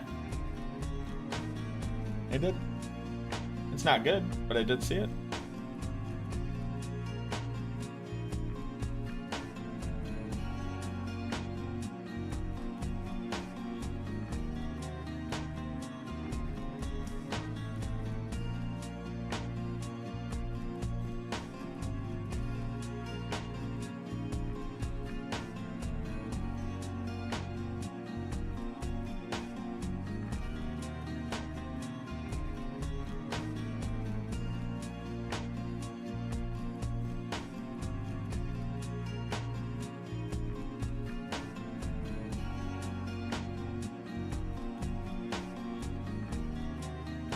Reap attacks 10% faster. Your skeletons now reap.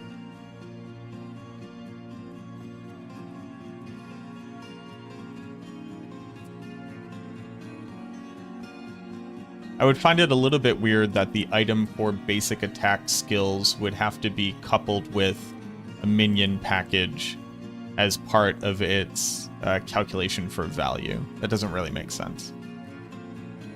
It saying reap attacks 10% faster is absolutely dog shit nothing, and it needed to say something else. But tying it into a minion package means like that thing will just like never be touched, and also minion builds don't want to equip a focus. So I think if we're being serious about the topic, that doesn't really make sense at all and would only hinder it and the effect.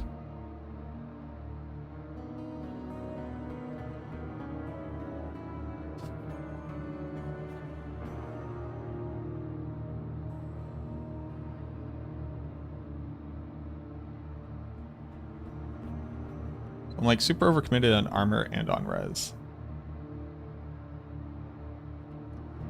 Nothing I can really do about that, though.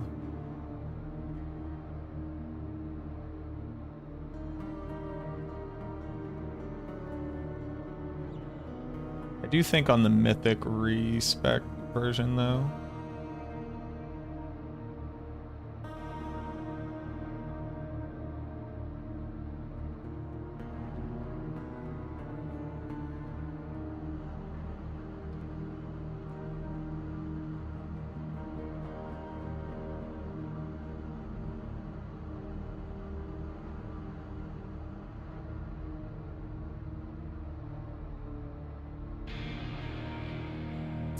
think that they should double down. Yeah, I don't disagree with that.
Save.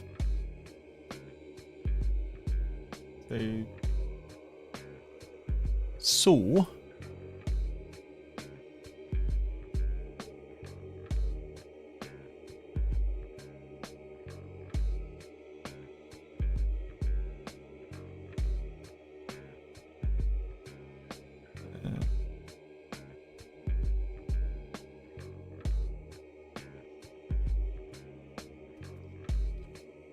Push.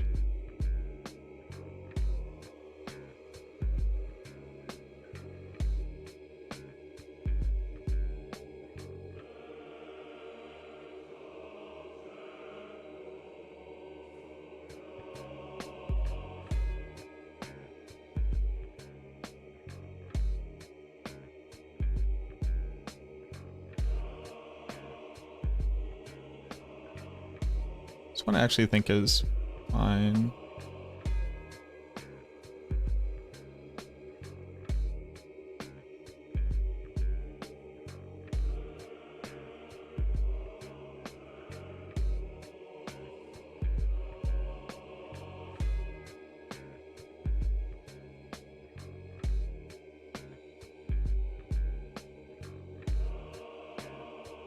I actually have to do the math on this.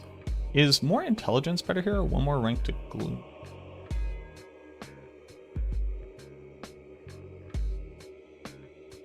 So from 3265, hold on. 3265 to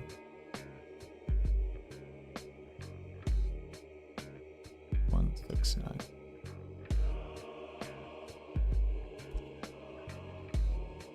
This is equal to 1 plus is divided by 800.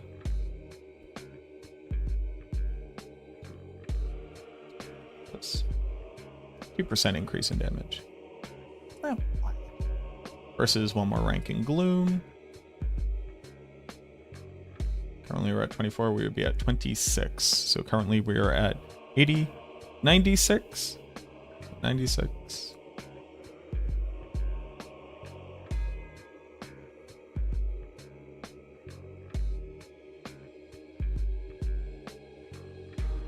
Did basic skill attack speed transfer over to them? That wasn't something that I could test for that because it didn't work based off their attacks. I guess you could do it on the skeleton mages, but I've never tried to do that. Also, that stat like doesn't exist anymore. Except on uniques. So it's not even like you can choose to use it or not.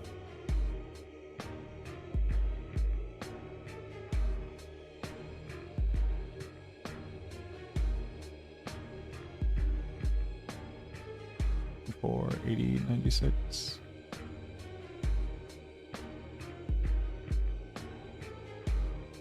One more would be 26. That'd be 24. So it'd be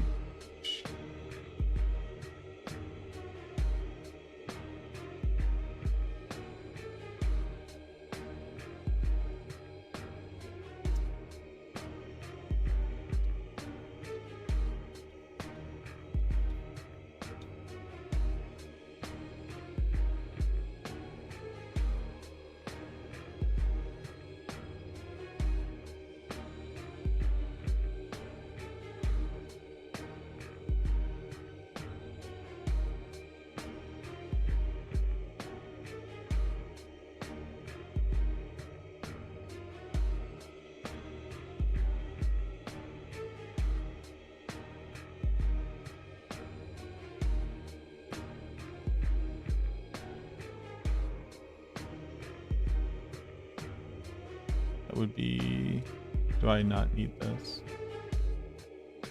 Do not, so I can go here.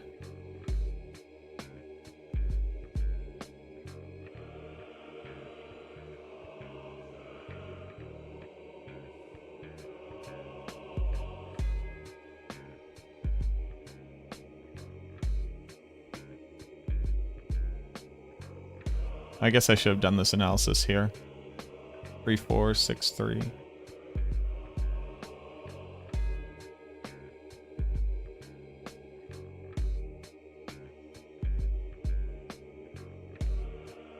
Three, 5, 6, 7.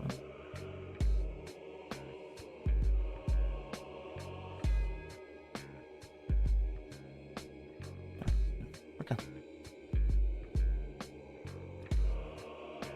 This is how I'm going to do it. For the Ancestral, I'm going to introduce you to the first best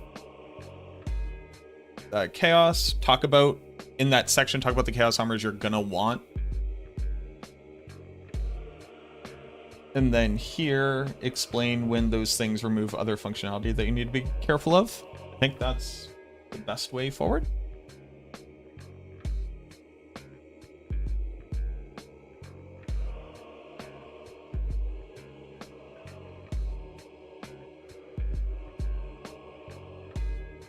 So here, I would like to sync this with everybody. This, I would like to sync this.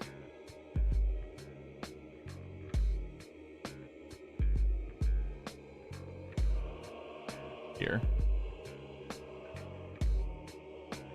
Okay, and then just go through it very quickly.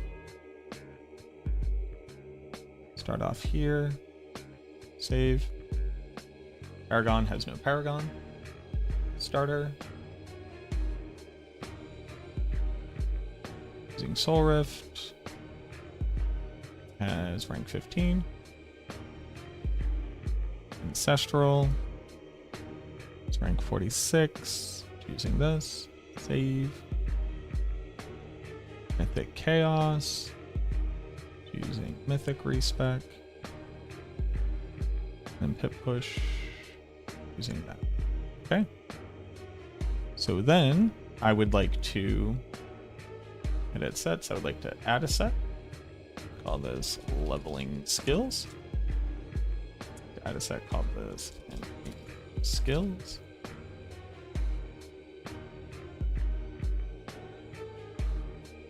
Leveling. I'd like to sync this with skills. And for the push, I'd like to sync this endgame skills. So now we have our embeds where they don't have any gear on it, so you can't get messed up by any of the skills. Make sure this one is 2.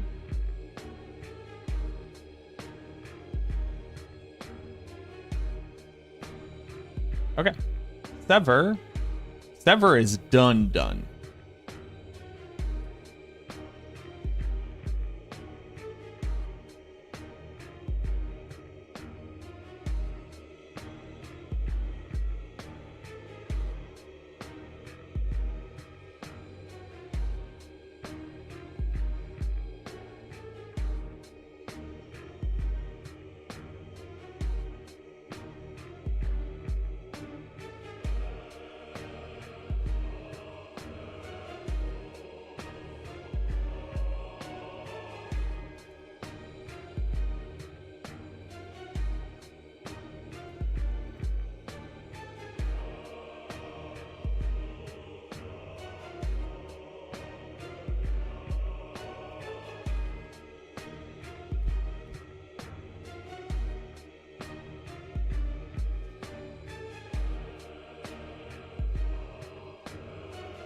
Sever's done. Sorry, I got a bunch of messages.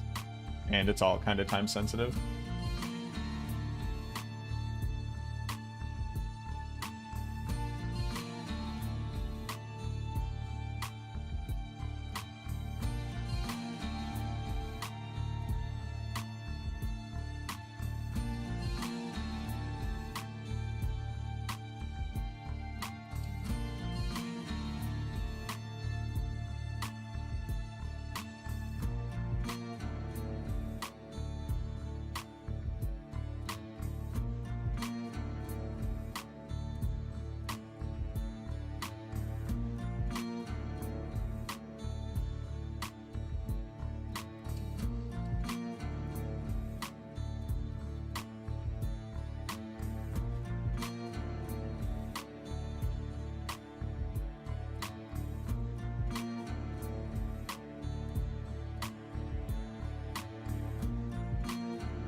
Okay.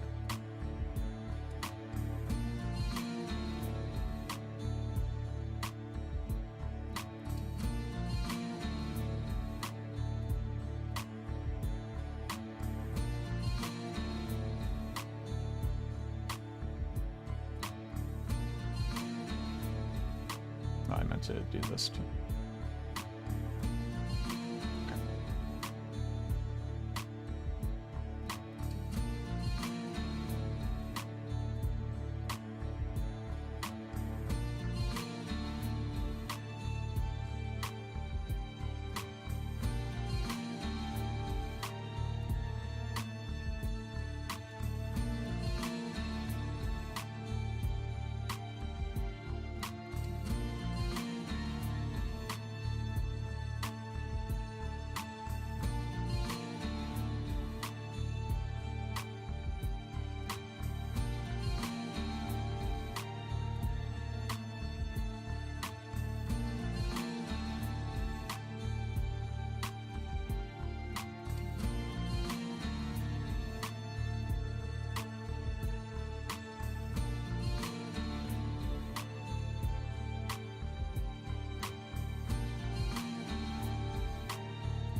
Egot, thank you very much for the follow.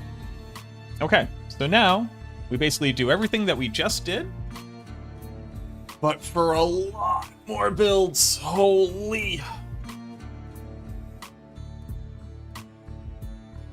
Like a lot.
Alrighty. Next build guide. Light.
Do. This is the tough part. It's like, let me do all of those things I just did, but again. It's rough.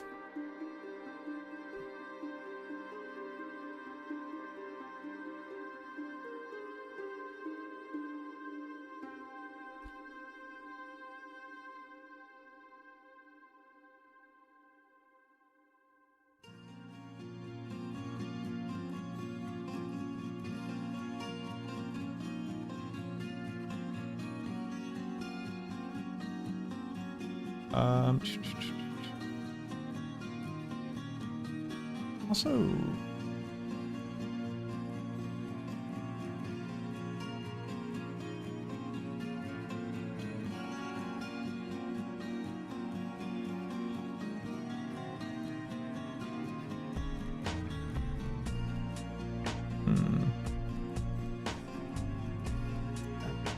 gonna do this part first, actually.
What up, Grief? What's going on, boo-boo?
Are we winning? We're trying to.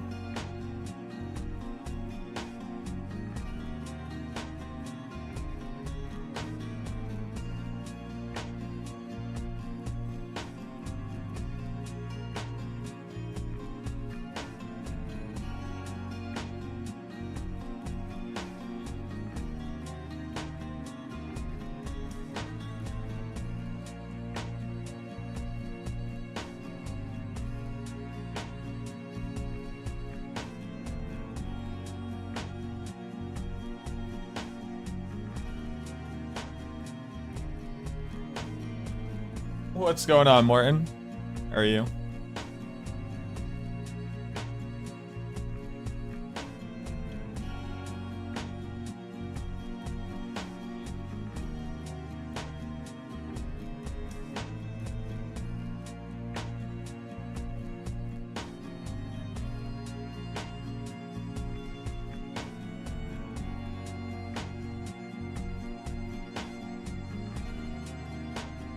Let's call.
Then here.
Huh. Why did I do that?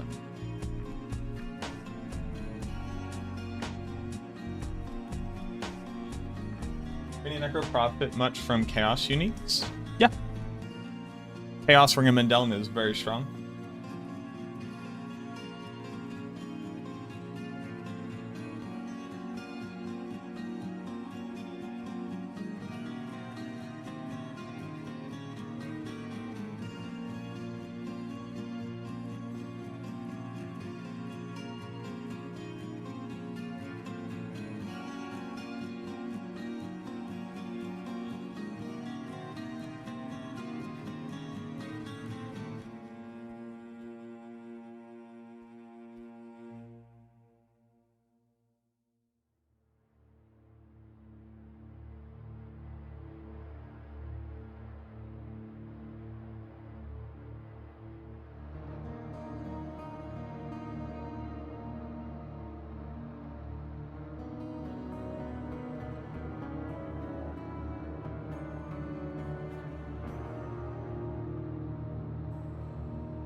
This wall is probably best slot for every Necro build because 80% main hand damage. It's very good.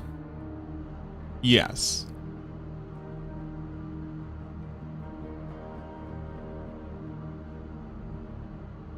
But minion Necro...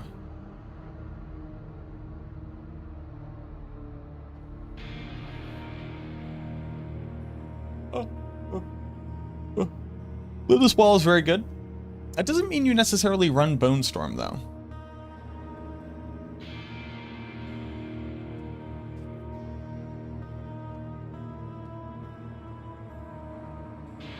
Because it's Ring of Men down to the boots, occult up to the amulet.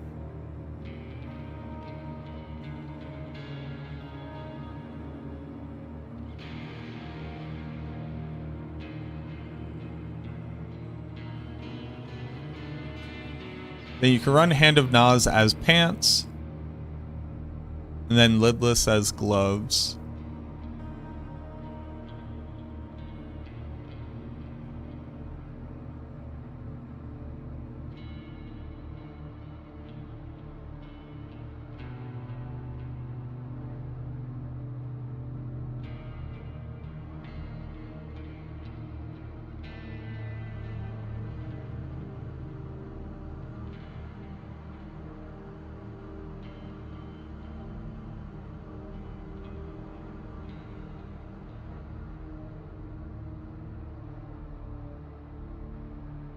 Do you want to run Army of the Dead? Bone Storm is a double crit multi for free, which like has to be better than Unyielding Commander. Yes. So that could just be another aspect anyways. And we have Service and Sacrifice, Reanimation. That's it. Well, Reanimation goes down to the ring slot. And then whatever the other one would be. Grasping Vent? Sure.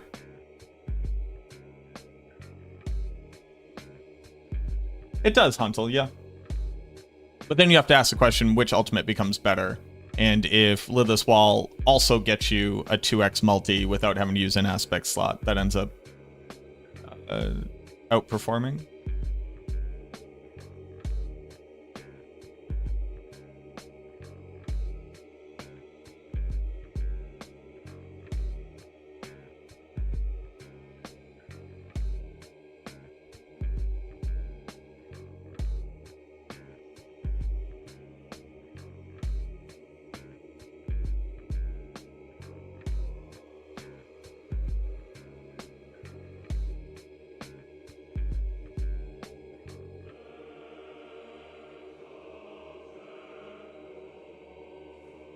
Excuse me.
Oh, cool. What language is that?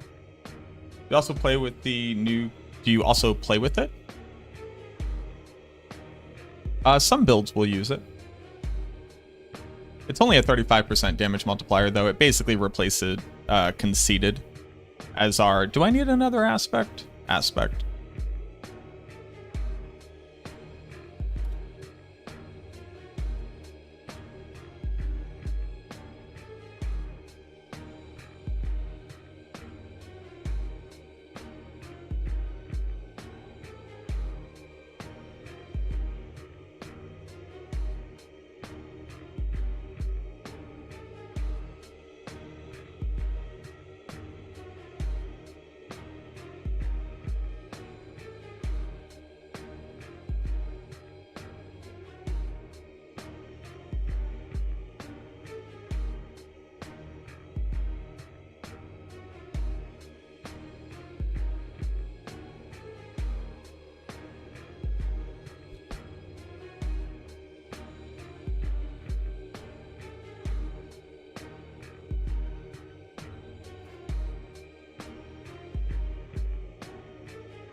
Oh. Probably won't work.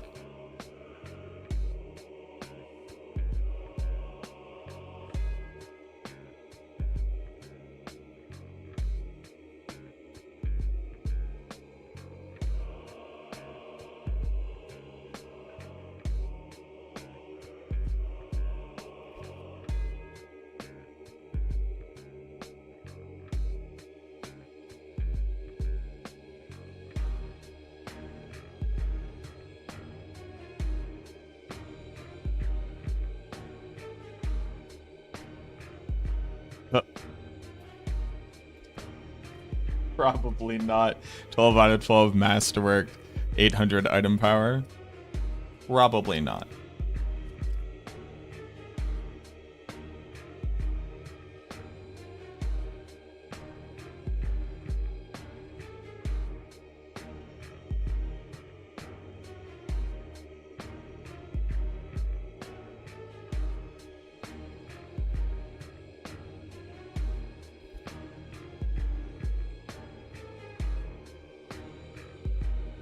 Oh, right. We need fudge. Fudge brownies.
Oh, not that.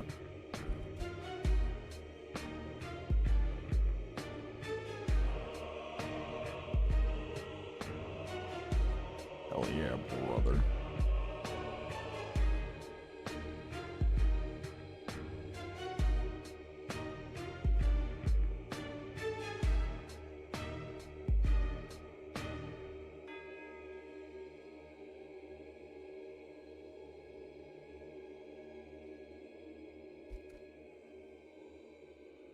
Little blight size.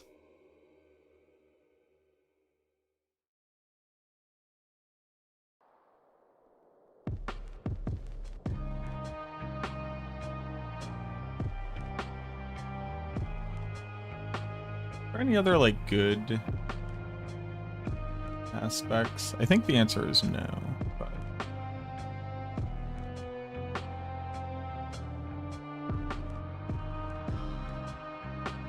yeah, no. This is probably the most intense music to make a PowerPoint to. You're not wrong.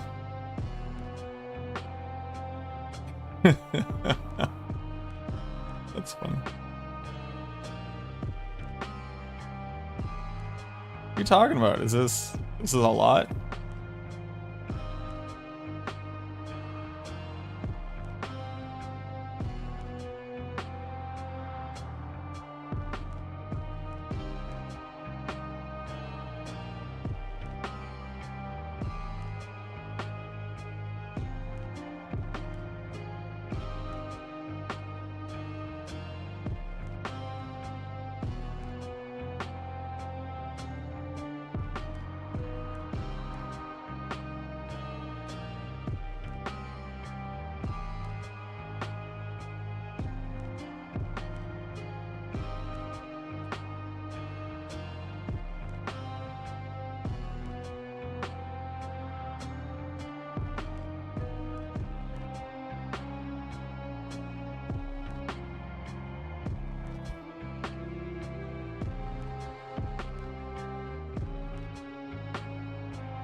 You swapped Scent of Death to Bloodbath, I think.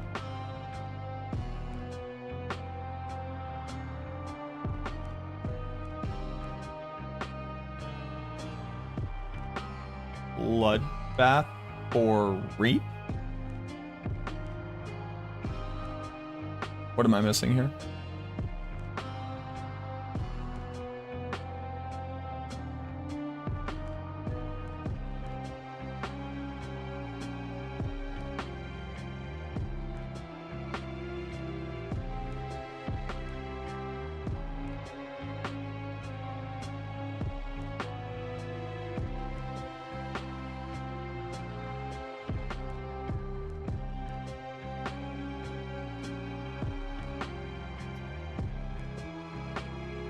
Oh, this one? Ooh. Did that actually work?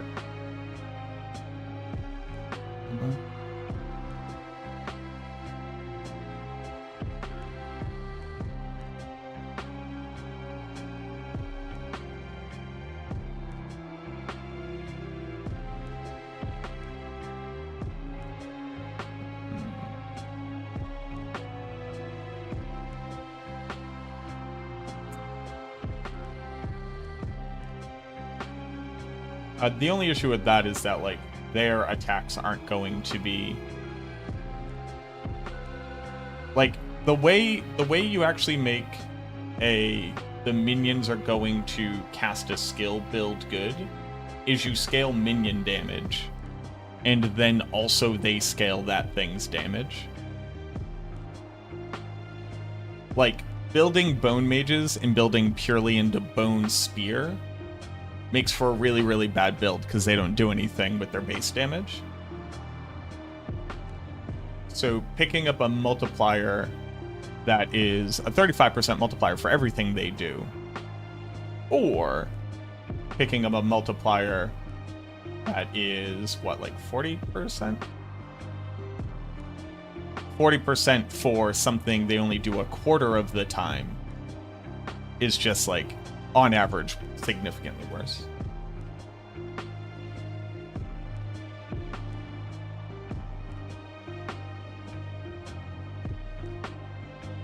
Like, the way I got, when mages were doing 109, the way I got bone mages to do 100 on, like, suboptimal gear is you build them as a mage build, and then also they cast a bone spear, which is just stronger than their normal attack, but scale it with their scalers. Currently assume they won't be hit by the 3-second cooldown. Unstable power is when they use Reap. Reap will overpower. They only cast Reap 25% of the time, and it now replaces their attack. So you assume they attack 3 times and then they Reap. There's no reason to make only a quarter of their attacks do 40% damage when you can make all of their attacks do 35% damage.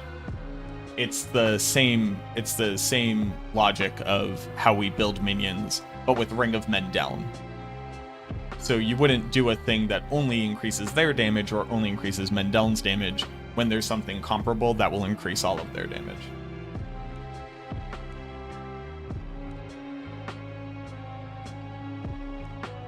I think Scent of Death is, without question, strictly better than Bloodbath, yeah.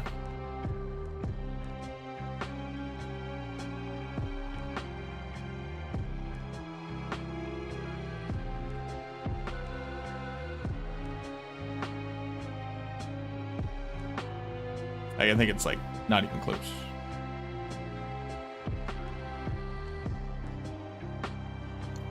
Excuse me.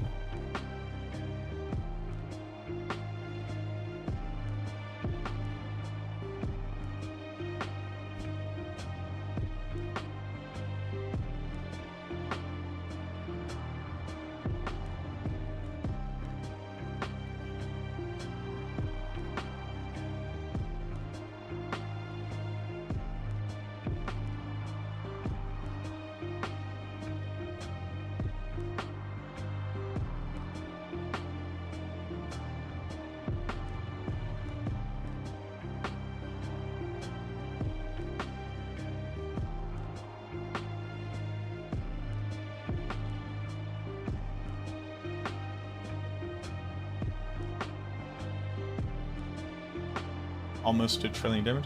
I don't know how you're getting Reap to do 1 trillion damage.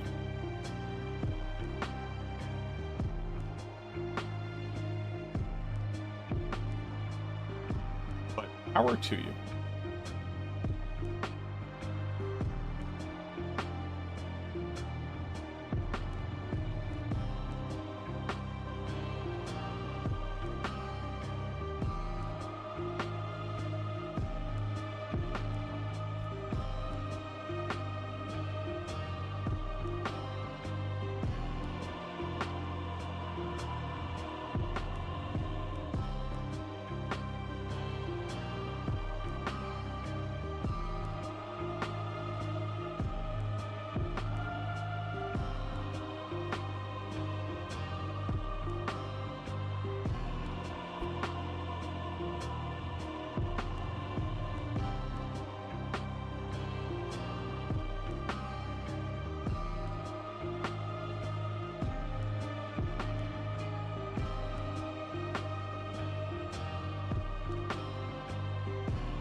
Void isn't a... No, it's not.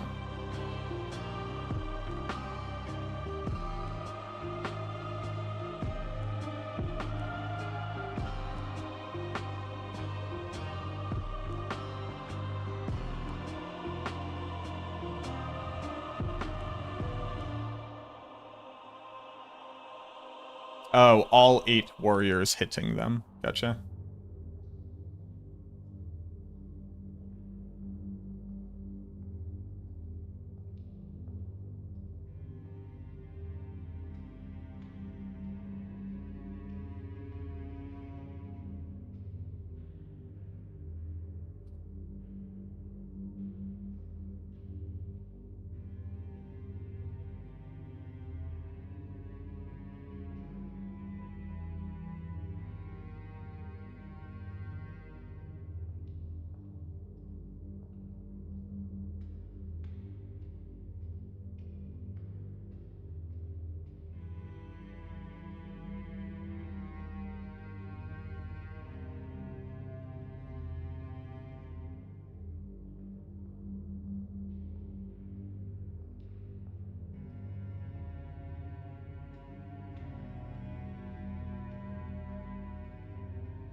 Frenzied Dead. No.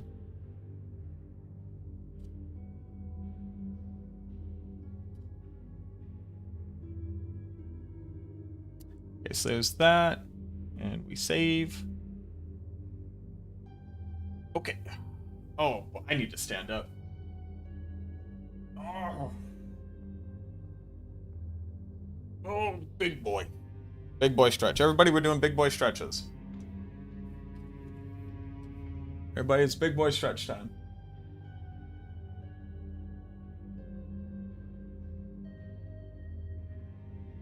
Also, this isn't true.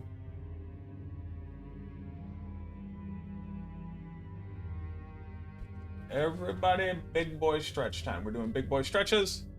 Taking care of ourselves. Also, peep the sick ass pants. That right there, that's the gay agenda. All right.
Oh, yeah.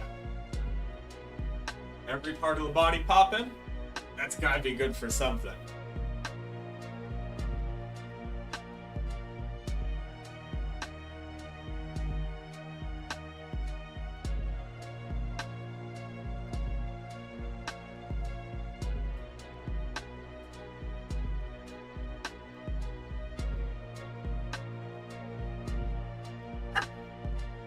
Whoops.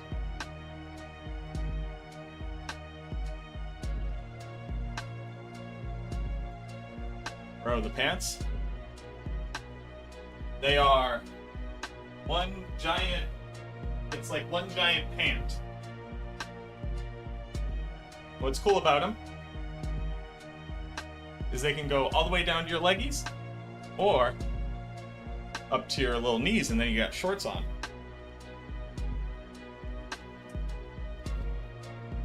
No, these are just pants. They're just pants from Thailand.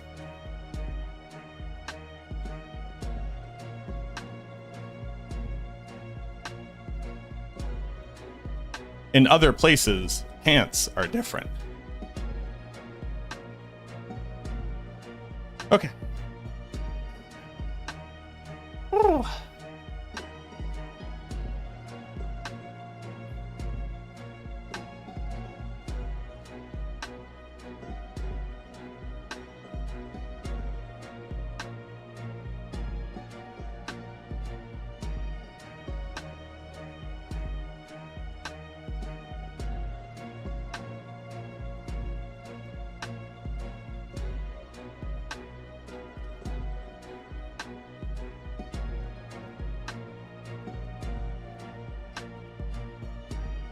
Off the parkour sculpted calves, yeah. Oh.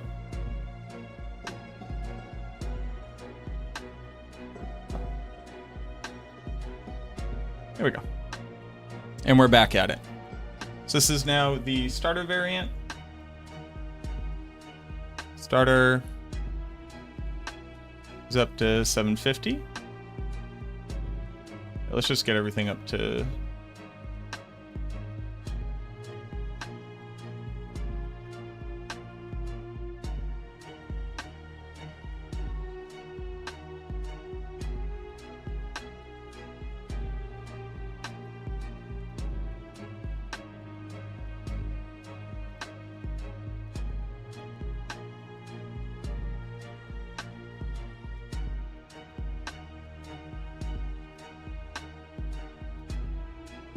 Okay, bump you up to Torment 1. We got a metric ton of armor. Let's go. All right, give me 1 sec, I'll be right back, actually. Now that I think about it.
Yo, Rahi.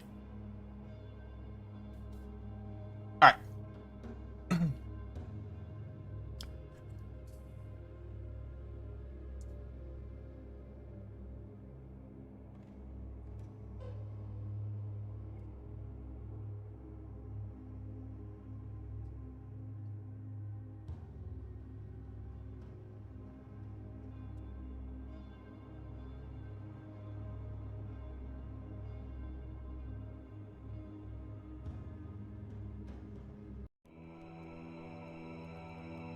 And the heavens shall tremble.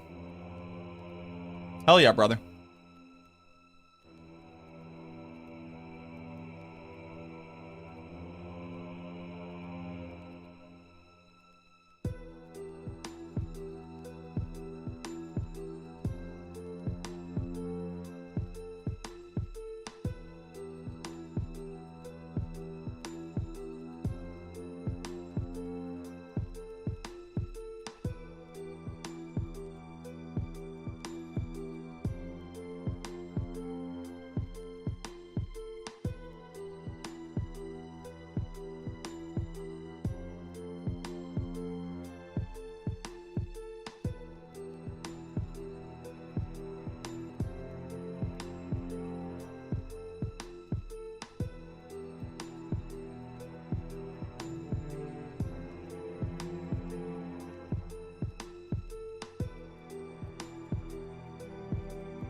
Okay.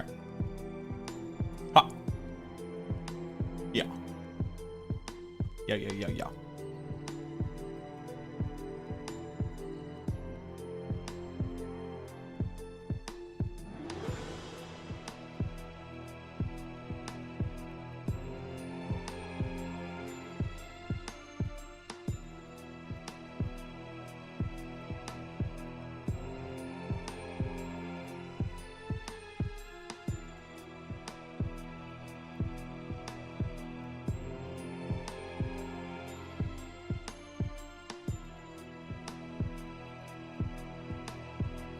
Hmm.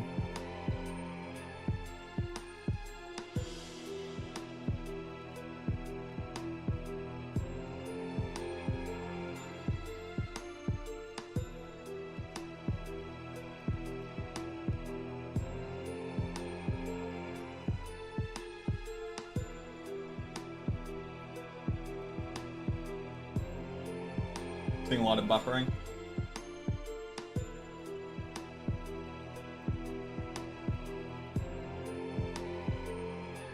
It seems to have stopped. Can you confirm that?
Looks good.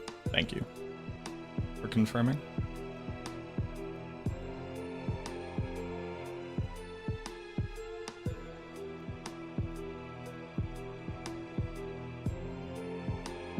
We could just put total armor everywhere, why not?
Demons are forever.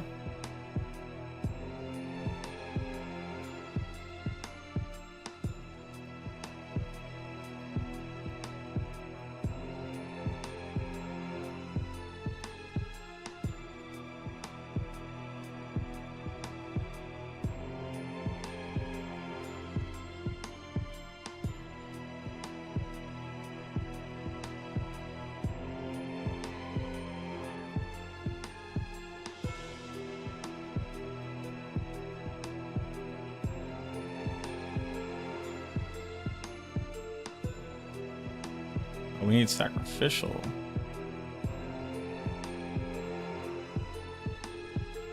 That's starter.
Caesar.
Ancestral. So we gotta change up some stuff, and this is where I'm gonna put in the one chaos unique. So let's talk about it.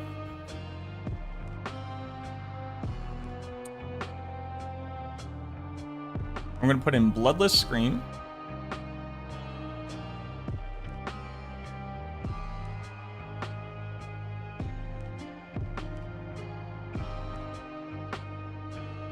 Bloodless Scream. Sure. Okay. What up, Maxim? How we doing? Oh.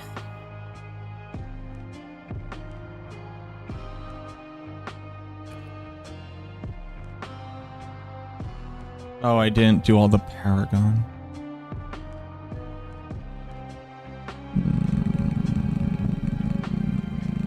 Alright, we have to do the Paragon. Oh, it's okay. It's okay, it's okay, it's okay. It's okay, it's okay. Okay.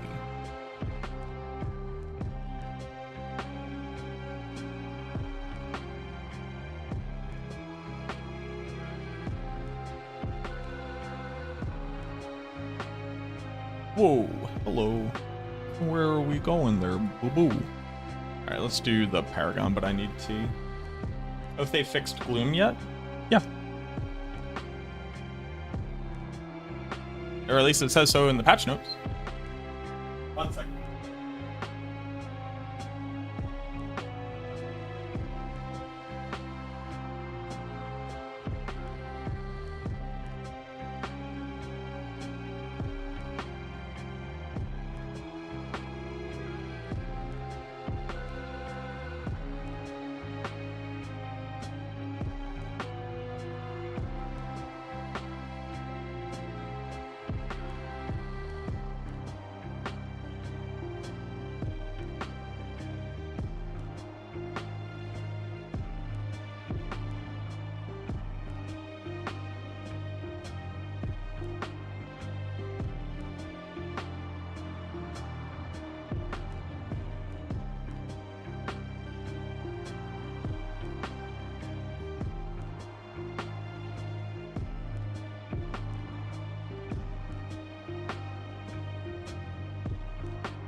Okay.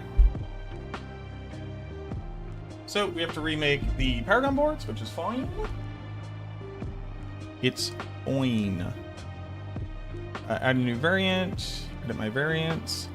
Boopity boop. Rank 15 glyphs. E. And we set everything to rank 15.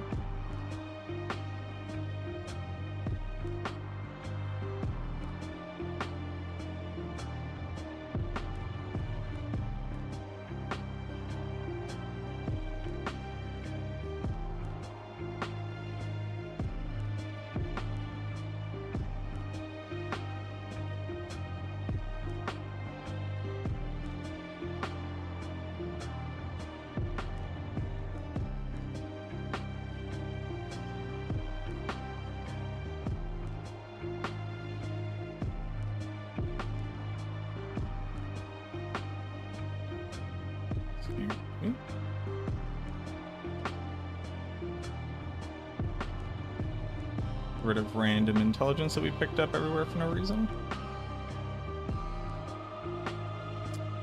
This is Abyssal.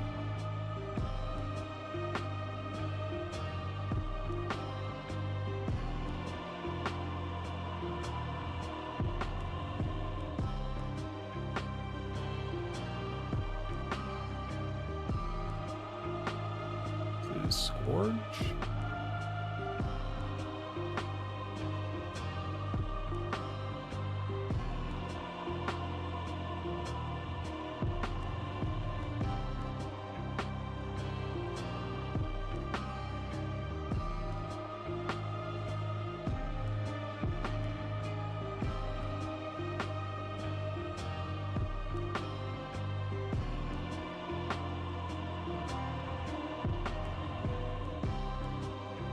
Sense.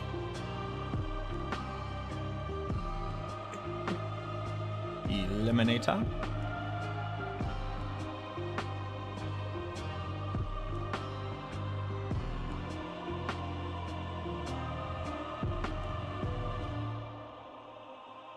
Eliminator.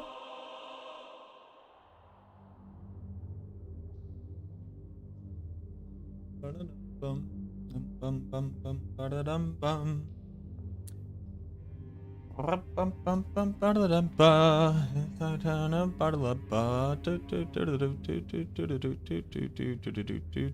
This is 3 points for 10 intelligence.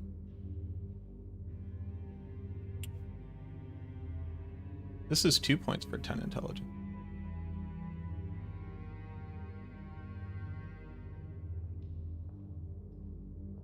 Huh.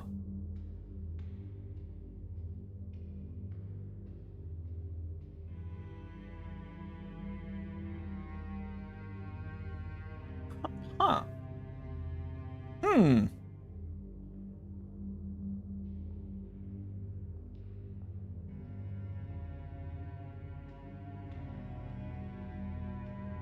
This is 4 points I don't need, and it gets me 2 intelligence.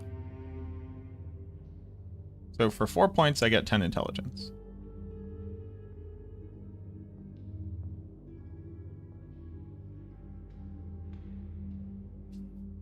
I want to be able to build over to there.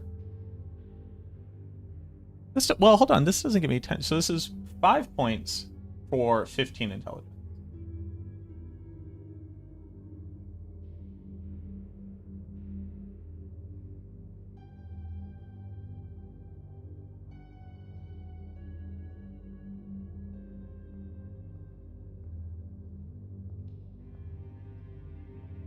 It's 5 points for 20 intelligence.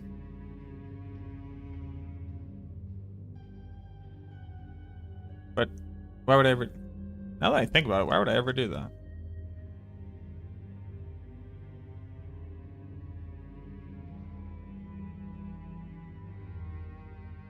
What up, PF?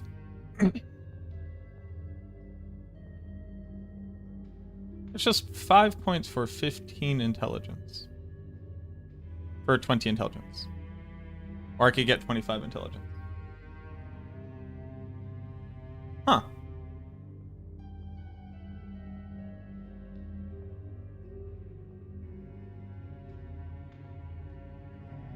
Makes you wonder.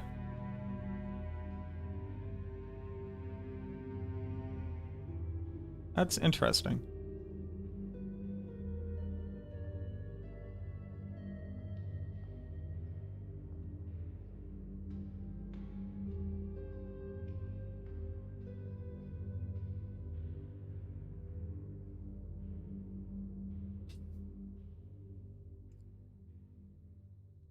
Makes you wonder.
Cracked Bone Storm actually is. It'll be able to do around like Pit Tier 107.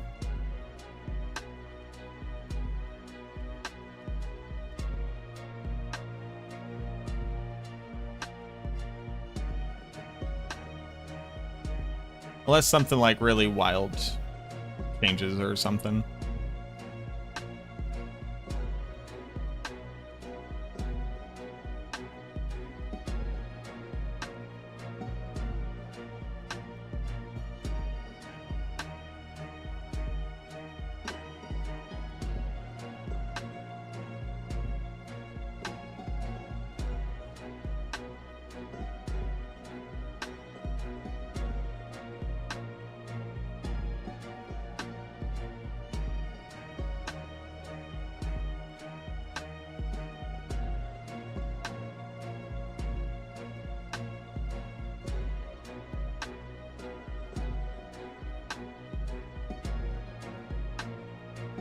You'll get the gear you want? No, you'll get the gear you want. I don't like to see character progression as I didn't get the stuff that I wanted. It's I'm working on getting the stuff that I want. And that helps me a lot.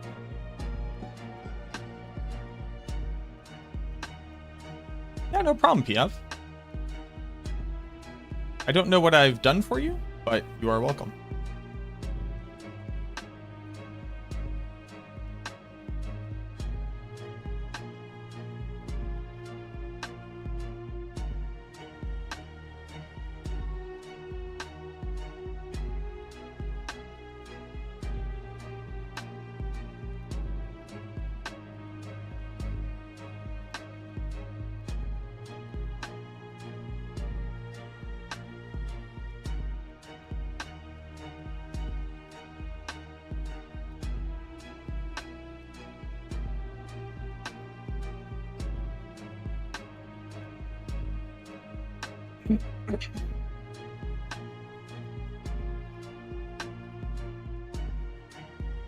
Shouldn't these two just be swapped?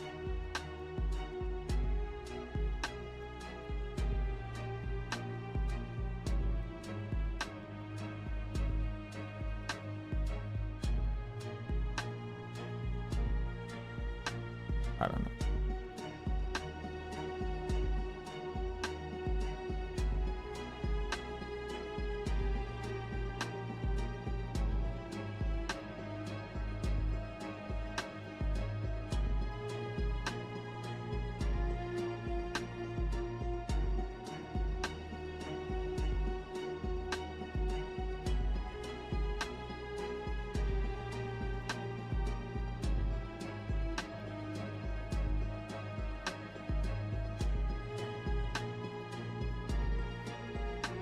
Ah, gotcha. It's like not finishing a build before the end of a season.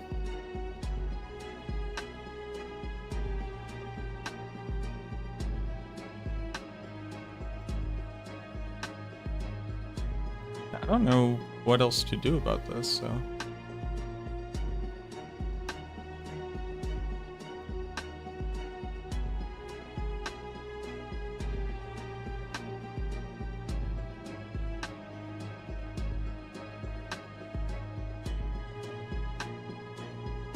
Nice. Makes sense. Maxim, thank you for the follow over here as well.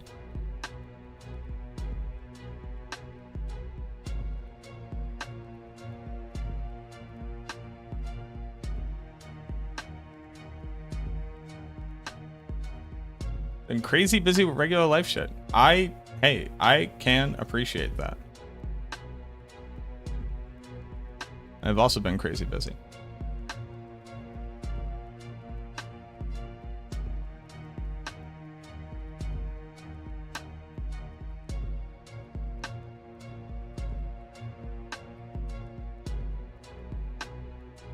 As the kids say, I vibe with that heavy.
Hmm.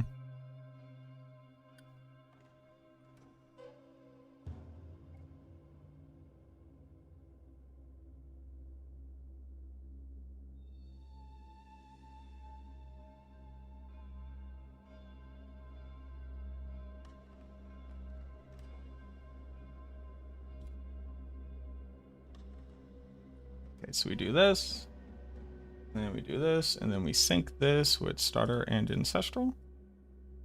Go over to starter, starter goes down to here, go to ancestral, ancestral goes to here.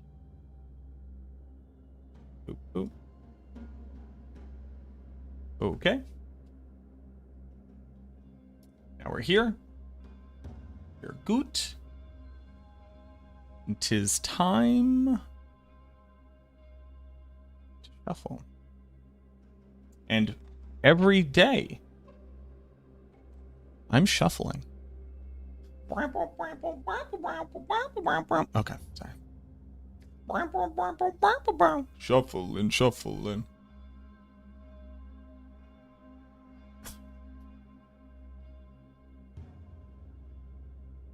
Sorry.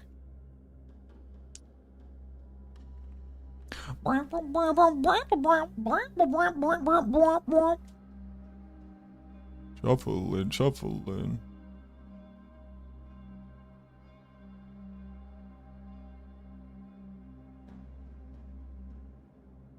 Well, D4 is on...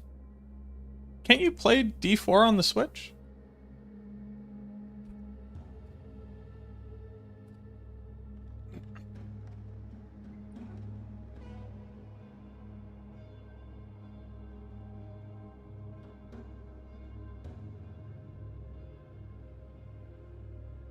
Oh, interesting. Oh no, D4 never came to the Switch. If I'm not mistaken, and this is hearsay, right? This is not a secret that I know. I believe that controller support for consoles was required for D4 to be able to ship on the Switch 2, because Switch 2 will have a controller functionality. So I'm almost positive that at least some part of that is a machination to make it so that D4 can be ported onto Switch. Why never any Eternal content? This is why. Let me show you. So Luminish, thank you very much for the follow.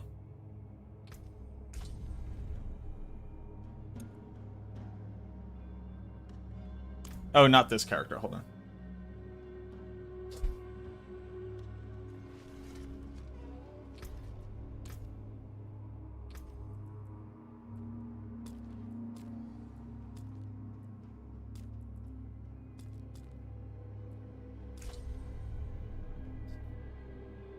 Let me show you. Let me show you.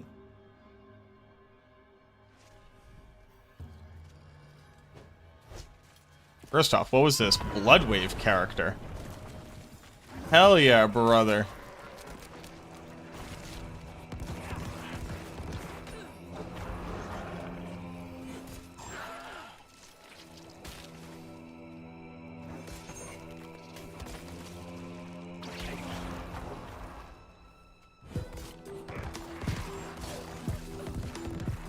Let me show you.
So, this item exists on Eternal.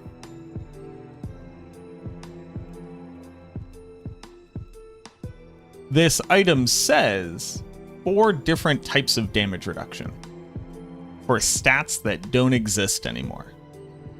Damn, this is a good armor. This is a near perfect roll too. This exists in the environment, and technically speaking, you can equip it. And you might think, Mac, why would I ever want to equip an item power 540 item with the old upgrading on it? Like, why? Well, because it says 4 different types of damage reduction, which is significantly stronger than like the armor, the maximum life, or the intelligence that you would get on like a normal armor. There are a lot of stats that don't exist anymore. like lucky hit chance while you have barrier. These boots say 2 different skill ranks on them. Also, items used to just have more stats. This still says percentage resource. I wonder if that will get changed when these rotate. That'd be interesting. Oh, and armor used to say percentage armor on it. So the major issue is to cover Eternal properly is impossible, because the stats that you can have on your gear don't exist anymore. And because these are legacy items, I can't modify them, if I'm not mistaken. I can take common, turn it special. Oh, can I? That's actually even worse.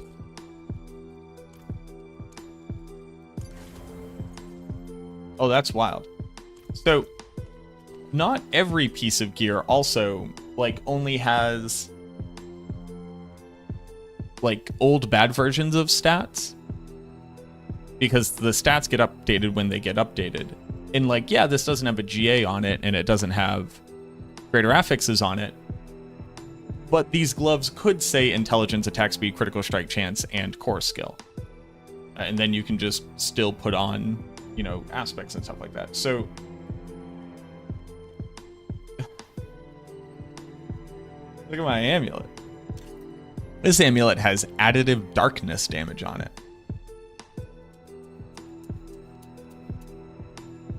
Huge. So yeah, the ability to cover it is just like impossible. It would also require that like planners maintain a total history of all currently possible item affixes, but locked to a logic of whether or not it is a legacy item. Which would get like very silly very quickly. But yeah.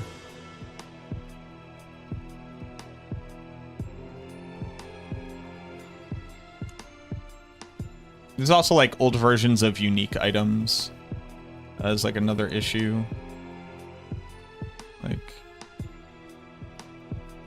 oh, what about old Blood Moon breaches?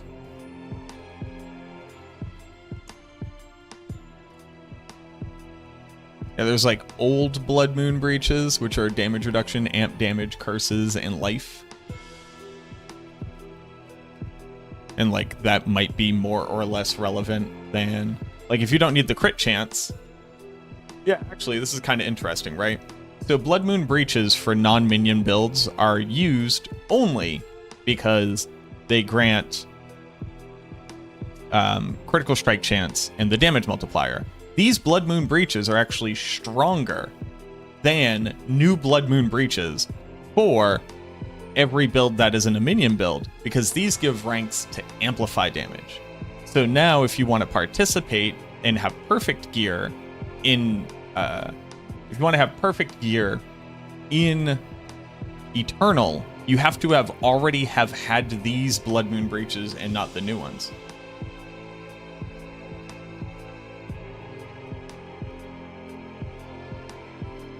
Isn't that interesting?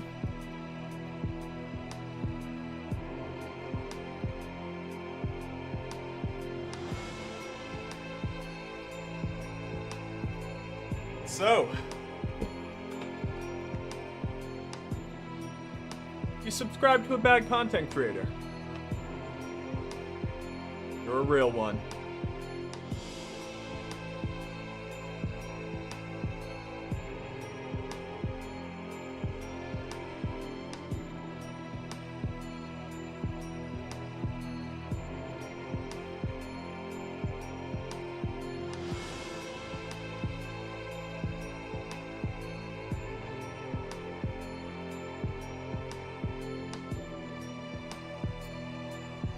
So Luminous, thank you very much for the prime. This is actually like really, this is very interesting to me. Oh, hold on.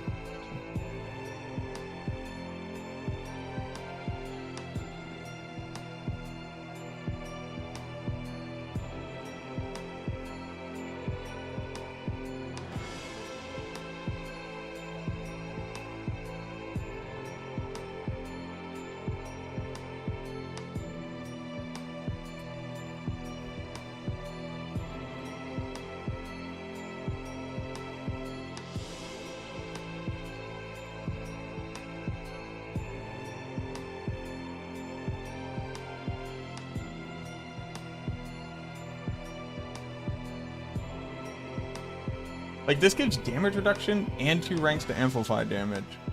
And max life.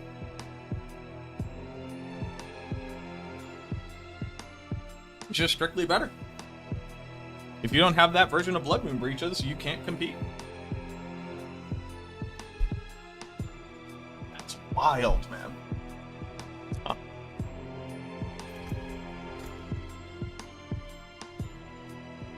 Huh.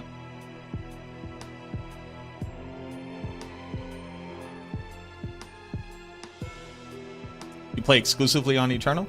Yeah, so what it basically means, you have to take build guides, read why they recommend the seasonal powers that they do, and then just account for that. Like, you are playing in the hyper niche of the community, which basically means that you're going to have to be more educated to be able to pilot things better. And you are also experiencing a unique form of the game that other people would need to spend the same amount of hours that we do in the base game to be able to understand, like, the complexities of. No problem. Zek rune should be fixed. What? What about Zek? What's up?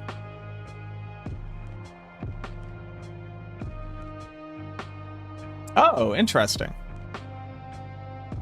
Yeah. I'm sitting here, I'm like, am I recommending Zek rune right now? No. Oh, interesting.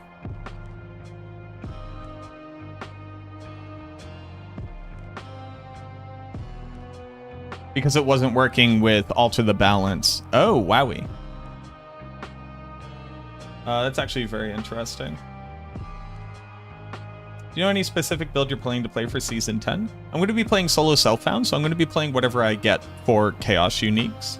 But I want to play Shadowblight, I want to play Shattered Spirit, and I want to test out Blood Surge. I end up playing every build during the season, because that's all I do is play this one game.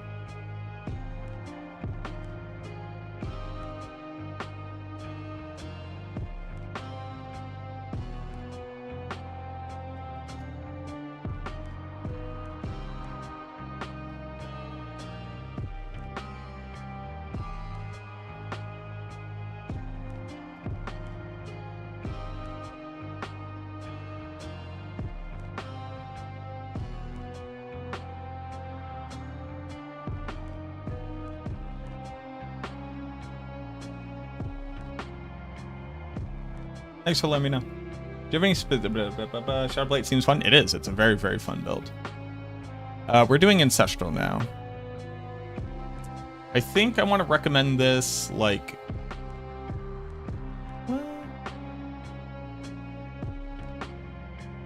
Okay, so starter. Let's do... Hold on. Leveling? Let's get rid of this, and let's do Might down here. So this doesn't really matter, but I realized that while swapping between these, I'm about to recommend to people that they swap aspects, and they might just forget. So I'm actually just going to change them here so that people can't mess it up. Yeah, so this will be cursed, or... Also, that never should have been... What's it called? That should have been... Once we get up to starter... It should probably be Hardened Bones.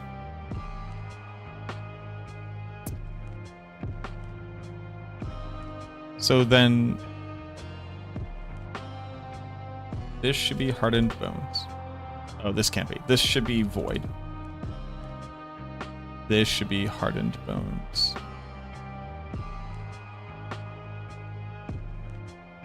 Yeah. Ancestral.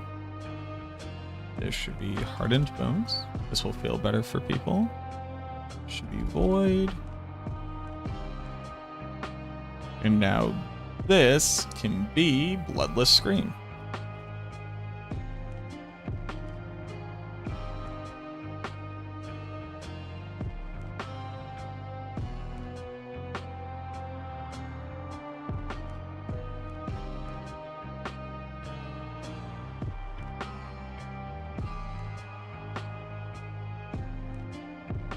now.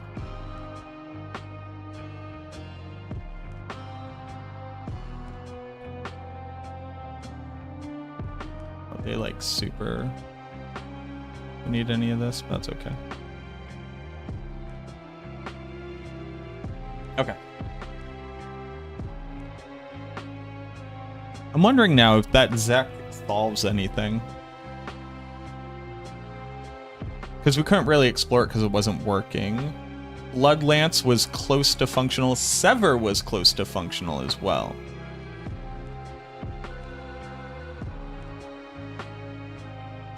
Sever was very close to functional. Now if it was cast in ultimate, reduces an ultimate by 1.5.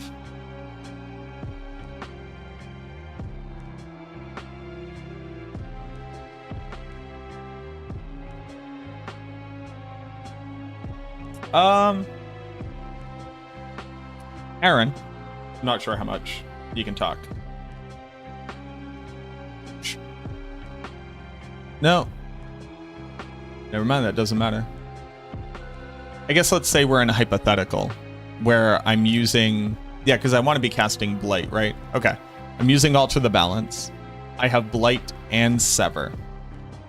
Blight is currently on cooldown. I cast Sever. Should I expect this to reduce both of their cooldowns by 1 second? Or randomly reduce one of their cooldowns by 1 second? Or only reduce the cooldown of the skill that was cast?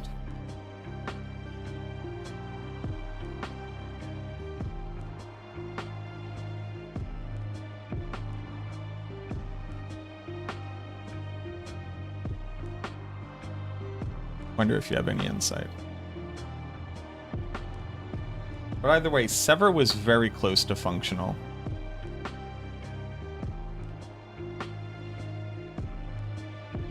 So that'll be something that I have to test.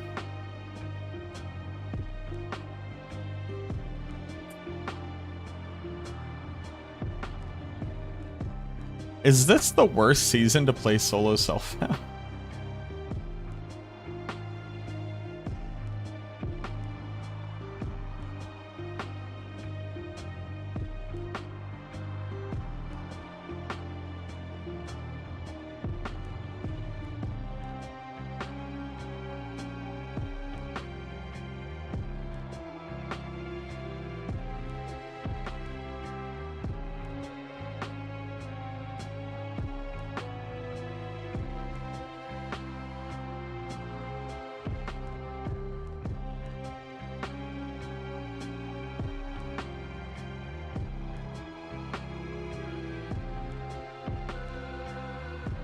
Never check out the starter tab, because when I start using a guide, I would already be in Torment 2.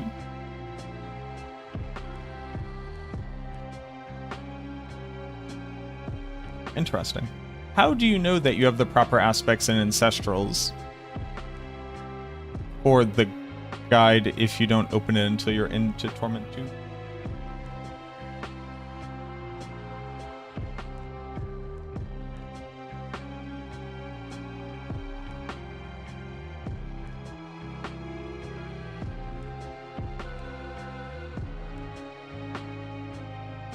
Or you're just saying, like, by the time you hit a roadblock, you're in Torment 2, and then you go check what people are recommending? That makes sense.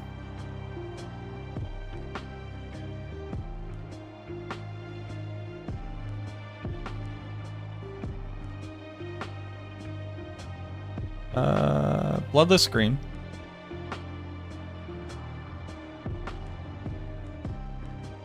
Who cares? Ham, Watts. Now I don't need Cursed Aura at all, actually.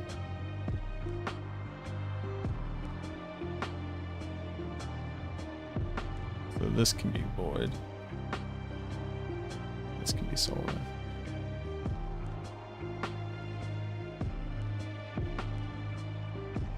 This becomes Evan Piercer.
I don't need all these armor rolls.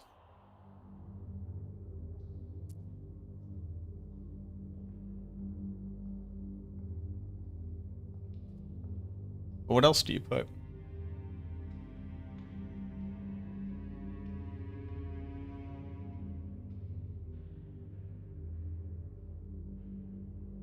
Life?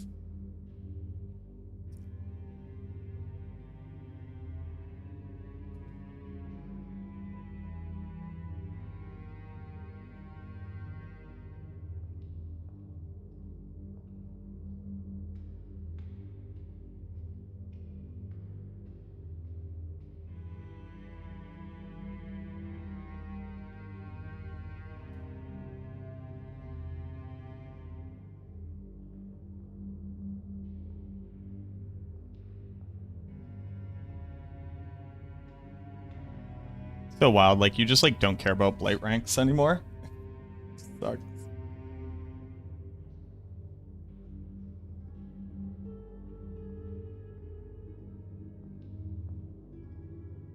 Gotcha, Manila.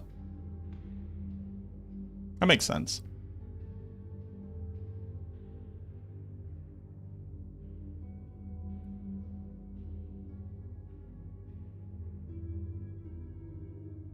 So bad.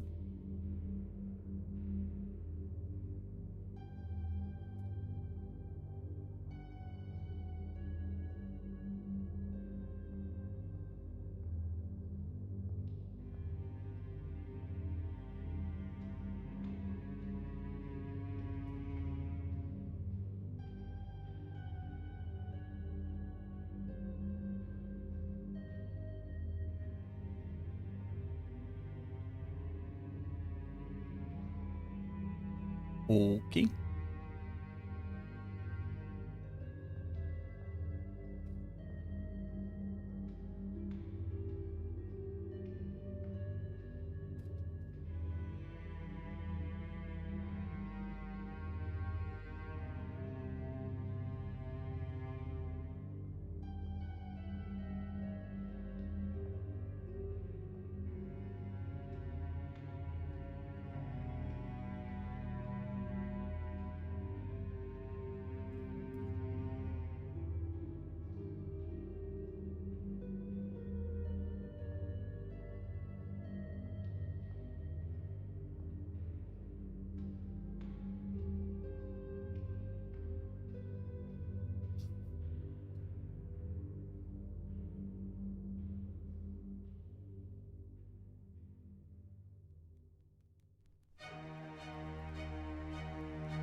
Okay.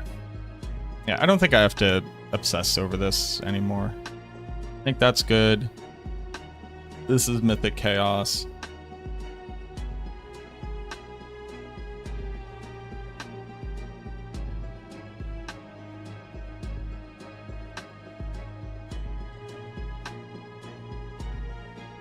I don't think that you need the attack speed bonus anymore.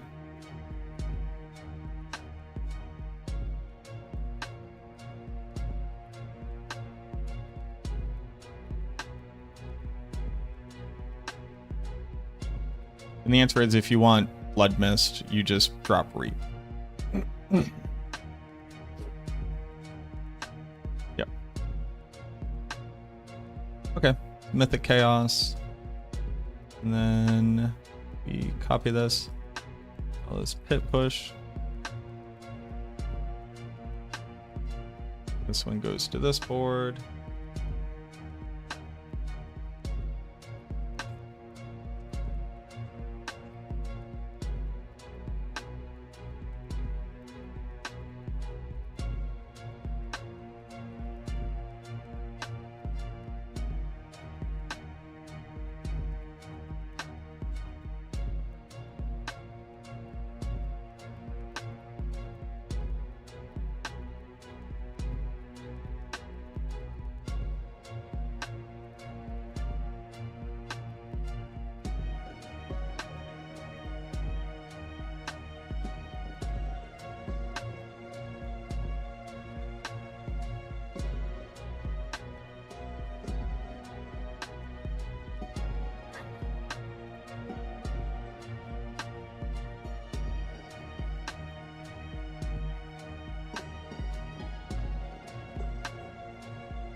These all have their little numbers. Okay. So for Pit Push, too much crit chance. So why do I have so many points in my skill tree?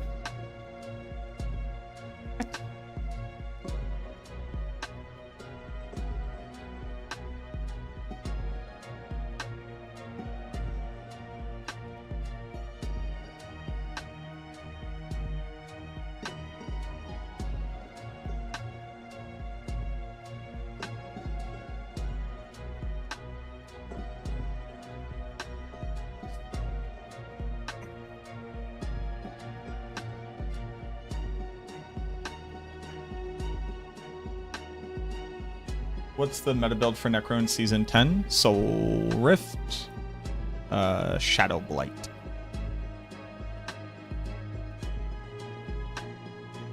Soul Rift, Shadow Blight.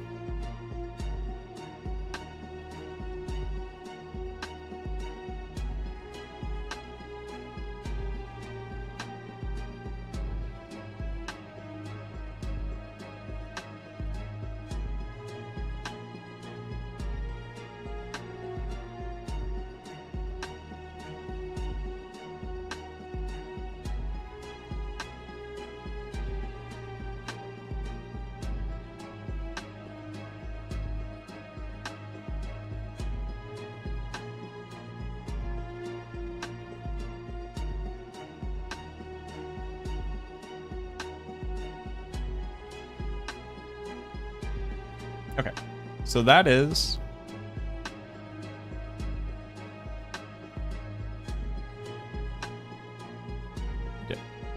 add 2 sets, leveling skill tree, in-game skill tree.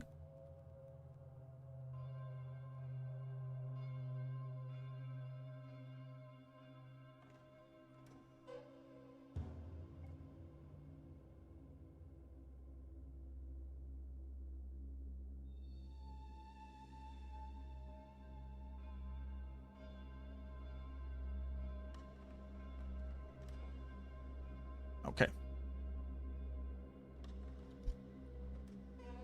Blight is now fully done.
What was I doing?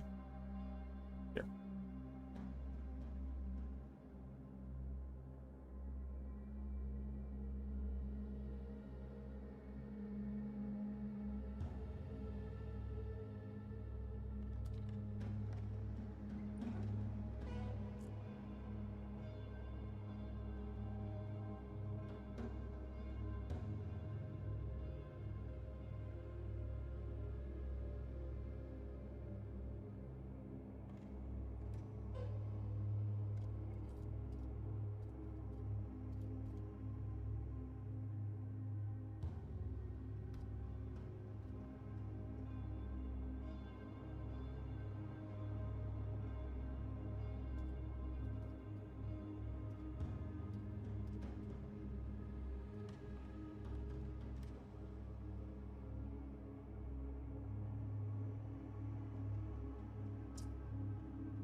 Okay.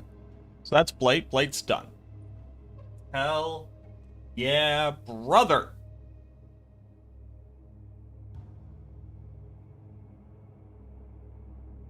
Now let's do Shadow Blight.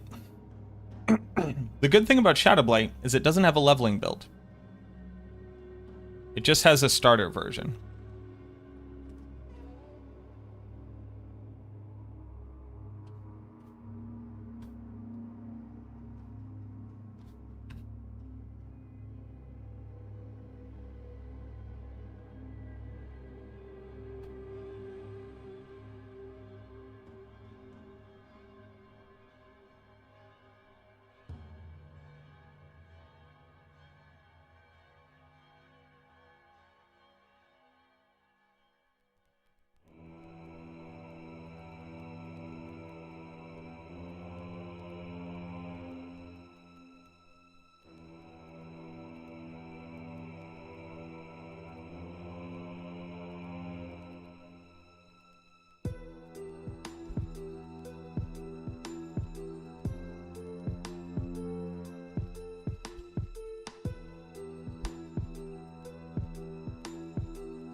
Okay.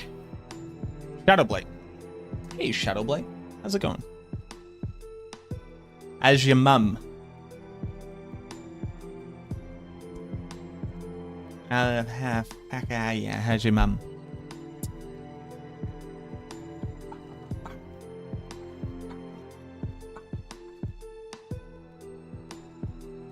Where do I expect to be hitting crit cap?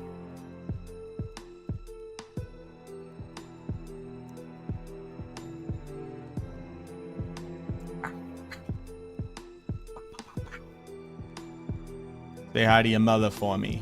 Ba-da-da.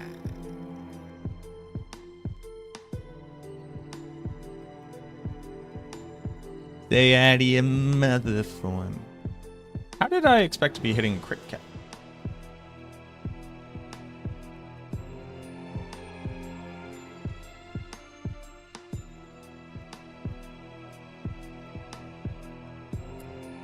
What was the game plan? Did I expect to get crit chance from a ghost? A secret spooky ghost? Hey, as your mother. Ba-da-ba.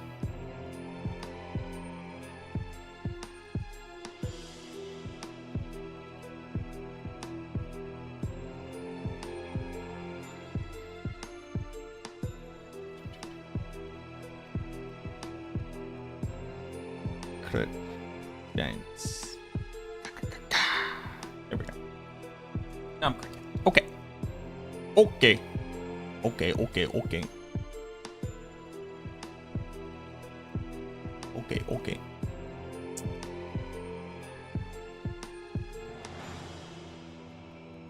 this mythic chaos.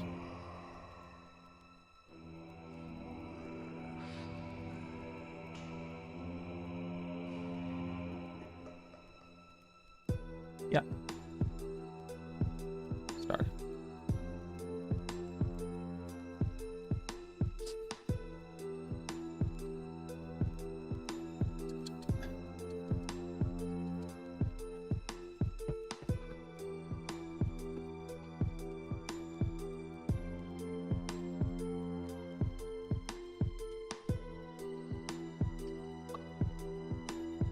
What am I doing? I've been doing monkey work for 7 hours. That's what I'm doing. My brain is... I need a different stimulation. All right. We're taking a break. We're going to watch... We're taking a break. We're taking a break. We're taking a break. I'm going crazy.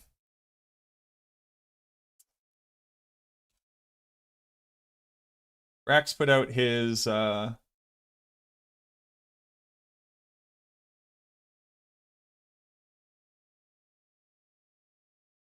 Campfire chat summary.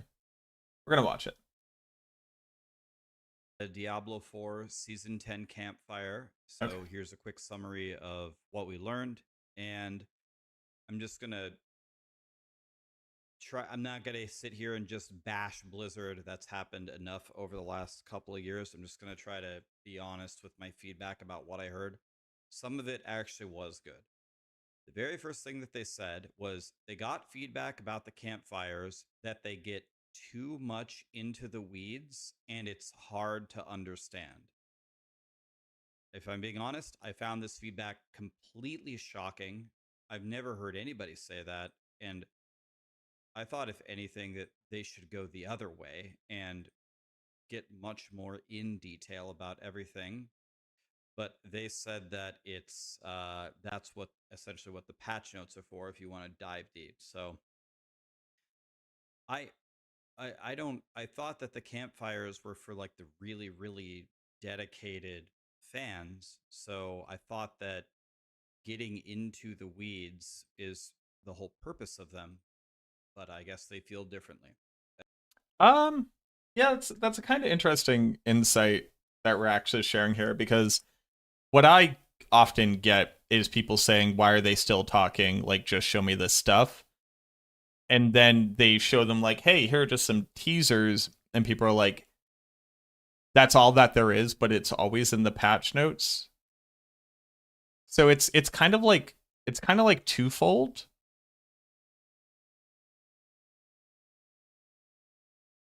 People are expecting them to like go over every single nuanced detail.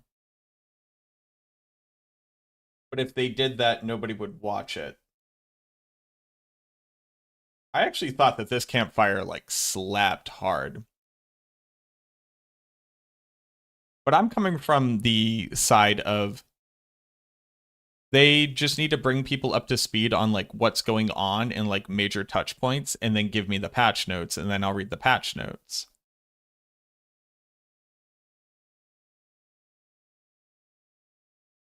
Kind of interesting. I feel like both camps of people exist, and you either have been continuing to say the campfire chat needs to be different, or you know where to get the stuff that you want. And I don't know how they approach that for both camps of people. I will also say, I don't assume that Rax like spends a lot of time watching the chat of Twitch chat. He may. I don't think that he does. But like the chat of Twitch chat is just like the most insane group of absolute like spittle flying from their mouths, just absolutely feral wild hogs of a human being. So doing anything for them is probably like the wrong direction to go. That shocked me big time. They covered everything that we previously knew about Season 10. The Infernal Hordes are being redone. There's a baby Infernal Horde to help you level up. There's a Bartuk boss fight. Chaos Armors let you get new powers in different slots. They added Chaos Rifts to Helltide. There's Chaos Perks as the seasonal theme, and they're not powers, but they're powers. They had The only pushback that I'll have there is that yes, we knew that if we did the PTR is only the battle.net player base and then the people who watch people on Twitch who are doing the PTR. And one of the interesting things is like most people don't do the PTR and don't know what happened in the PTR. Most people don't even know what happened in the patch notes. So the camp, and also they didn't have a previous PTR campfire chat. They did it in a sanctuary call on Discord. So we knew all of this. Most people didn't.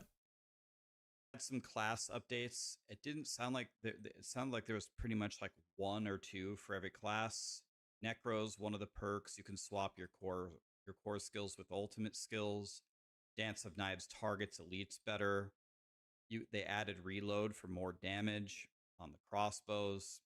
That's the thing I dislike the most in PoE 2, but maybe it will feel better in Diablo 4. Charge bolts do more damage for sorcerers. Druids, the tornadoes now spin in a circle and can drag enemies, and the new unique summons more ravens. Warriors, I couldn't really follow what the changes were. Something about doing more damage if you Rax. Buddy.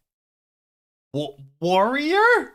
wield just one arsenal weapon or something like This that. has got to be in here just to trigger me. And in Spiritborn, they updated the ultimates.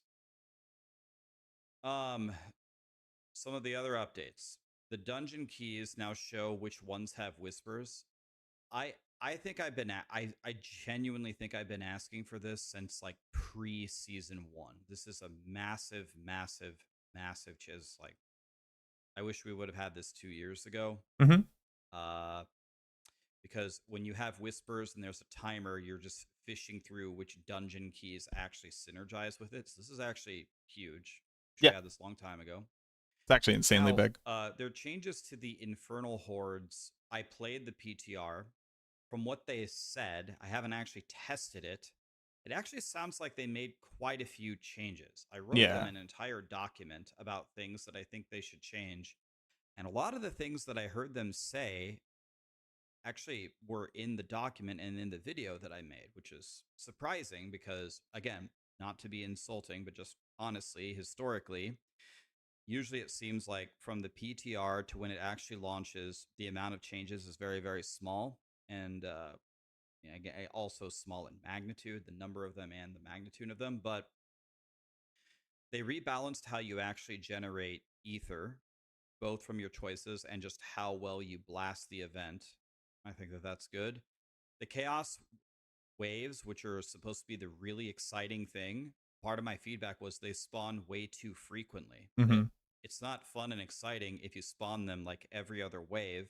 And also, when you do that, you've ruined the entire idea of making a build from your choices, because you aren't making your build because you're picking chaos waves every time. That was a big part of my feedback for this was to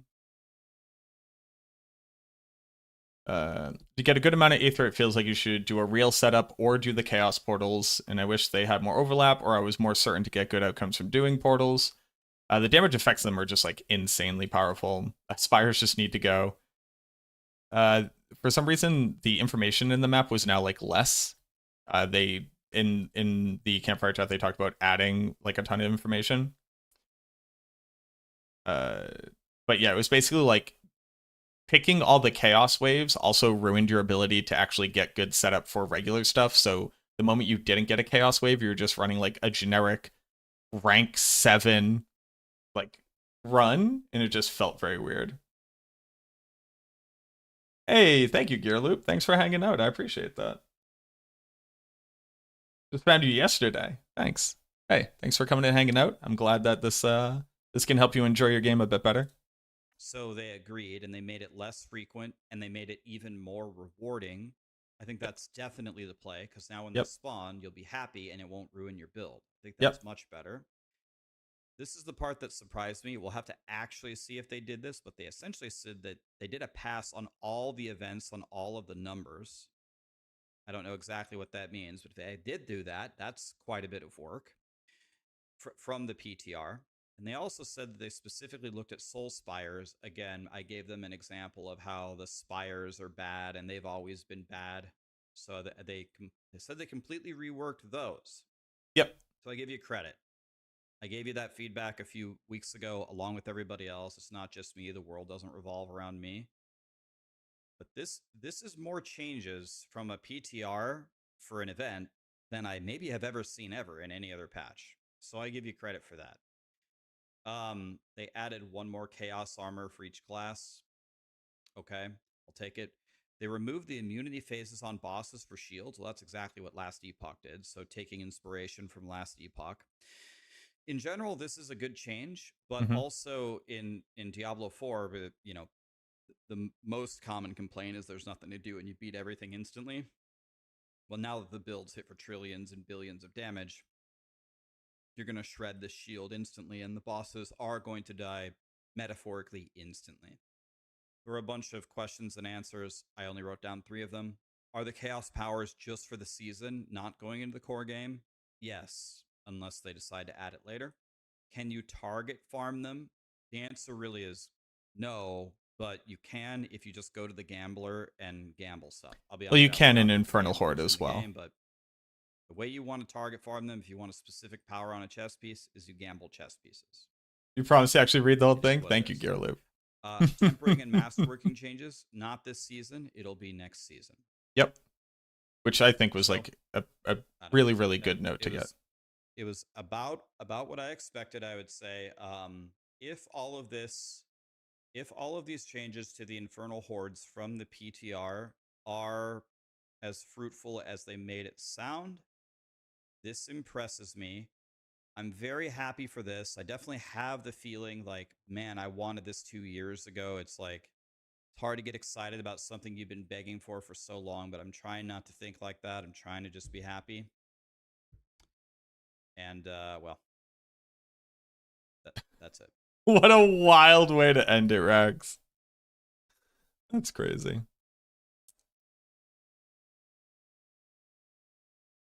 I will say, Rax, if you went and read the patch notes, you would actually know the changes that happened here. So you would be able to give a little bit more info. But yes, you can also target farm them via the Infernal Hordes. And this Season 11, I really want to touch on how emphatic Adam was about Season 11. Like, I almost want to, like, go show you all.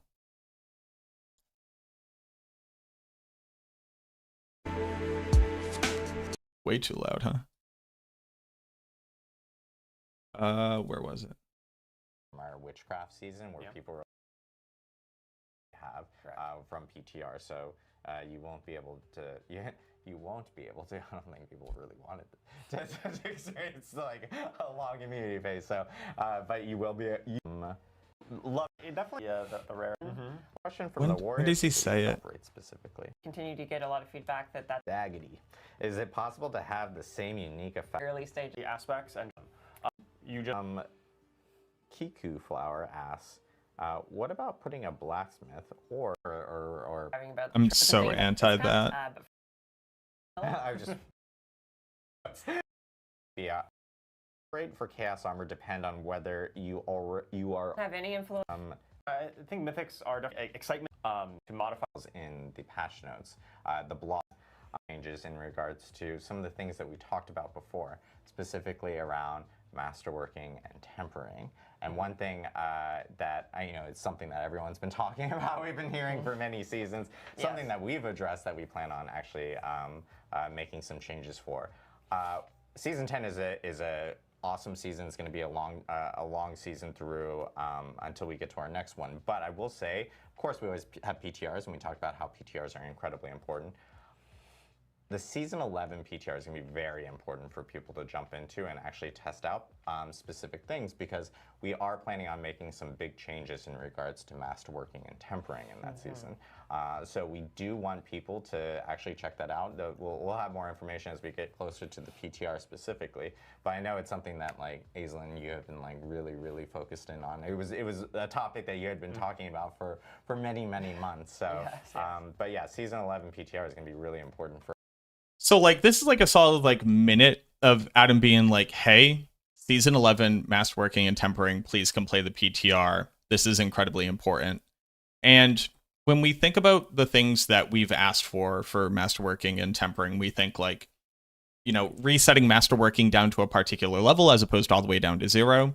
And for tempering, making it more like the enchanter, where you know, you get to keep the last roll, because yes, people don't like bricking their gear. I get that. One of the things that really sucks is when you roll the stat that you want, but it's a low roll, and you're just too afraid to keep tempering. So my items just sit there with like 5 to 7 tempers left, and I'm not going to try to re-roll it, because why would I? If it was just reset masterworking down to whatever level you want, as opposed to all the way down to 0, and being able to keep your last temper roll so that you can keep trying to roll for higher stats, I don't think we get over a minute of Adam being like, hey, season 11 PTR, please come play it. It's going to be very important. I think it has to be like a significantly larger change, like to what the systems look like in their entirety. So I am very excited about that. The quick note in Rax's video where it's like, all right, I guess it'll be next season. You know, I don't think it really captures, like, I don't think we're just getting, a quality of life change here. I think we're getting something different. And it really seems like, kind of like when we walked into season 4's itemization change PTR, but obviously the Spiritborn wasn't there.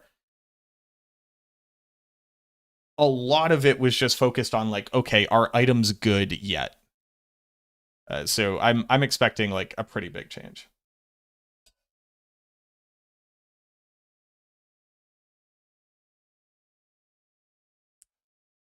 Okay. All right. Did that re-empower me? I think so. I think I'm strong enough. Okay.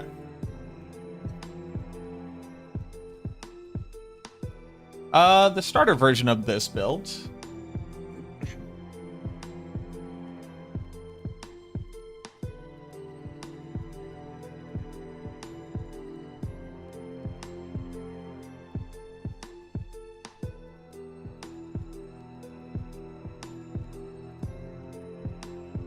Oh, I have to do the fucking Paragon!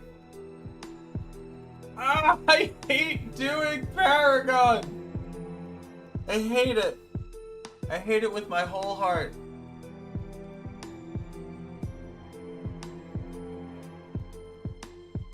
Okay. Okay.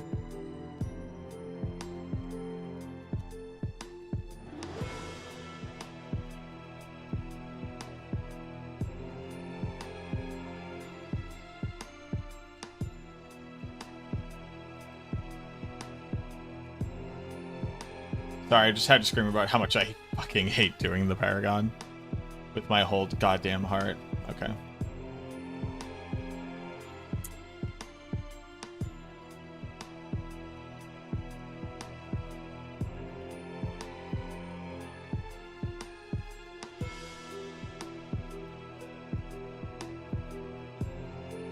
Excuse me. Sorry, I just had to scream with my whole heart.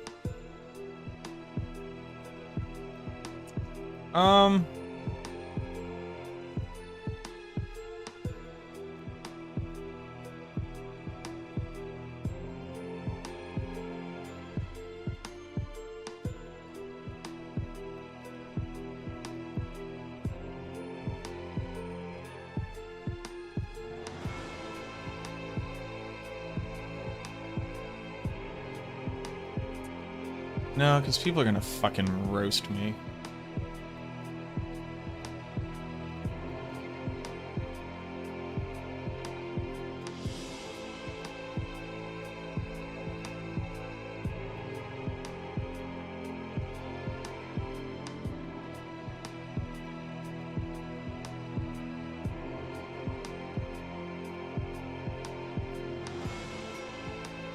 How do you do it with Scent of Death, though?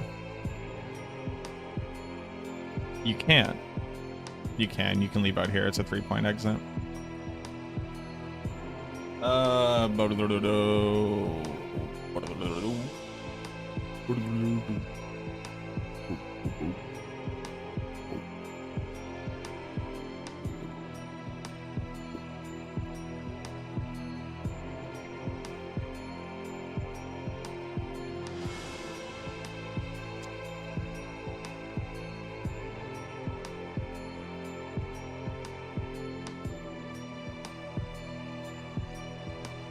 Okay.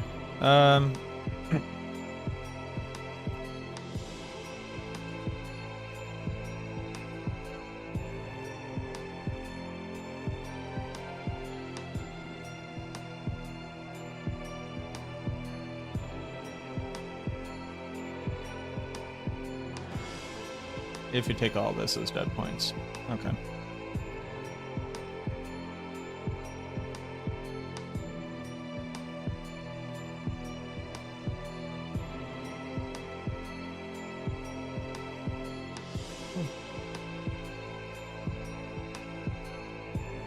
The damage reduction is nice. It's just these dead points.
What?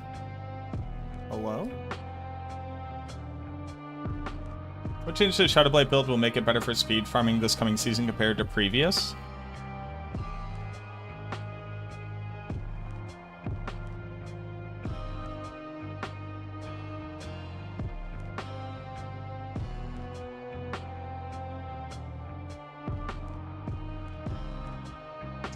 You just cast Soul Rift now. What up, Suna? So you just cast Soul Rift and it just hits everything for 1,000,000 instances of damage. Makes it pretty good.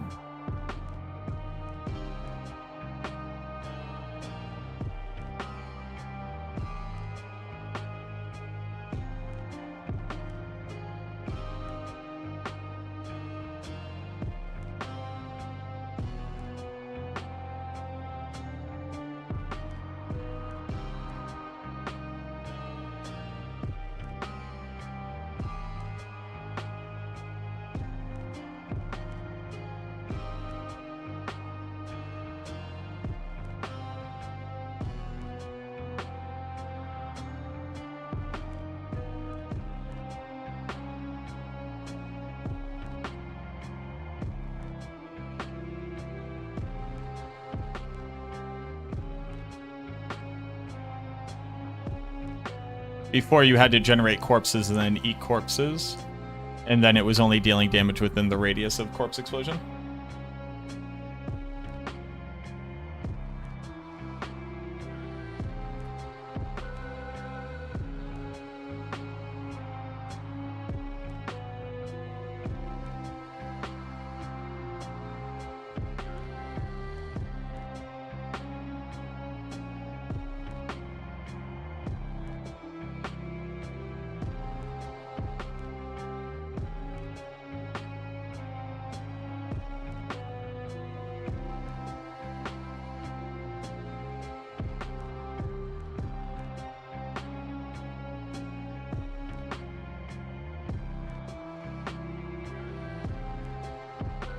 Okay.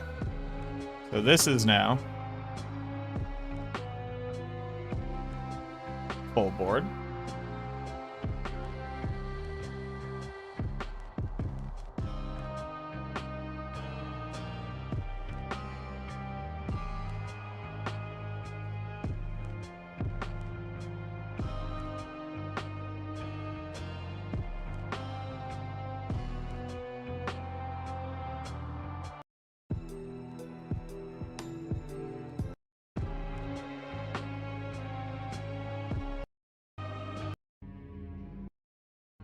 Huh.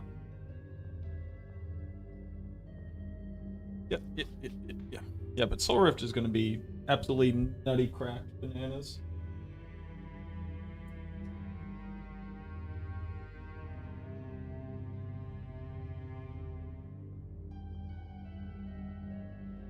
Absolutely nutty bananas. Wowie caboodles. Zupa, zupa, zupa, zupa, zupa. Which is what all the kids call it. The kids call it zupa, zupa, zupa, zupa, zupa.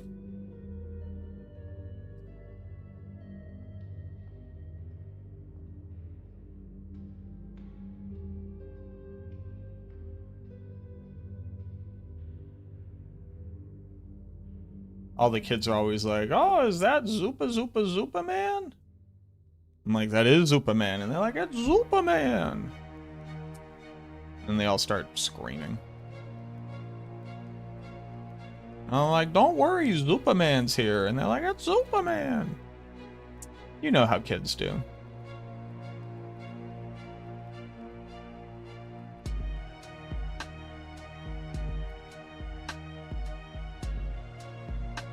You know how kids do that? How kids are just like, oh, it's Zupa Man. Like, Zupa Zupa. No, is that just me?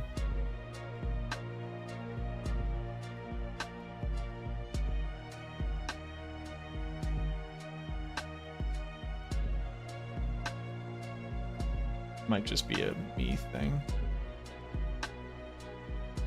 All the kids are always just like, Zupa Zupa Zupa. Hey, hey, hey. Before anybody judges me, no, I don't know what I'm saying.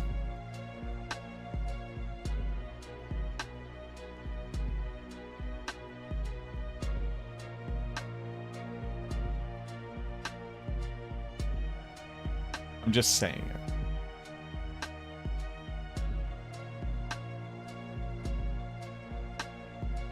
it. And that's got to be good enough.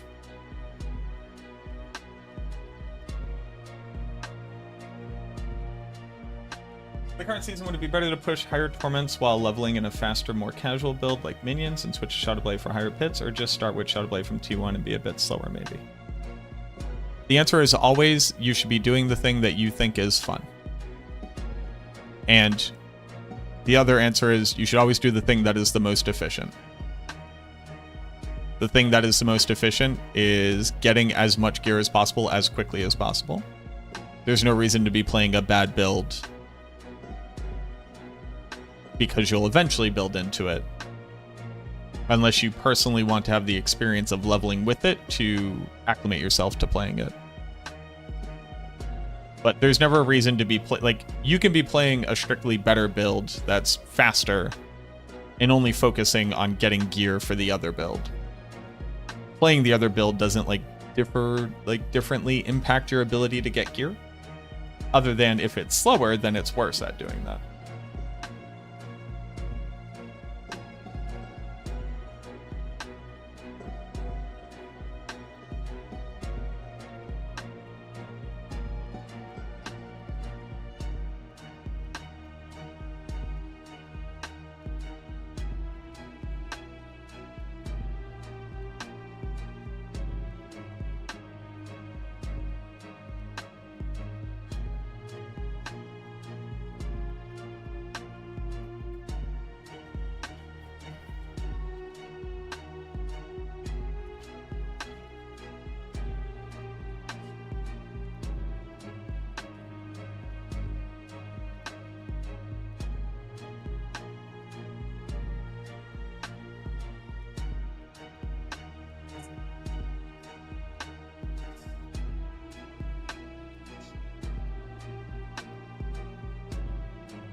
you were interested in trying Shadowblight, so we have a thing called the Armory, where you can literally just like save your current setup and then try the other setup.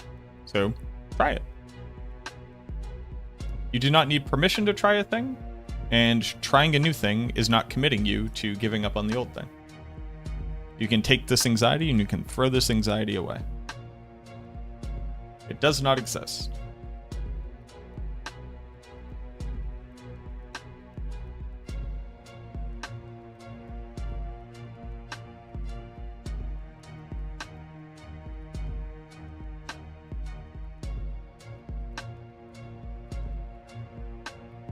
There is no harm in trying.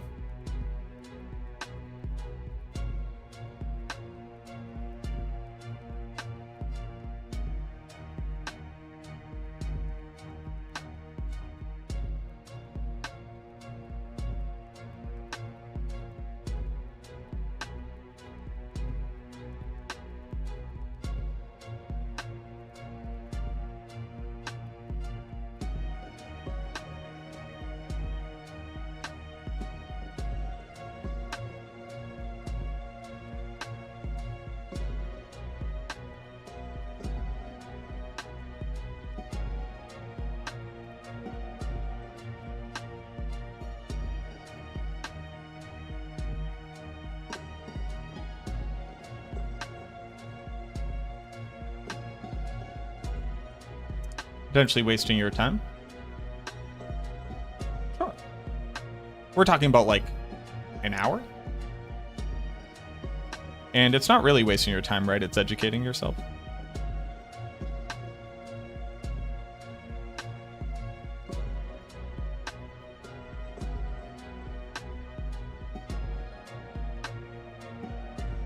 I wouldn't consider that a waste of my time.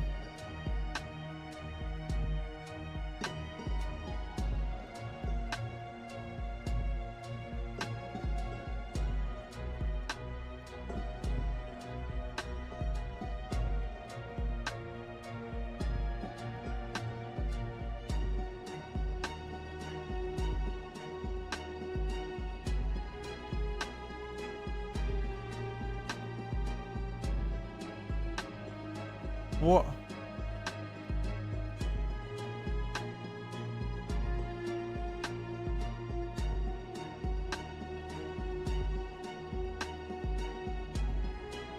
Control Z.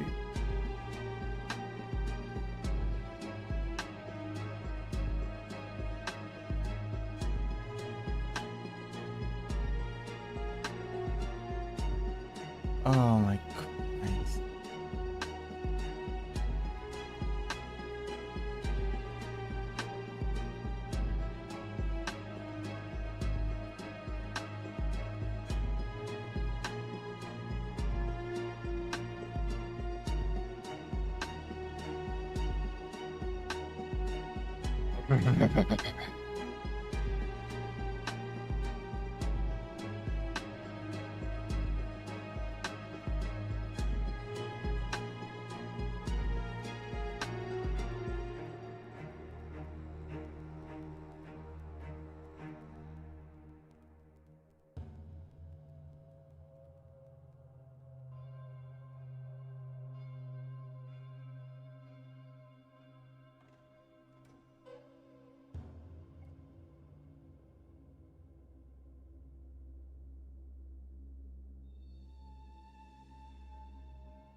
I wish this wasn't this. Because there's no way to be more efficient.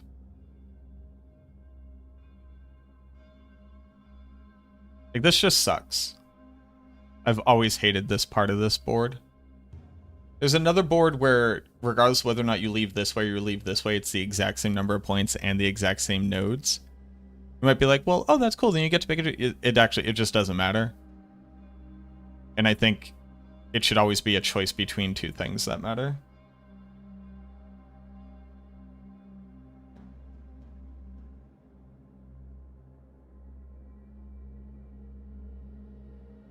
Okay.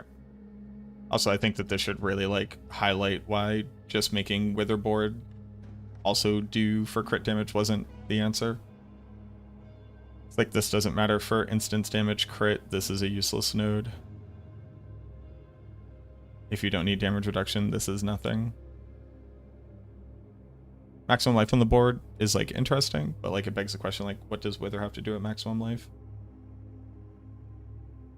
And then the two nodes here are weaker than any other nodes, even though they're more niche. Like, I actually really don't understand that. So this is... These are both 40 nodes. One of them requires you to be corrupting an enemy. The other one is only for shadow damage. Yet generic damage is 40 as well.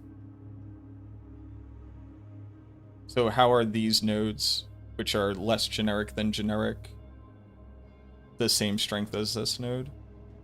And because damage to elites is the only damage that matters, this is actually higher. So like the starter board grants you more additive damage than your shadow specific board, even though it is niche to a damage tag and niche to a status of the target.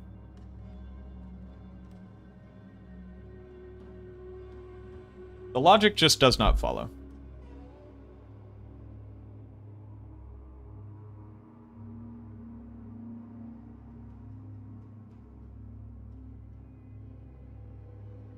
Also, how isn't this like 100 damage?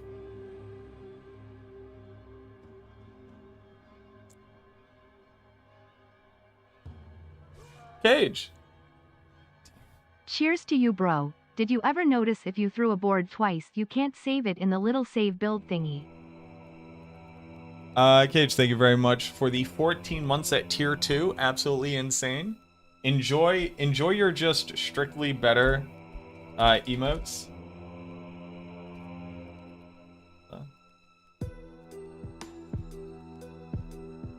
You get to do premium. You get to do white outline premium emotes. Did you ever notice that if you threw a board twice, you can't save it in the little save build thingy? I don't know what that means.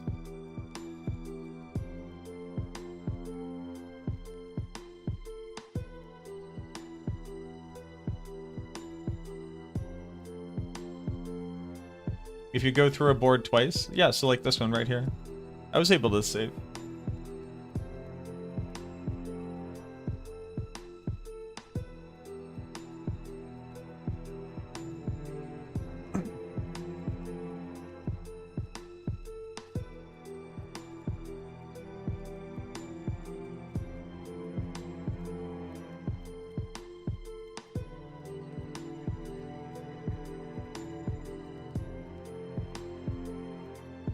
Won't let you save it?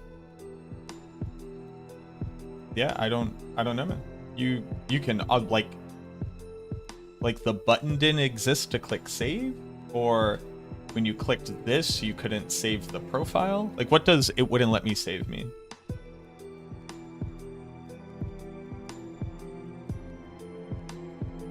In game?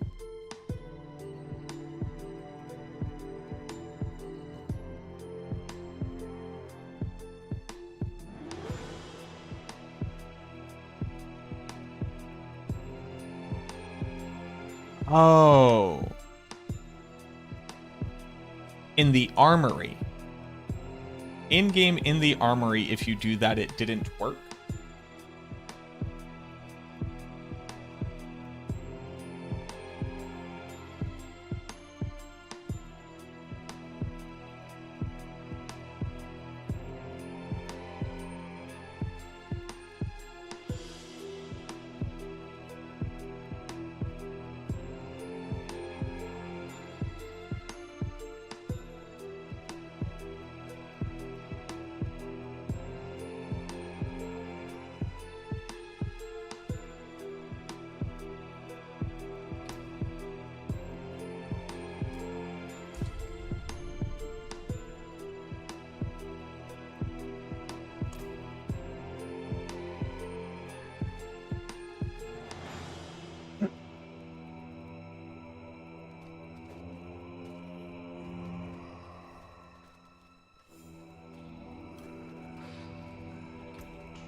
letting me save.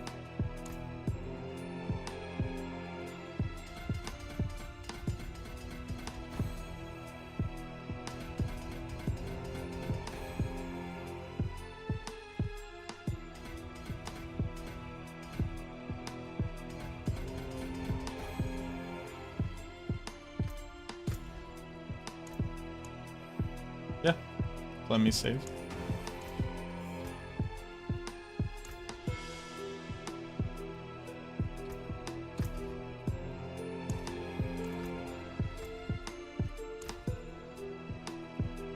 Yeah, I don't know.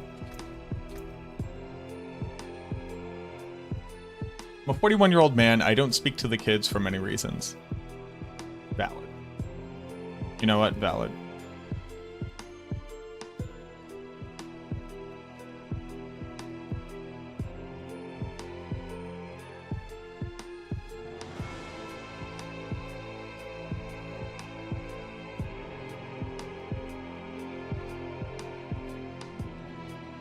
You know what?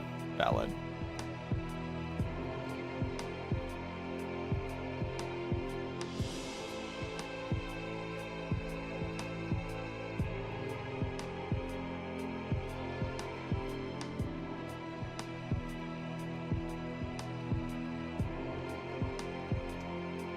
How you doing, Joe? Breeze. Breeze-alicious.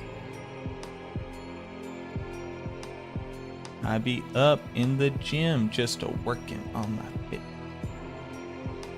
I blow kisses. Mwah. Them boys on walk and they be lining up the block just to watch what I got for delicious. Bop, bop. So delicious. This is what I got for delicious.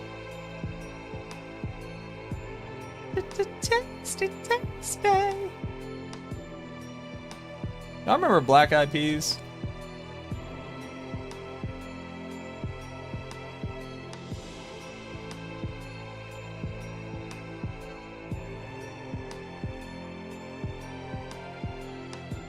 Y'all remember?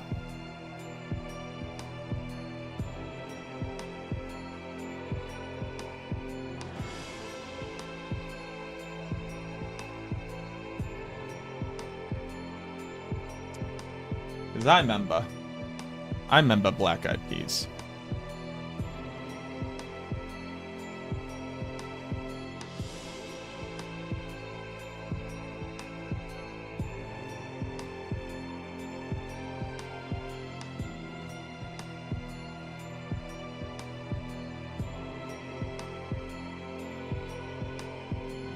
I feel like we don't talk about Black Eyed Peas enough.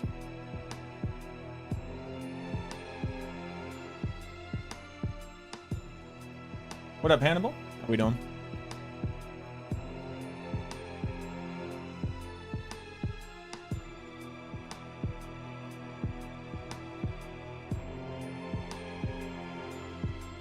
Black Eyed Peas with collard greens, onions, and bacon. I've never had collard greens. No, I've had collard greens. I went down to Georgia one time.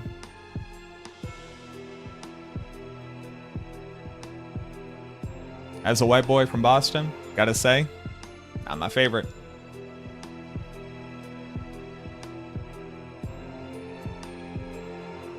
Oh, this one? You gotta get ready. You gotta get ready. It was 739,000 days ago. So it should be coming up anytime soon, baby.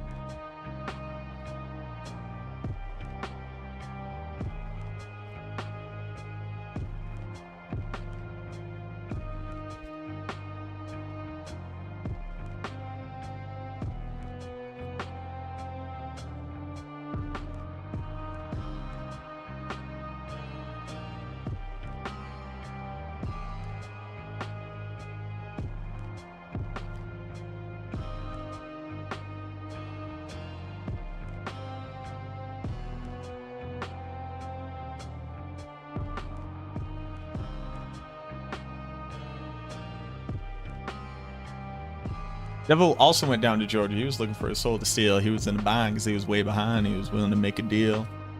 He came across a young man sounding and fiddling and playing hot. Boy jumped up on a hickory stump and said, "Boy, let me tell you what. I guess you didn't know it, but I'm a fiddle player too. And if you care to take it there, I'll make a bet with you. You play pretty good fiddle, boy, but give the devil his due. I bet a fiddle of gold against your soul think I'm better than you." Boy said, "My name's Johnny, and it might be a sin, but I'll take that bet you gonna regret, cause I'm the best there's ever been. Johnny, rising up your bow and play your fiddle hard, cause hell's broke loose in Georgia and the devil deals a card. And if you win, you'll get the shiny fiddle made of gold. And if you lose, the devil will get your soul."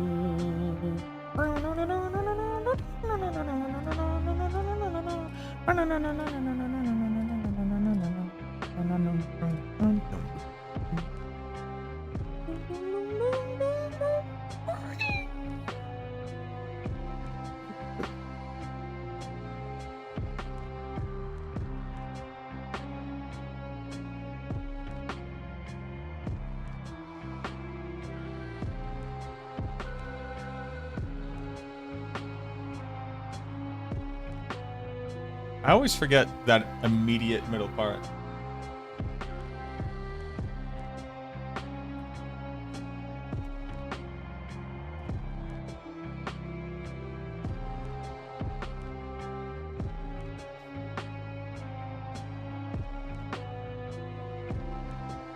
Oh yeah. The devil opened up his case and he said, "I'll start the show and fire." Wait, did I already sing this whole part? Rising up his bow. He pulled his bow across his ring and it made an evil hiss. And a band of demons joined in his hand, something like that. I must have just done this. When the devil finished, Johnny said, "Well, you're pretty good, old son. Sit down in that chair right there. Let me show you how it's done. Out the boys run, boys run. Devil's in the house with a rising sun. Picking in the bread pan, picking out dough."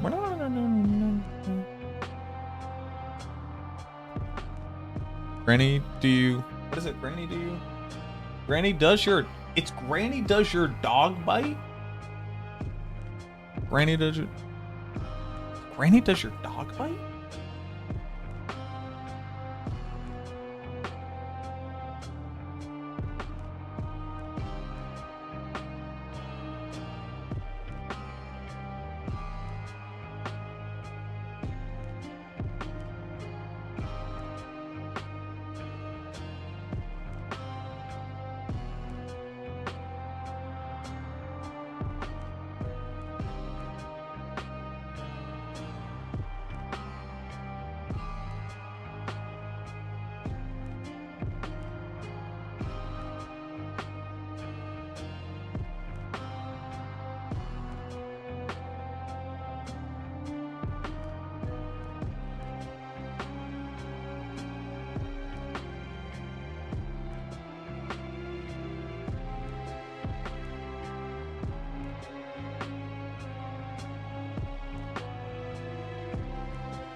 I guess they do say that. Granny, does your dog bite? No, child, no.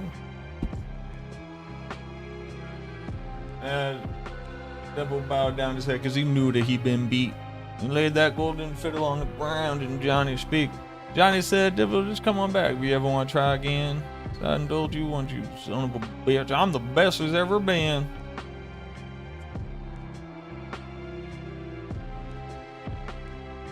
Cooldown reduction? Or corpse temples? For blight?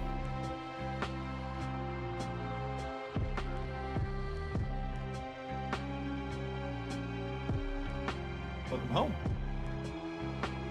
Look at that golden fiddle on the ground and Johnny speak.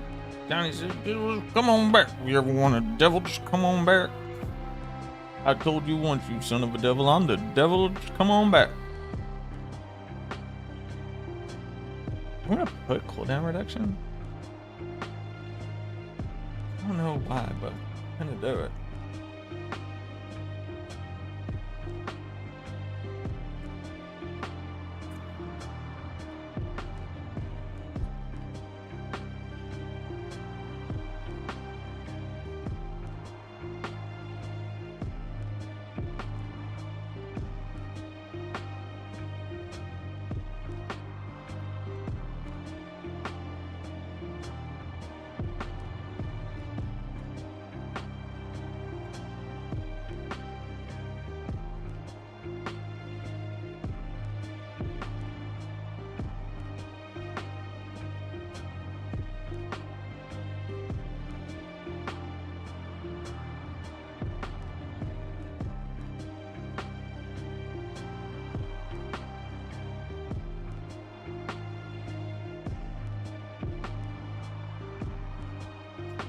I guess on starter...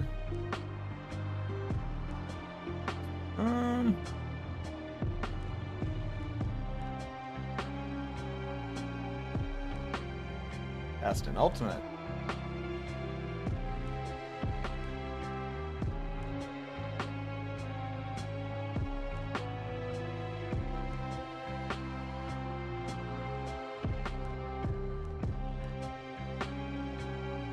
Getting some crit chance from that. Nice.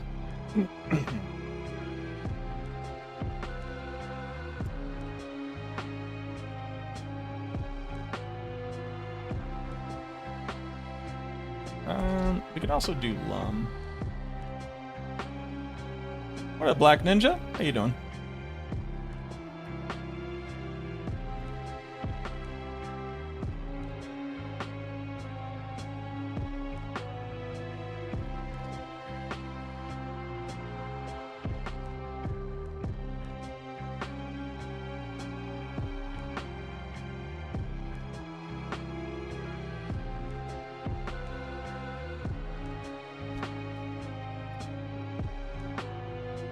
Play PoE 2? I do.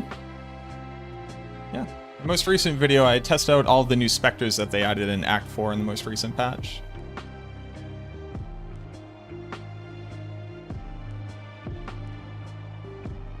Questions, okay. I might have answers.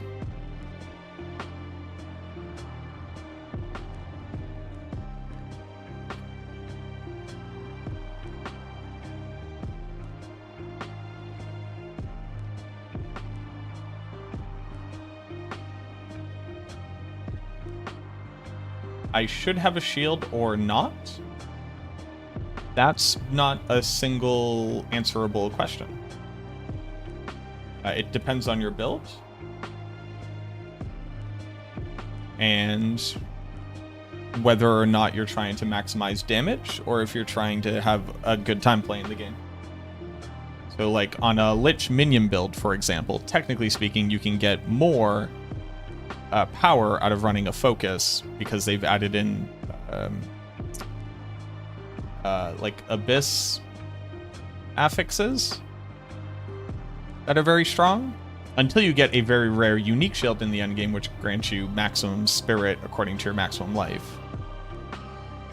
But I tend to play with the shield because the survivability afforded to me by a shield is very good, as well as being able to very easily stack all my resistances on that shield. They tend to come along with a lot of good like energy shield and armor, which is just like nice to help be able to minimize damage.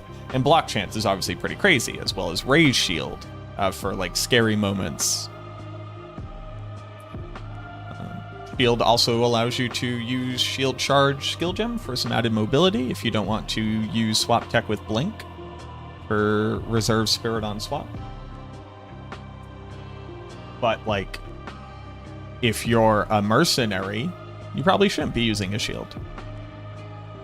What items you do and do not use are like very specifically determined by the build that you're playing. There's not really a lot of wiggle room for it.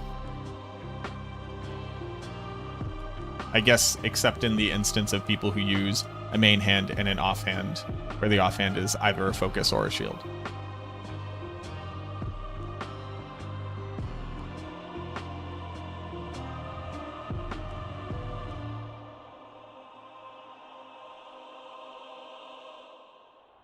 What if it defaults to mid-rolls of affixes tempers? It could. We would then have to manually increase them. I think it just makes sense for them to be at the top end of the rolls. Either way, it would like... I think it wouldn't really educate the reader better. Because our build guide has stat breakpoints that you want to hit. And instead would just vastly increase the amount of work I would have to do by individually maximizing every single roll on every single piece of gear for the multitude of planners I would have to make. Am I using Scorch?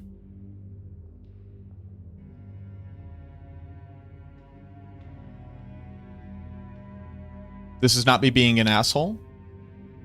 The question, are you using Scorch, is like wild because you would only use certain skills on certain builds. And I'm both A, not currently playing Path of Exile, and B, have no idea what you're playing. Or C, why you're using it and what you need to accomplish with it. So I'm not using Scorch on the build that I do play, which is Lich minions.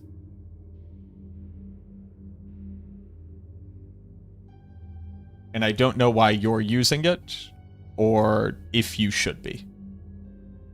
I wouldn't be able to answer that question.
Haven't I heard this today?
Woody with the raid.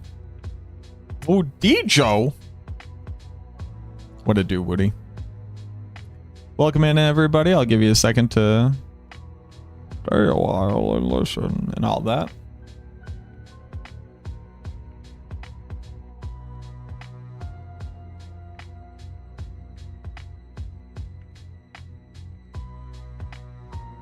What up, V-Rail? Welcome on in, everybody. My name is MacroBioBoi. I'm the Necromancer class lead for Max Roll. That's why Woody knows me. He's forced to know me. He's forced to be my friend. He has to be my friend. Now, that being said, we've met in the real world now multiple times, twice. Actually, I like to think that we're pretty good friends. But contractually, he has to like me.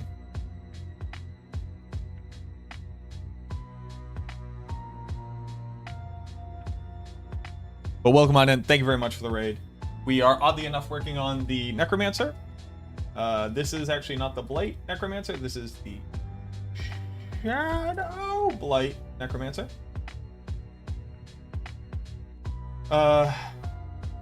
If you're wondering about the new hotness for Season 10 for the Necromancer, exclamation point Discord.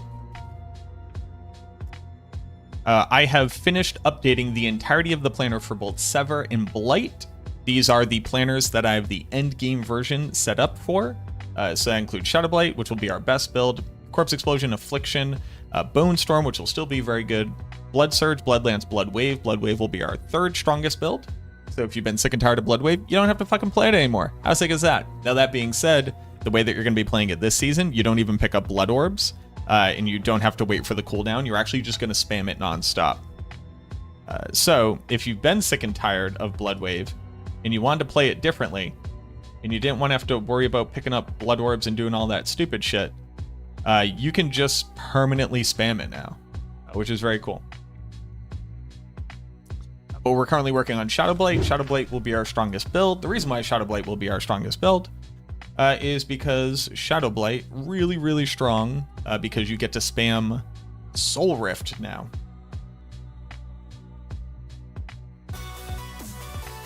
So this is what Shadow Blight looks like. You just permanently spam Soul Rift. It has huge area of effect. Not as big of an area effect as Shattered Spirit, but still a very, very big area of effect. This is a pit tier 100. It'll do pit tier 123 in the season, as long as there's not weird bugs or something, you know, doesn't develop differently. This is it in the hordes. You just teleport and you just spam Soul Rift. That's all you do. That's all you got to do. Boop, boop, boop, boop, boop, boop.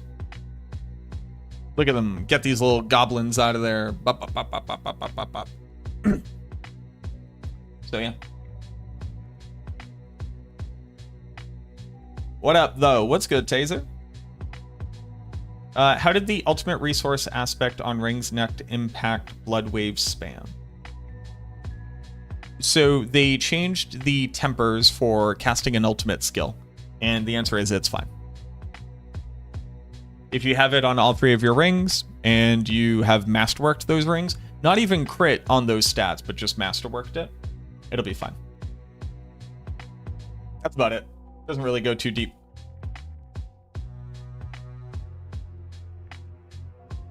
Before, you only needed one on one ring. Now you need one on each ring. That's about it.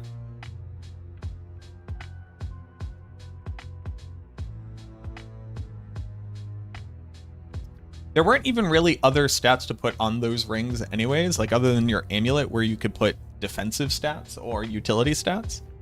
But you put a damage temper on and then a resource temper on. You don't need ultimate cooldown, so it was always just going to be a resource temper. And now it's just this. And also, most of our builds that want to spam ults are darkness skills anyways, which mean you get to use Bloodless Scream, which means you get to use the affix that says lucky hit chance 100% of your resource. So there's just no downside. Exceptional Fat Particle. Fucking first off, fucking fantastic name. Especially good name for me to be able to say in my native accent. Fat Particle, that's crazy. If you haven't heard me recently say Fat Particle, or God, it's a fucking good time to be here. Ooh. Oh, interesting. Interessante. But yeah, so we're updating Shadow Blight. For our build guides, we have leveling, starter, ancestral, what I'm calling mythic chaos, and then pit push. So for most builds, if you actually can level as it, there's like a whole leveling setup for it. Then a starter version, which means that you can competently be playing in Torment 1. Ancestral, which we gear out so that you're already capped for Torment 2. But that will carry you all the way up into Torment 3 and also up into Torment 4.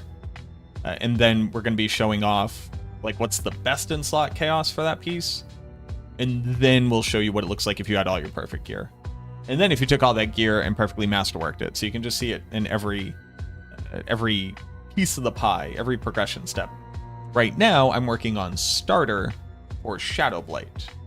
So for starter, we're considering you to have no ancestrals. We're only considering... Ow, I just stubbed my toe. We're just considering you to have masterworked it 4 out of 12. Not really done anything crazy with it. And, yeah, I'm just going through and I'm updating stuff, making sure that it works. Making sure that you're hitting all your resistance caps, which you can't see over here. Making sure you're hitting your armor cap, which you can't see over there. But they're over there. Don't you even worry.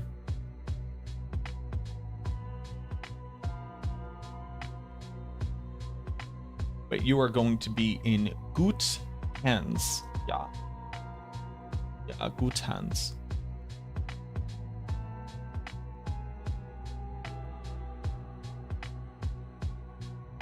But thanks for Ray, man. Hope you had a good stream. Playing some PoE.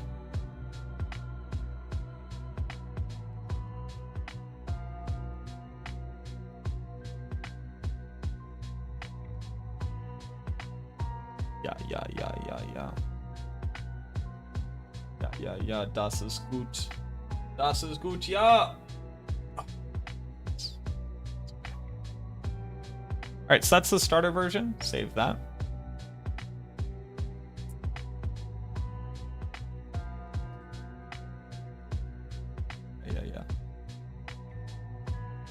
Zam Lum. The other cool part about this is you get to use Zan rune, which is a magic rune that says when you cast an ultimate skill.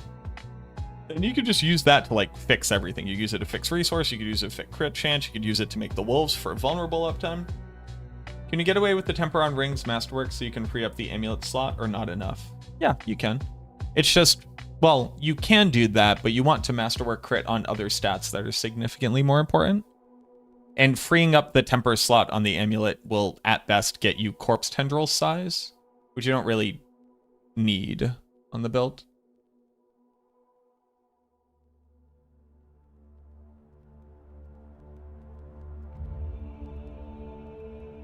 What is the purpose of the additional affixes? So if you look at the actual item just shows you the affixes that we recommend. In the build planner, when it shows you this gear, if you've never used our guides, I would highly recommend it. But if you go look at the gear recommendations, especially for something like starter or like ancestral, so we'll show you stats that are also good on that piece of gear. So like, let's say you don't find a chest piece that has essence per second, intelligence, and maximum life. Let's say it says armor or all resistance. Those are also good stats. You could also wear those on this gear piece if it would help you hit caps. These are the ideal ones, but just because it doesn't have 3 perfect stats doesn't mean that you shouldn't equip it, right? A great example would be the amulet. Oddly enough, if your amulet doesn't have gloom, but it does have coalesced blood, it would still be a good amulet, right? So the idea is to give you alternative stats that would still be good to have on your gear, even if it turns out that like it's not exactly perfect. Like, you know, if you had intelligence and restore resource, but you hit crit damage, that's still a good enough to use weapon. Like, you shouldn't just throw that in the garbage. Those kinds of ideas. But bigger is better. Yeah, that's why if you don't have the time, energy, or attention span to read the guide, if you just hover over the stuff, I'll tell you what the best stats are. We're covering everything. We're covering everything. Like this. If you don't care and you just want to see the item in the Masterworks, that's perfectly fine. But if you actually look at the stat sheet, we put the stats in order to tell you which ones are the most important on unique items, with the unique effect being the most important, and then cooldown reduction, and then maximum life, and then lucky hit chance, and then shadow res. Even if you could like quite literally be illiterate and only be looking at the shapes and matching them to shapes, and you are still getting all the information that you need. Bada bing, bada boom, baby. Yeah, so that's the idea.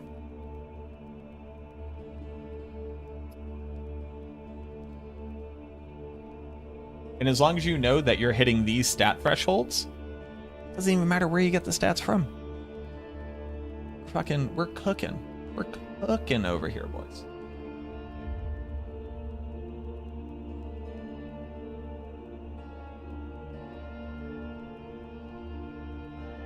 I love Maxroll for making written guides that even illiterate people can read.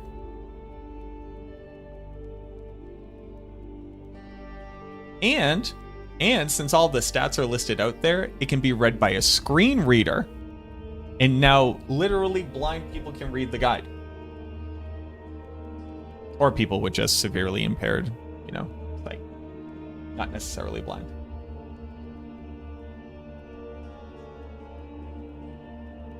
Nope. So basically what I do is I take a bunch of links from this guide and I put them, or from this planner, I put them into the guide and it pulls all of this data. We used to do it all manually.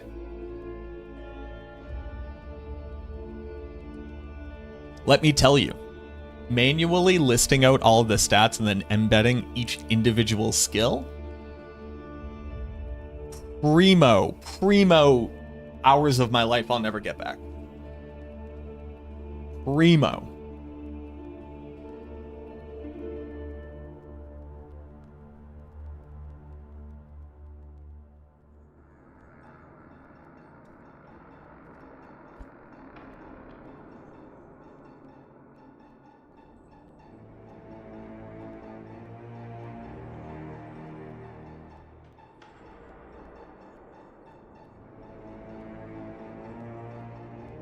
Okay, once we're at Ancestral, we can add on required uniques for the build. And I'm going to add on a single Chaos unique as well.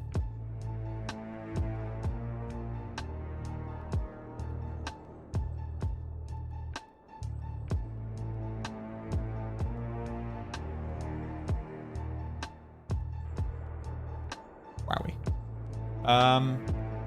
I actually think I need to run to bed. I've also been doing this now for 8.5 hours in front of this camera. And I'm starting to think, I'm starting to have the opinion that maybe it's like dinner time and I go talk to my girlfriend and then do more of this.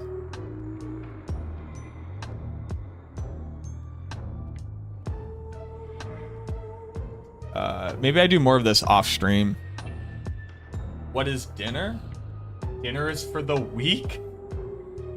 Guys, I've been doing this for 8.5 hours. I'm on build 3. What is dinner? What is dinner? That's a good question. It could be pork ramen. It could be it could be like a chili bowl.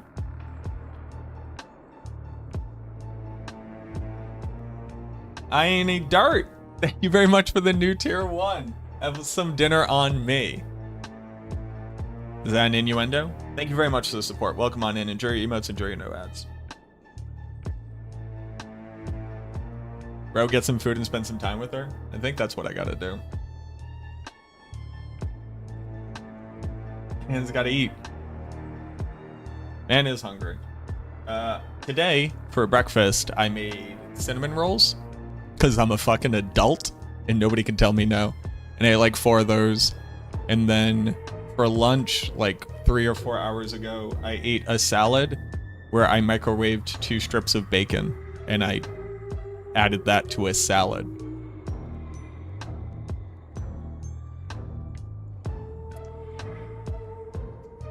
That's normal, right?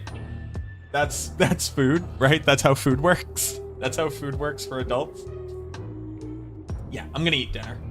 I'm sorry Woody brought y'all over here. Thank you again, Andy Dart. Appreciate you.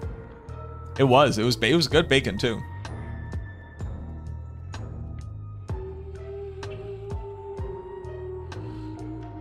You microwaved a salad? Nah, I microwaved the bacon. 2 minutes. I then drained the bacon rendering into a glass container so we can use that for frying up later. And then I just put that on top of mixed greens salad, with Italian dressing, and shaky cheese on. But yeah, let's go find somebody to raid in Diablo 4. Y'all gotta stick in Diablo 4. Or it could be Path of Exile. Y'all just came from Path of Exile. You probably want to hear people talk about... Definitely want to hear people talk about Diablo 4. Crimson is streaming. Alright. We're gonna go raid Crimson. Thank y'all for coming over. Thank you for the new follows as well. Evolutions, thank you for the follow. Sorry I missed that. Appreciate y'all. Let's go hang out with Crimson. Crimson is a Diablo 4 speedrunner. We'll hang out with Crimson.